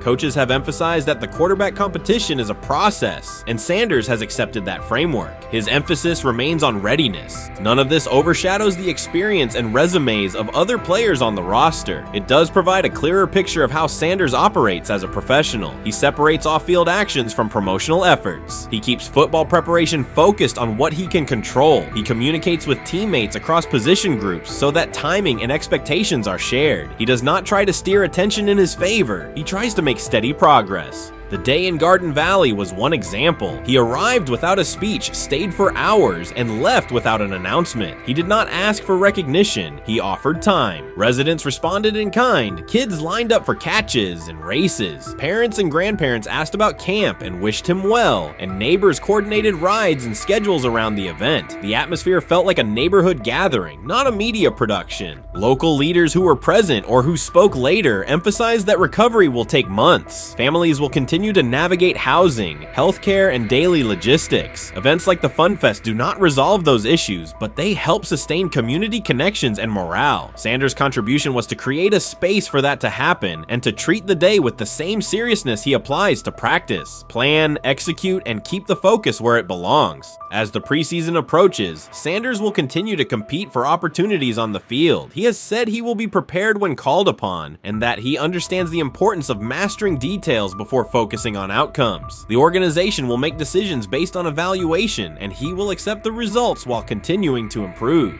The off-field choices will remain consistent: identify needs in the city where he lives and contribute in direct, practical ways. The core elements are simple. A neighborhood suffered a significant loss. Residents faced immediate and ongoing challenges. A rookie quarterback chose to spend a day there, without a press conference, without a schedule of talking points, and participate in a community-led event designed to give families a break and remind children that play still has a place. He provided presence, not a headline. He listened more than he spoke. He returned to work the next day. In a league and media environment that often prioritize visibility, Sanders made a different choice. He kept attention on people, not optics. He placed value on time spent in person rather than on appearances. He continued to build trust in the locker room and in the city through steady conduct rather than declarations. That approach, measured, direct, and consistent, will shape how he is viewed in Cleveland as much as any public statement could. The outcome of his football career will be decided on the field by installations learned, reads made, throws delivered, and games played. The outcome of his role in the community will be measured by smaller, quieter moments. Afternoons like the Fun Fest, school visits, and unannounced stops where listening matters more than being seen. For Cleveland residents at Rainbow Terrace, the takeaway from that day was straightforward. Someone who represents their team showed up, stayed, and participated without fanfare. For Sanders, it was the same. Do the work in front of you, whether that is a practice period or a neighborhood event, and keep the focus on the people who are affected most. The 2025 NFL Draft was expected to be Shedeur Sanders' moment. Many projected him as a top 10 talent and a headline quarterback in one of the most discussed college football storylines in years. Instead of walking across the stage on the first night, he waited through 3 days without a call. There was no celebration, only silence. When the phone finally rang at pick no. 144 in the 5th round, it was the Cleveland Browns. With that selection, the financial outlook changed dramatically. The Sanders family believes this was not a typical draft slide, but the result of coordinated action. They are pursuing a $100 million lawsuit alleging collusion across parts of the league. In the months before the draft, Sanders was consistently discussed among the top quarterbacks in the class. Television and digital analysts praised his poise, accuracy, leadership, and command. Scouts highlighted a 74.1% completion rate, record-setting stretches at Colorado, and his rise from an HBCU star to a national figure. Consensus expectations placed him in the first round or early second. Draft night unfolded differently. As picks accumulated, there was little indication that his name would be called. The atmosphere at his private gathering shifted from anticipation to doubt. When the Browns selected him late on day 3, projections for his first contract dropped from an estimated range in the mid-$30 million to approximately $4.6 million, with corresponding reductions in likely endorsements and long-term positioning. According to Deion Sanders and others close to the family, this was not about performance, injury, or conduct. They argue it was coordinated. Attorneys were contacted immediately. The allegation is straightforward. Sanders' value was suppressed intentionally. The family's position is that this was a calculated decision within parts of the league, not an isolated set of evaluations. The legal claims focus on communications that, if authenticated, could be significant. Internal emails, text messages, and owner-to-owner conversations. The family's representatives contend that these materials show a deliberate effort to avoid drafting Sanders in early rounds based on perceived image concerns rather than football merit. One message reportedly under review framed the decision in branding terms. Drafting Shedeur would mean inheriting the Prime brand. The complaint asserts that this view led some teams to discourage others from selecting him unless necessary, not for film-based reasons, but to avoid perceived attention and external pressure tied to his family's profile. A related thread involves speculation about team fit and willingness to play for certain franchises. Past public comments by Deion Sanders were interpreted by some as signals of an Eli Manning scenario. The family's view is that these were strategic statements, not ultimatums. They argue that rather than engage in discussion, teams chose a passive approach, no direct rebuttal, reduced contact, and a collective reluctance to invest a premium pick. If phone records and written communications corroborate coordination, these items could become central exhibits. Media tone shifted as the draft neared. Coverage that had emphasized production and leadership began highlighting intangibles, interviews, and perceived coachability. Anonymous sourcing appeared in multiple outlets, with claims that Sanders skipped combine drills out of arrogance, bristled at film critique, or told one club, "Maybe I'm not the guy for you," after a tense session. A widely cited line, "Nobody wants a celebrity backup quarterback," was voiced by Colin Cowherd and circulated as shorthand for risk. The Sanders legal position position is that these narratives did not arise organically, but reflected a coordinated leak pattern that undermined his market value. The family's contention is that this was primarily about control and compliance rather than football ability. They point out that Sanders did not fail a drug test, was not suspended, and did not produce poor athletic testing. His college resume included elite stretches and significant program elevation at 2 stops. The legal claim asserts that the league's power structure resisted a high-profile player aligned with a high-profile parent coach and an independent media presence. The allegation is that teams sought to avoid the perceived complexity that would come with selecting him early. The financial impact is a core component of the damages claim. Had Sanders been selected late first or early second round, projected 4-year compensation would likely have fallen between $30 to $35 million, with immediate access to higher tier endorsement opportunities and the brand leverage that accompanies a franchise quarterback designation. As a 5th round pick, the initial contract value is a fraction of that total, and associated off-field opportunities are typically narrower. The suit reportedly seeks not only lost salary, but also the broader economic value linked to draft position, sponsorships, licensing, and the visibility that accelerates an early career trajectory. The filing's scope, as described by sources close to the family, extends beyond the league office. It may involve media outlets, scouting firms, and specific executives if discovery shows coordination or materially false statements that affected value. The argument is that the draft slide harmed not only Shedeur, but also the broader Sanders brand, affecting perceptions of Deion Sanders as a recruiter, coach, and public figure. The family's view is that narrative construction around brand risk and celebrity backup produced a measurable economic and reputational loss. If a court authorizes discovery, the process would likely compel emails, internal draft notes, and message archives from teams and third-party intermediaries. Subpoenas could be served on media organizations for sourcing records related to anonymous quotes. That level of transparency would be unusual and could reveal how information flows during pre-draft periods. The legal theory moves beyond a single player's evaluation to the draft's integrity, whether owners or executives acted in concert to reduce a prospect's value for reasons unrelated to football performance. The league has not publicly addressed these specific allegations. Background comments from executives characterize the claims as overreach. The family's camp maintains they have documentation sufficient to proceed. The comparison points referenced by observers include Deflategate, Spygate, and the Colin Kaepernick grievance, not because the facts are the same, but because of the potential scope, policies, practices, and the balance of power between the league and individuals challenging its processes. Another dimension of the dispute involves how the NFL perceives Deion Sanders, Coach Prime, and the autonomy he promotes. He built a large media footprint around his programs at Jackson State and Colorado, elevated his players' profiles, and spoke openly about fit and leverage. The family contends that this visibility, combined with statements about preferred destinations, triggered resistance. The complaint frames the response as a preference for compliance and predictability over independent branding and public negotiation.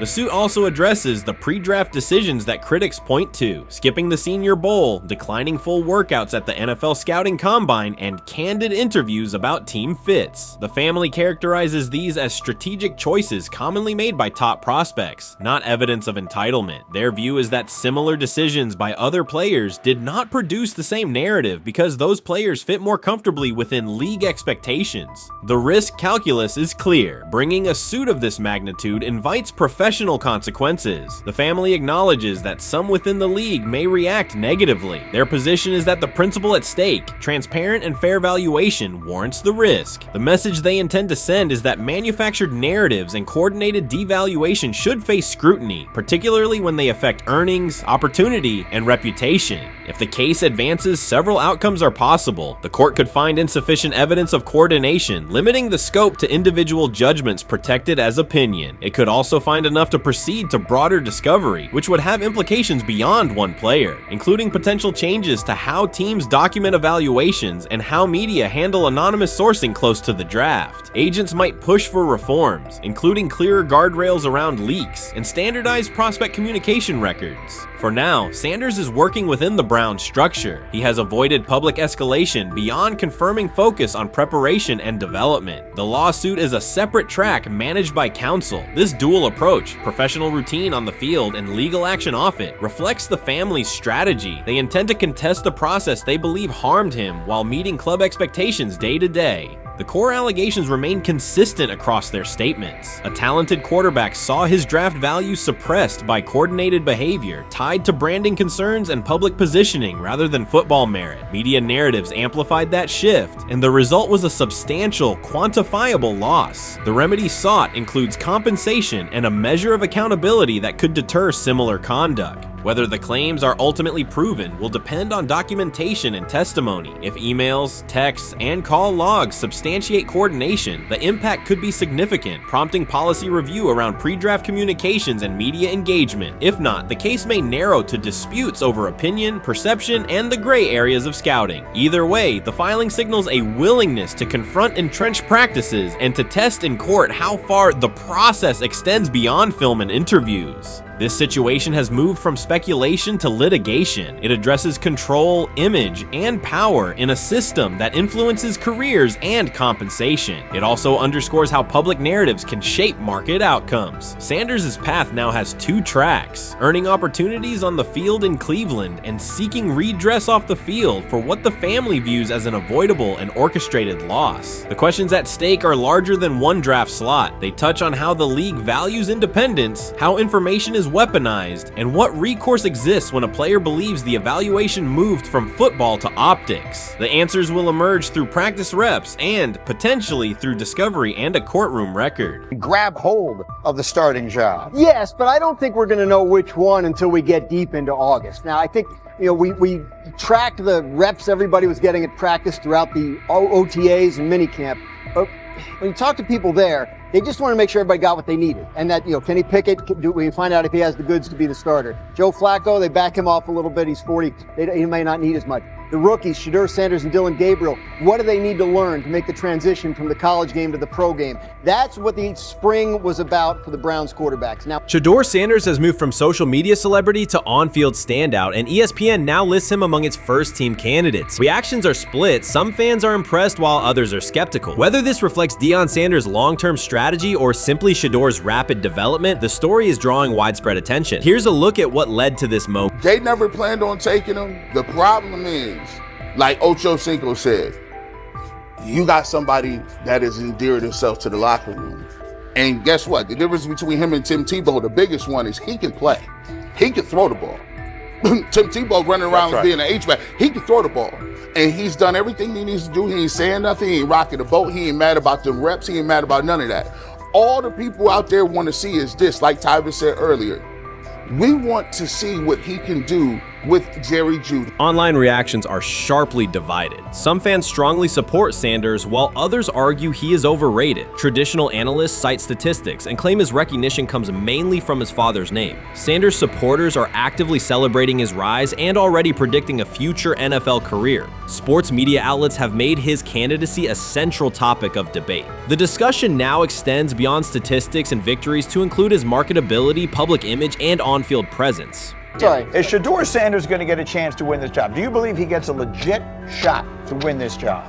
Listen, I think, first of all, the action's going to really start in training camp. Like, forget all the OTA stuff. You don't win a job in OTA. The real action starts in training camp. And just like Shedeur said, during the mini camp, when it's time to take your reps, you got to make the most of it. Because I think early on, there's going to be a lot. Remember, Joe Flacco didn't hardly practice in OTAs and mini camps because they were giving the young guys. Right. So when he gets his opportunity, he's going to have to make the most of it. Analysts are closely reviewing game footage to evaluate Sanders' decisions and mechanics, while others examine his social media activity to see how he balances content creation with quarterback duty. Shedeur Sanders' placement on ESPN's early first-team list has taken over the college football conversation. Supporters circulate his highlights and argue that his on-field production and leadership justify the honor. Skeptics claim the recognition relies too heavily on his family name and question whether his resume is strong enough for first-team status. Analysts are rewatching game footage to assess his reads, accuracy, and pocket presence, while others examine how he balances a high-profile social media presence with quarterback responsibilities. The debate has pushed other storylines, such as conference realignment and NIL issues, into the background, leaving fans and commentators focused on Sanders' performance, marketability, and overall impact on the sport. I'll keep saying it.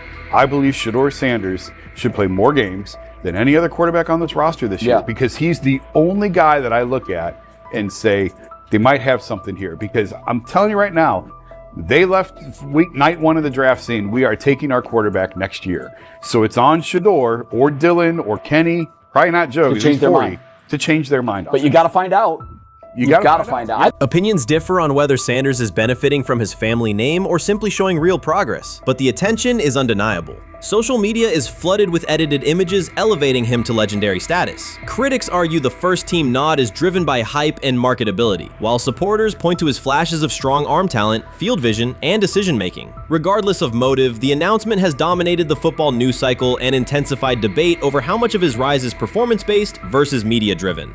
Highlight reels rarely show Sanders' turnovers, late-game mistakes, or inconsistent stretches. Being named to a first-team watch list suggests sustained dominance, something Sanders has displayed only in flashes. His selection appears driven as much by brand recognition and media appeal as by performance. ESPN's decision has intensified debate. Data-driven critics post statistics that question his resume, while passionate supporters predict awards and future NFL success. Commentators recall a time when first-team consideration required years of proven excellence. Yet many fans already see the announcement as confirmation that Sanders is on track for major college football honors. Shedeur Sanders has earned first-team reps when training camp commences later in July. I'm not saying like he's the first guy up when you do 11 on 11s day 1, 2, 3, 4, 5 at training camp. I'm not necessarily saying that, but he's the one quarterback that we didn't get a chance to see take reps with the ones.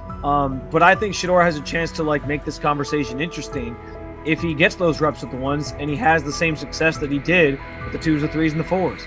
I have confidence he can show you something, but I got to see it. We all got to see it before we can actually judge that. Some believe Deion Sanders is already preparing for an award ceremony, while others are furious, threatening to protest ESPN's credibility over Shedeur's first-team mention. Critics argue that honoring Sanders without a full season of elite play undermines college football standards. Supporters insist his performance and profile justify the recognition. The debate reflects a broader clash between traditional merit-based evaluation and modern brand-driven visibility. In today's landscape, first-team consideration is no longer only about statistics. It also involves marketability and audience engagement. Whether welcomed or rejected, Sanders commands attention and embodies the sport's shift toward both performance and personal brand. This is exactly what he says. I'm told the footage of Shedeur Sanders meeting with the Giants is so bad that both the Browns and the Sanders family have threatened legal action if it is published. The New York Giants have released audio from their draft interview with Shedeur Sanders, and the disclosure has drawn intense public reaction. Fans want to know whether Sanders made critical remarks and why the Giants shared material that should have remained confidential. The situation revolves around an open microphone, contentious comments, and the broader implications of the leak. The New York Giants published a brief, edited segment from their interview with Shedeur Sanders and withheld the remaining footage. Observers are debating whether this was a strategic public relations decision or an attempt to discredit him. The team has offered no additional explanation, and many fans view the limited release as inadequate and potentially misleading. They are demanding full transparency and accusing the organization of orchestrating a negative narrative. While criticism of Sanders is vocal, his supporters are responding with equal intensity.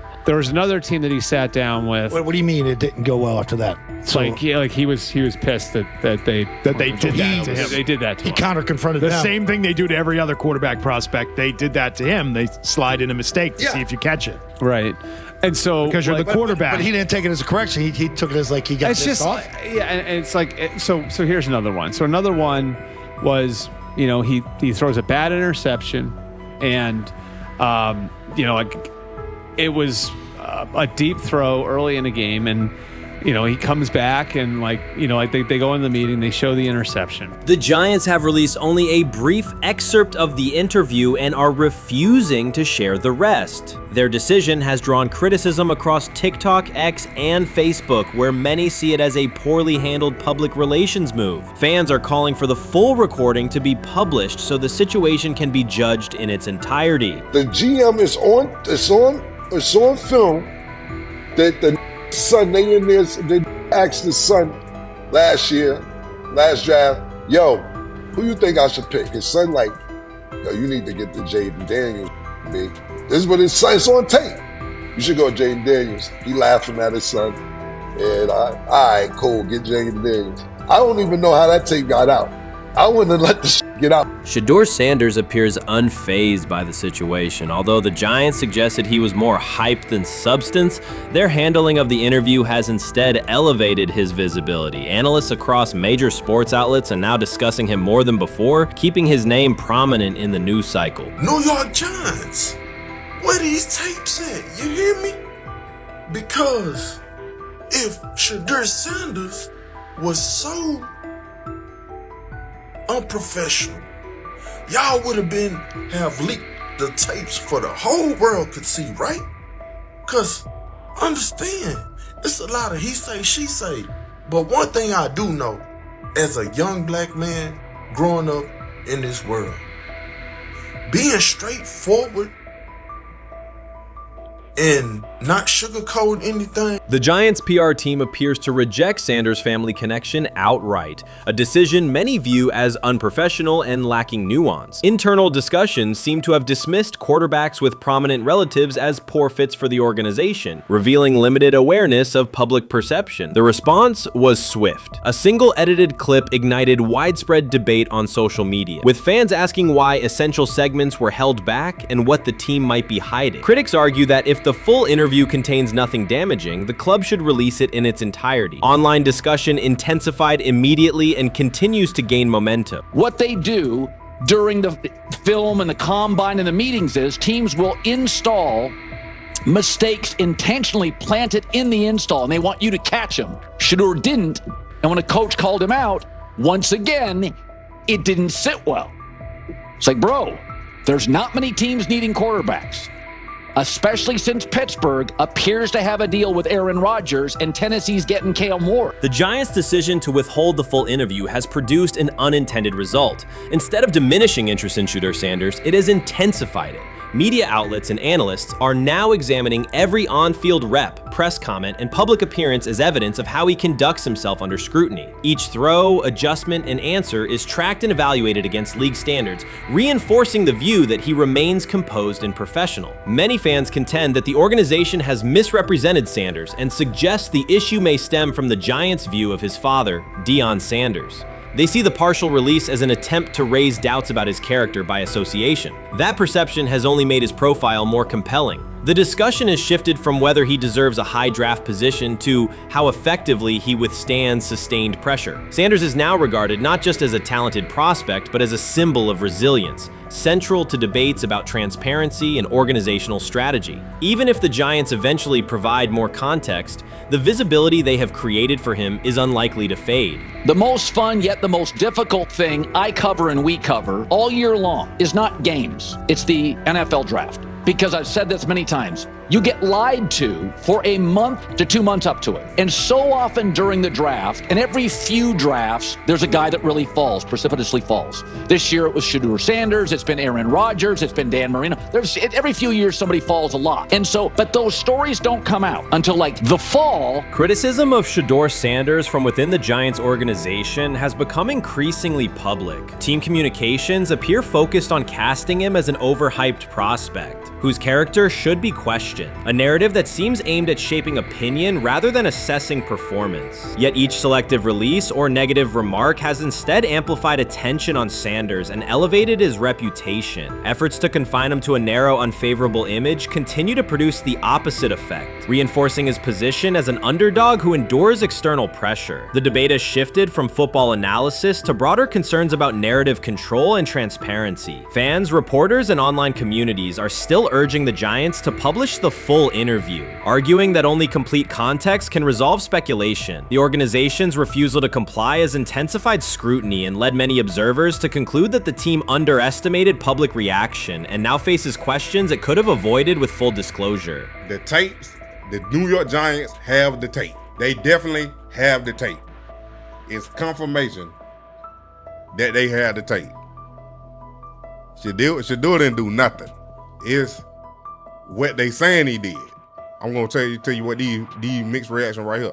So we already know about the New York Giants, but the Pittsburgh Steelers head coach Mike Tomlin reported admired Sanders' talent, but hesitated to draft him due to previous challenges with quarterbacks like Russell Wilson and Justin Fields, leading to more cautious approach. Las Vegas Raiders. Sanders met with Raiders at the NFL Scouting Combine and expressed enthusiasm about potentially joining the team. His familiarity with the West Coast offense and quick release was noted positive, though concerns about his ceiling. Hours after the Giants posted that short audio clip, the timeline never slowed. Comment threads filled with frame-by-frame breakdowns, lip-read attempts, and side-by-side comparisons of what was said versus what was left out. Reporters called league contacts. No one could explain why a franchise would stir this level of curiosity only to seal the vault. Each refusal sharpened focus on Shedeur Sanders, turning routine throws into national talking points. Analysts kept circling back to the same note. His cadence at the line looks unchanged, steady against the noise. Hashtags demanding the full interview, trend drop, and trend again. Podcast hosts bump scheduled segments to lead with the leak. Rival teams get asked how they would handle a similar situation, then quietly check their own archives. Inside Giants headquarters, the plan to shape the story looks less like strategy and more like a slow burn spotlight they can't switch off. And now every preseason snap, every media availability, every stray sideline camera angle gets fed into a loop that asks, what are they still hiding? The file remains locked. Curiosity keeps compounding. Until someone presses upload or steps to a podium and explains the redactions, the subject drifts away from depth charts and play design, fixing instead on secrecy, control, and the risk of underestimating how fast attention turns pressure into permanence. Momentum isn't fading, it keeps recalibrating. Louder, impossible to mute. You made an interesting point. So I tend to have the drip, drip, drip. This was my Johnny Manziel theory, is that everybody makes mistakes, especially when you're young. But if I see 2, 3, 4, 5, then you've got a plumbing issue. It's not just you didn't close the faucet. So there's about 6 pieces of video in college where Shedeur was a little bit of a brat, whatever. Then there's the legendary cringy draft room. Didn't love that as a B prospect. Then there's back-to-back speeding tickets, both over 90, and a missed arraignment. The NFL is navigating unexpected headlines after a former Browns coach publicly defended Shedeur Sanders in response to reports of multiple speeding tickets. The coach's statement has sparked extensive online debate. Supporters welcome the show of loyalty, while critics question the motive. Sanders now finds himself at the center of an unforeseen controversy, and observers want to know why a Cleveland coach is standing so firmly in his corner. The story is developing rapidly and continues to draw intense attention. When it came out that he got a speeding ticket, I said it's not really that big a deal. I feel very differently about it now. Over 40 miles an hour over the speed limit, less than 2 weeks after you just got a ticket. I don't know if that's entitlement or immaturity. There's got to be some teams that are feeling very good right now that they didn't draft him. Observers are focusing on Shedeur Sanders' recent speeding ticket, treating the violation as a measure of his character and sidelining his athletic, academic, and philanthropic accomplishments. The incident, driving 15 miles per hour over the limit in a borrowed Lamborghini, has drawn sharp criticism. In response, a former Cleveland Browns coach has taken the opportunity to comment, even though the franchise is widely viewed as unstable due to its frequent coaching changes and limited on-field success. By defending Sanders, he presents himself as an authority on discipline and leadership. The statement, coming from an organization seldom praised for stability, has nonetheless attracted considerable attention across the league. You want to defend him a little bit. I thought this was an interesting take. Yeah, I thought it was really interesting that you said you were out because of the speeding tickets. To me, that's such a minor thing. You were so high on him in terms of his completion percentage in OTAs, and I thought that was a little aggressive on your part. But with the speeding tickets, I got a speeding ticket the first night of the draft, my first year there. I thought maybe I'd get the benefit of the doubt, but they gave it to me anyways. As soon as the former Browns coach defended Shedeur Sanders, social media erupted with commentary, resembling the volume of draft night coverage. Posts and opinions appeared within minutes, and criticism escalated rapidly. Detractors amplified Sanders' minor speeding violation, while supporters argued that such reactions were disproportionate to a single traffic citation. Shedeur Sanders received 2 speeding citations, and the minor traffic issue quickly drew national attention. Before considering the former former Browns coach's response, it is useful to clarify the facts. Sanders, son of Pro Football Hall of Famer Deion Sanders and a current college quarterback, was twice ticketed for exceeding the limit while driving a high-performance vehicle. Commentary on social media escalated rapidly, with critics framing the incident as a significant character concern, even as the league has historically tolerated far more serious legal transgressions. Stepping into the debate, a former Cleveland Browns coach, best known for a tenure filled with losses and contested decisions, issued a strong public defense. He argued that 2 speeding tickets should not define Sanders' reputation or overshadow his on-field talent and community work, urging a balanced assessment of the player's actions. I don't love it from a 5th-round draft pick. I don't love that it happened multiple times. But I do think that this is the first time he's been away from his dad. And, you know, there's going to be some growing pains. Now, would I sell my stock on it like you are? Not because of a couple speeding tickets, especially in light of the problems that Brown's quarterback room has had to deal with legally in the last few years. I mean, this is nothing. The debate quickly shifted from 2 speeding citations to broader claims about integrity, growth, and leadership. The former Browns coach framed the infractions as moments for personal development and urged observers to view them in context. Critics responded forcefully. Some called for disciplinary action, others questioned Deion Sanders' parenting, and a few sought to discredit the coach himself, despite his professional record already being widely analyzed across the league. The reaction underscores an apparent inconsistency in public standards. Fans often overlook on-field confrontations, heated sideline arguments, and other significant controversies, yet they treated Sanders' routine traffic offenses, speeding without evidence of reckless endangerment, as indicators of serious character flaws. If such minor violations were adopted as the primary measure of morality in professional football, many players would face similar criticism.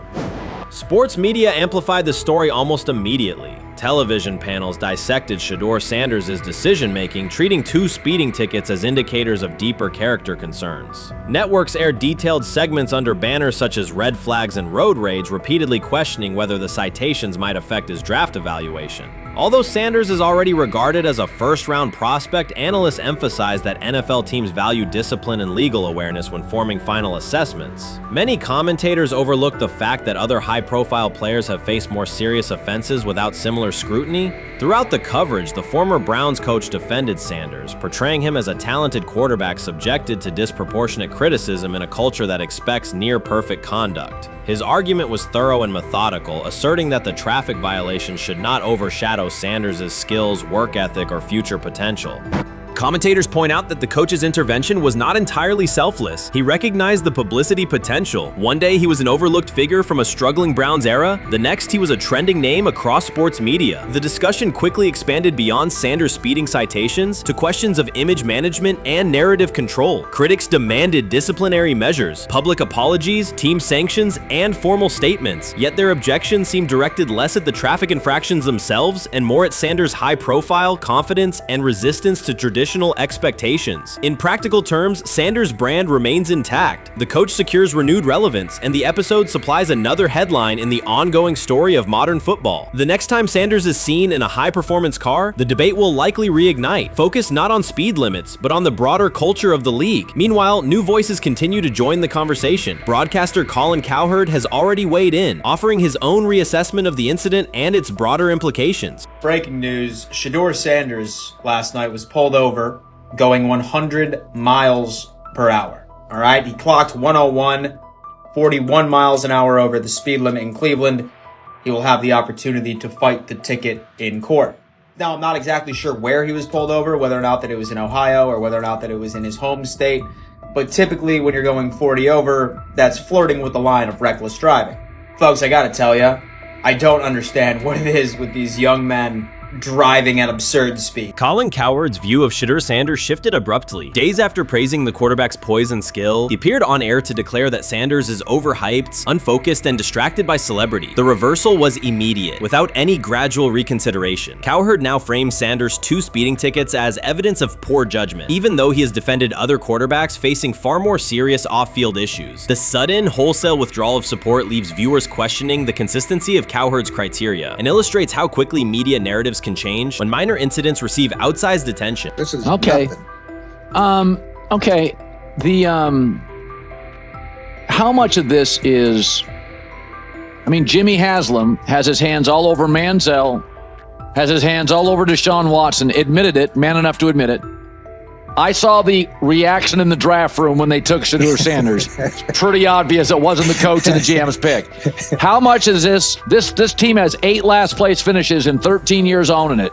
How much of this is we don't have a very good owner here like Washington, D.C. and the Commanders? Yeah, I didn't love the owner stepping in and saying, hey, you got to take this guy in the 5th round. And I doubt they'll ever admit to it. While Colin Cowherd urged teams to move on from Shedeur Sanders, former Browns coach Eric Mangini offered a more measured response. Mangini, whose tenure in Cleveland was marked by mixed results, used his platform to provide context rather than condemnation. Instead of sensationalizing the speeding violations, he encouraged viewers to consider Sanders' circumstances. A 21-year-old quarterback whose life is scrutinized both on and off the field. Mangini acknowledged that the tickets were mistakes, but emphasized that they do not by themselves define Sanders' character or future. He noted the extraordinary attention athletes received today, combining the responsibilities of quarterback, public figure, and social media presence. Under such pressure, missteps are magnified, and criticism multiplies quickly. Mangini concluded that any evaluation of Sanders should weigh the totality of his behavior, performance, and growth, rather than isolate 2 traffic citations as decisive evidence of poor judgment. Sometime last week, and then, and I just tweeted that out again this morning, and then today, the Joe Flacco one got posted. So running through this, and then of course we'll still have Dylan will be next, and then Shedeur will come last. As training camp nears, Mary Kay Cabot is providing straightforward analysis of the Cleveland Browns quarterback competition. The starter has not been named, but she has moved away from her earlier skepticism of Shedeur Sanders and now acknowledges his talent and potential. Cabot explained that if Joe Flacco is chosen to start week 1, it will mean he is the most prepared to play immediately. This approach would also give younger quarterbacks such as Kenny Pickett time to adjust, refine their skills, and maximize their potential while Flacco handles the early workload. She added that a Flacco start would not prevent Sanders from earning the position later in the season. The depth chart remains flexible, and Sanders' continued development could put him in line for an opportunity as circumstances evolve. Cabot also noted that Pickett could win the job for week 1, but he must demonstrate he can integrate smoothly with the offense and perform reliably under pressure. The Browns want a leader who can control the huddle, execute plays efficiently, and maintain composure. Pickett's performances in upcoming practices and preseason games will be critical in determining whether he secures the starting role or Sanders ultimately takes the reins as the season progresses. Things like that. It doesn't mean that that Kenny can't swoop in there and steal that job by them, but he's really going to have to show that he has a complete mastery of this scheme and this system, and that they don't have to dial it back a lot to put him in there. So these will be some considerations, and I do think that that as the preseason goes along, it will become evident.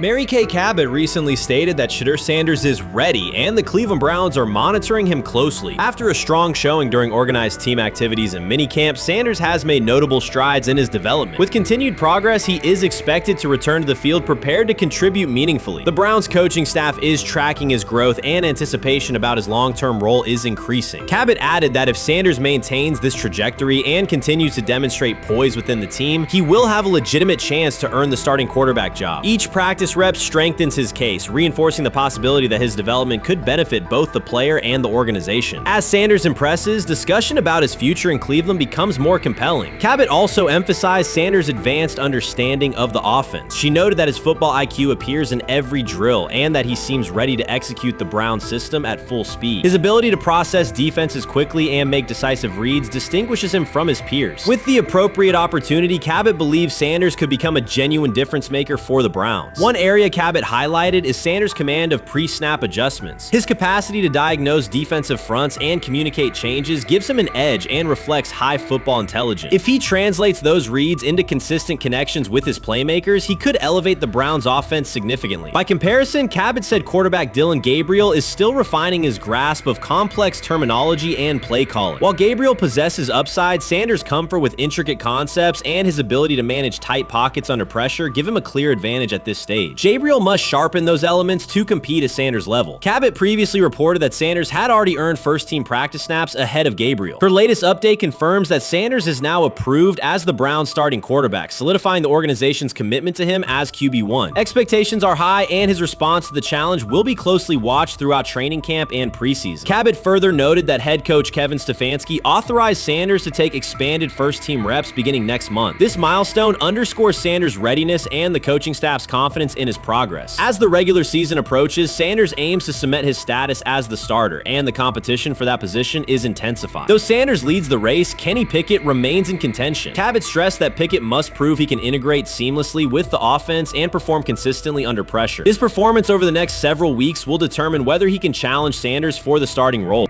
With both quarterbacks vying for the top spot, the Browns' Week 1 starter will be one of the most scrutinized decisions of the upcoming season. For now, Cabot's reporting underscores Sanders' rapid ascent, strong football intellect, and growing command of the offense, qualities that position him well to lead Cleveland's offense when the opportunity arrives. Many observers declared Deion Sanders was finished. They argued that his public style attracted unnecessary attention, that his health had deteriorated too far, and that his coaching career was approaching an abrupt conclusion. They misread his resolve. When speculation intensified, Sanders did not schedule a press conference or issue a formal statement. Instead, he released a short video recorded at his Texas home, walking alongside recording artist Lil Wayne. The footage established two facts. Although Sanders still walks with a limp, he remains active, and he intends to return to the sideline. Reports from USA Today and ESPN confirm that Sanders had temporarily left Colorado to recover from a significant, undisclosed medical condition. He lost 14 pounds and missed several summer practices,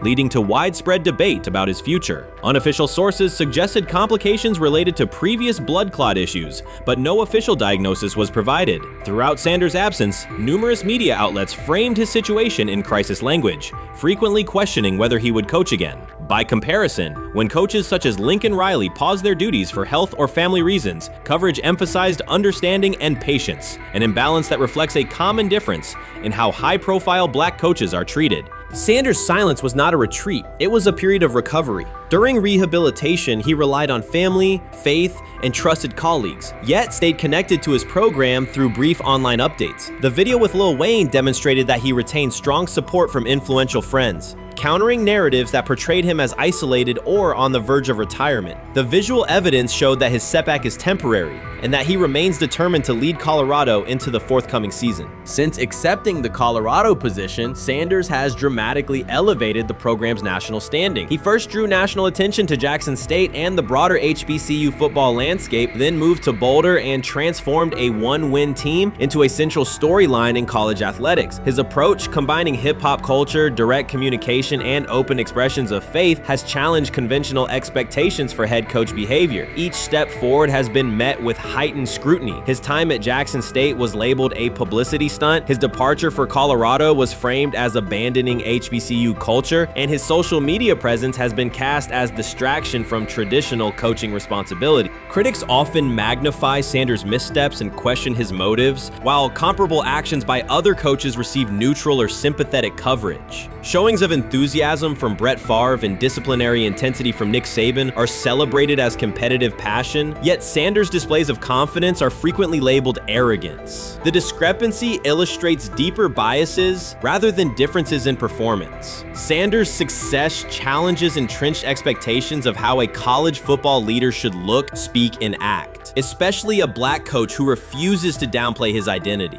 During his convalescence, Sanders maintained close communication with his staff and athletes, reinforcing the standards he had established: discipline, accountability, and belief. The program's daily messaging continued to emphasize preparation and resilience, signaling that Sanders' influence persists even when he is away from campus. Athletes echoed his mantras during workouts, confirming that his leadership extends beyond physical presence. Sanders acknowledges the seriousness of his medical challenge, but has refused to let it define him. He has publicly discussed leaning on scripture and prayer, explaining that his purpose as a mentor, father, and coach extends beyond personal adversity. In that context, the video of him walking in the Texas sun was less a strategic media effort than a straightforward demonstration of continued commitment to his team and mission.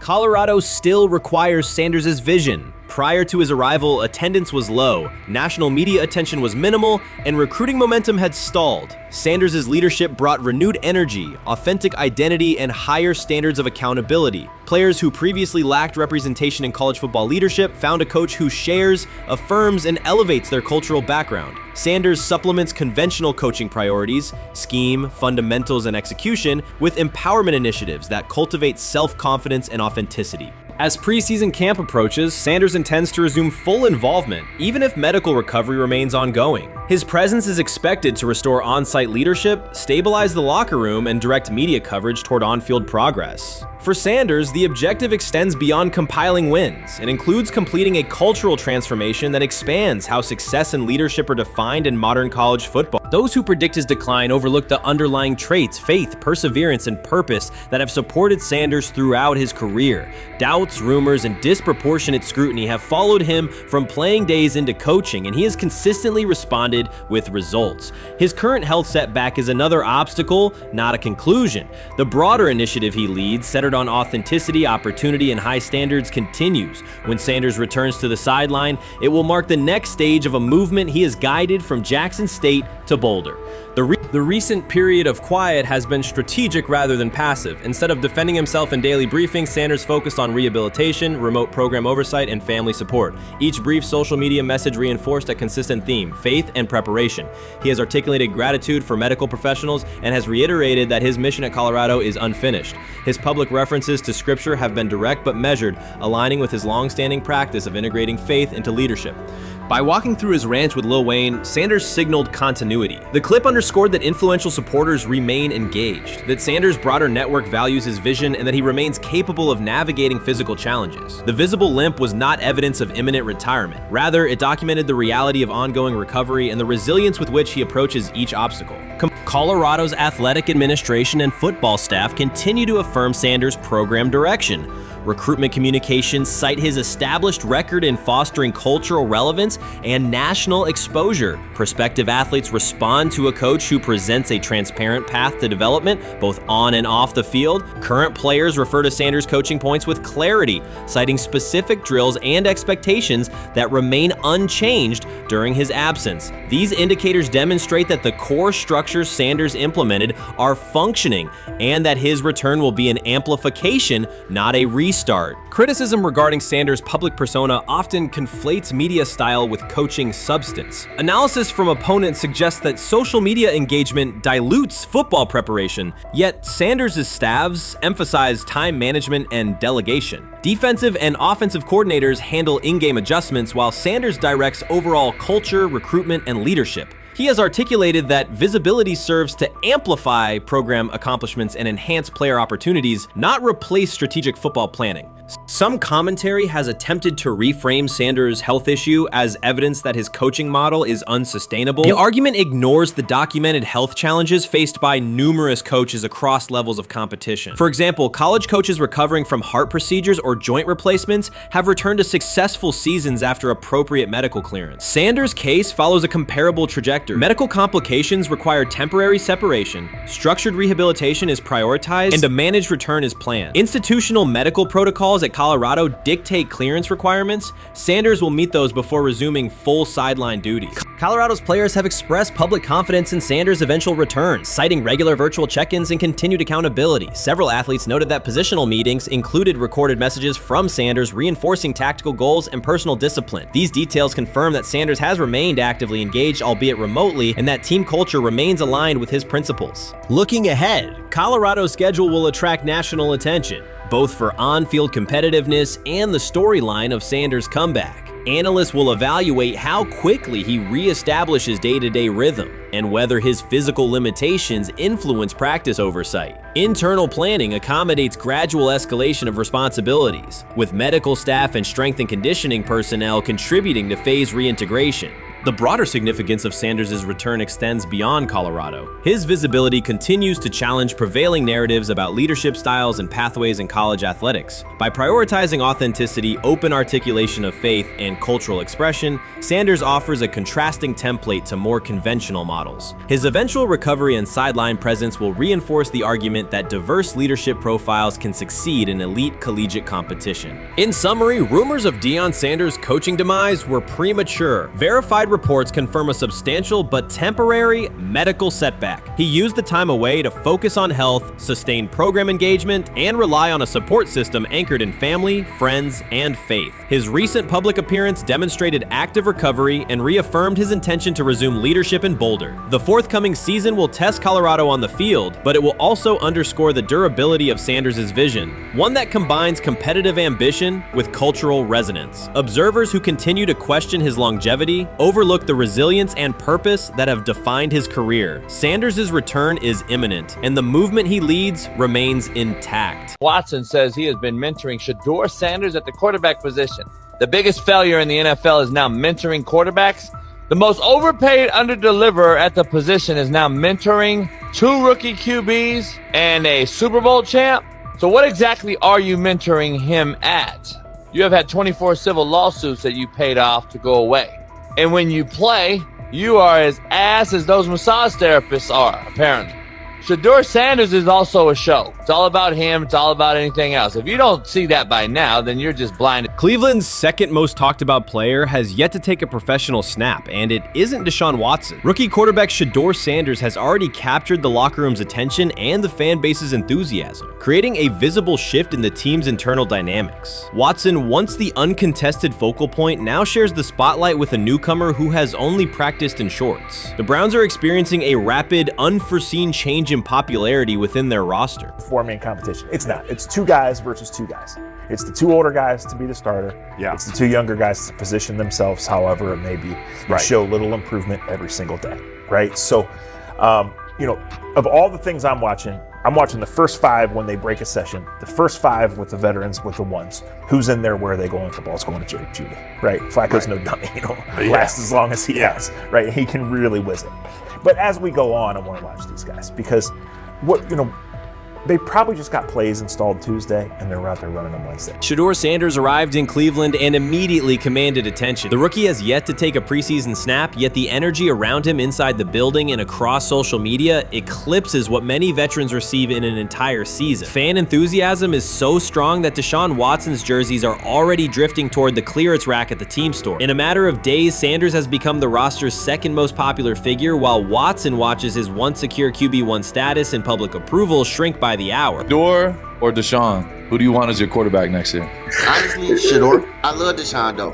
Like, I don't understand all the hate for Deshaun. You get hurt and you get booed, bro. That's foul. That might be the foulest I ever seen. The Browns' social media staff posted a single candid photo of rookie quarterback Shedeur Sanders releasing a warm-up throw, and the response was immediate and overwhelming. Fans saturated timelines with edits of themselves alongside him, while Deshaun Watson's routine practice reps drew comparatively little notice. Although an official Sanders jersey has not been released, unauthorized versions are already moving at a pace that exceeds merchandise sales for several other AFC North teams. The surge in interest marks one of the most intense fan reactions Cleveland has experienced in recent memory. The excitement surrounding Shedeur also triggers a wave of criticism. Veteran analysts, anchored in a 1980s mindset, question whether his style will translate into lasting success. They focus on his NIL earnings, social media presence, and visible confidence, arguing that the image overshadows substance. To them, outward self-assurance appears to be a distraction rather than a competitive asset. Even a simple smile or brief display of personality is cited as evidence that he lacks the measured discipline they expect from a starting quarterback. Critics claim Shedeur Sanders is notable only because of his father, overlooking the performance he delivered at Colorado. Many of those same observers ignored the Buffaloes until Deion Sanders made national headlines, yet they now question whether his son has earned the attention. They want rookies to keep quiet, carry clipboards, and wait 2 seasons before challenging for a starting role. Sanders is disrespected disregarding that script from the moment he arrived. His presence has already turned Cleveland's quarterback discussion into a genuine two-man competition before a single preseason snap. Deshaun Watson maintains publicly that the situation does not concern him, but it is hard to believe the pressure is not real. A fully guaranteed contract protects his paycheck, not his standing in the locker room. Sanders, meanwhile, is translating charisma and early momentum into tangible influence with teammates, coaches, and fans, reshaping expectations for who will lead the Browns on opening day.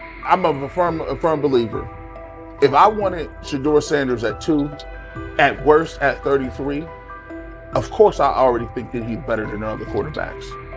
Because that's the type of talent, that's where I would have picked him at. And if he was at 2 or 33, and he still had this same exact skill set, we would be talking about him starting and playing. Right. Well, that'd only be 3 quarterbacks. It'd be 3 quarterbacks, not 4. Not 4, yeah. But since he moved to the 5th round, that's cool. They might have to go along with it. But to me, I think if you ask who got the best tools, I'm going with Shedeur. Shedeur Sanders has not taken a single professional snap, yet discussion about him has split NFL social media into 2 camps. One side already argues he should start immediately. The other worries about what that means for veteran quarterbacks like Deshaun Watson. Reporters now line the perimeter of Browns camp, scrutinizing every inconsistency in Watson's spiral and every precise throw from Sanders during drills. Each well-placed pass is clipped, posted to TikTok, and captioned as evidence of a future QB1. Cleveland is no stranger to quarterback drama, but this situation is different. Rather than cycling through another unproven starter, the franchise is dealing with a rookie who entered with more polish, public attention, and perceived readiness than most first-year players. Fans chant Sanders' name before he has appeared in a preseason game, while the established starter works to maintain his relevance. The atmosphere is not yet a full controversy, it is a countdown. Traditional analysts insist on the importance of experience and respecting the process, yet Sanders is progressing on the timeline set by the supporters who already view him as the next leader of the offense. Urban Meyer's roster history underscores the absurdity. Meyer coached Aaron Hernandez, whose off-field crimes are well documented, along with other players entangled in assaults, academic misconduct, and more. Yet Feinbaum singled out Newton, a national champion, Heisman Trophy winner, and NFL MVP, as the worst. This selective condemnation is not new. When Deion Sanders recently suggested implementing an NIL salary cap to restore competitive balance, Feinbaum dismissed the proposal and called Sanders a hypocrite rather than engage with the substance. The pattern repeats. Feinbaum routinely targets Cam Newton, Deion Sanders, Jameis Winston, Lamar Jackson, outspoken black athletes and coaches, while extending grace to figures such as Nick Saban, Kirby Smart, Dabo Swinney, or Tim Tebow under similar circumstances. Newton is no longer content to remain silent while others distort his story. In response, he laid out an accurate chronology, highlighting facts the commentary networks rarely repeat. One long-standing myth is that Newton was expelled from the University of Florida. He was not. Tim Tebow held the starting job unchallenged, and Meyer had no intention of displacing his star. Like thousands of athletes each year, Newton transferred to find a place where he could play. The move was strategic, not disciplinary. He is with 3-2-2-5-3-17 to transfer to and more back. Meyer was. Critics habitually resurrect the 2008 laptop incident to tarnish Newton's entire career. Newton has acknowledged the mistake, but its relevance is overstated. The incident did not prompt his transfer, nor did it derail his trajectory. After leaving Florida, Newton enrolled at Blinn College, a Texas JUCO powerhouse, and led the Buccaneers to a national championship while posting dominant statistics. That performance earned him the opportunity to transfer to Auburn. At Auburn, Newton produced one of the most extraordinary single seasons in collegiate history. More than 4,000 yards of total offense, 50 combined touchdowns, an SEC title, a national championship, and the Heisman Trophy. Achievement compressed into a single year under intense scrutiny. Even that landmark season is recast by Feinbaum as a cautionary tale. He claims Newton ignored head coach Gene Chizik by diving for a goal line touchdown when told to kneel, jeopardizing the game. In reality, Newton explained that the decision was a collective adjustment made in the huddle after reading the defense.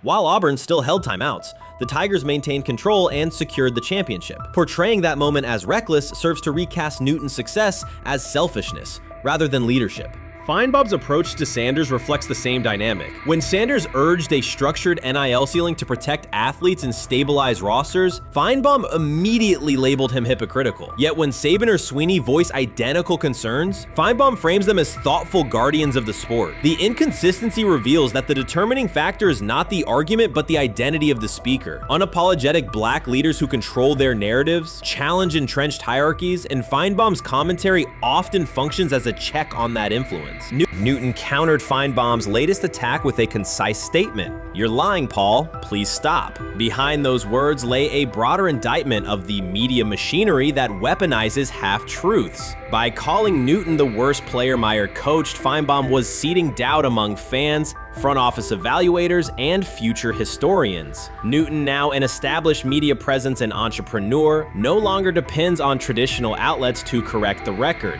He reminded audiences of 3 essential truths. He departed Florida on his own terms, he led Auburn with support from coaches and teammates, and he captured every major accolade available in college and professional football without conforming to prescribed expectations. An unspoken rule lingers in American sports discourse. Black athletes may excel, but must do so quietly, gratefully, and without highlighting systemic inequities. Newton broke that expectation early by celebrating with unreserved joy, answering questions candidly, and refusing to minimize his personality. For some commentators, that confidence is reinterpreted as arrogance. Feinbaum's repeated attempts to undermine Newton follow a familiar script of policing behavior rather than analyzing performance. Yet, legacy rests not in a pundit's soundbite, but in tangible achievements and public memory. Newton's resume, Heisman winner, national champion, NFL MVP, speaks for itself. Millions of fans witnessed his impact on Saturdays and Sundays. Countless young quarterbacks saw someone who looked like them redefine the position's possibilities. The same is true for Sanders, whose player-first coaching philosophy and media savvy continue to influence college football's direction. Feinbaum's commentary cannot erase these realities. Newton, Sanders, Winston, Jackson, and others have already secured their places in football history. By publicly confronting misinformation, Newton set a precedent for athletes who now possess the platforms and technology to present their stories unfiltered. The microphone no longer belongs exclusively to legacy broadcasters. Newton holds it now, and he intends to keep it. A decisive shift that reduces the gatekeeper's influence and ensures that accomplishments are judged on merit rather than narrative manipulation.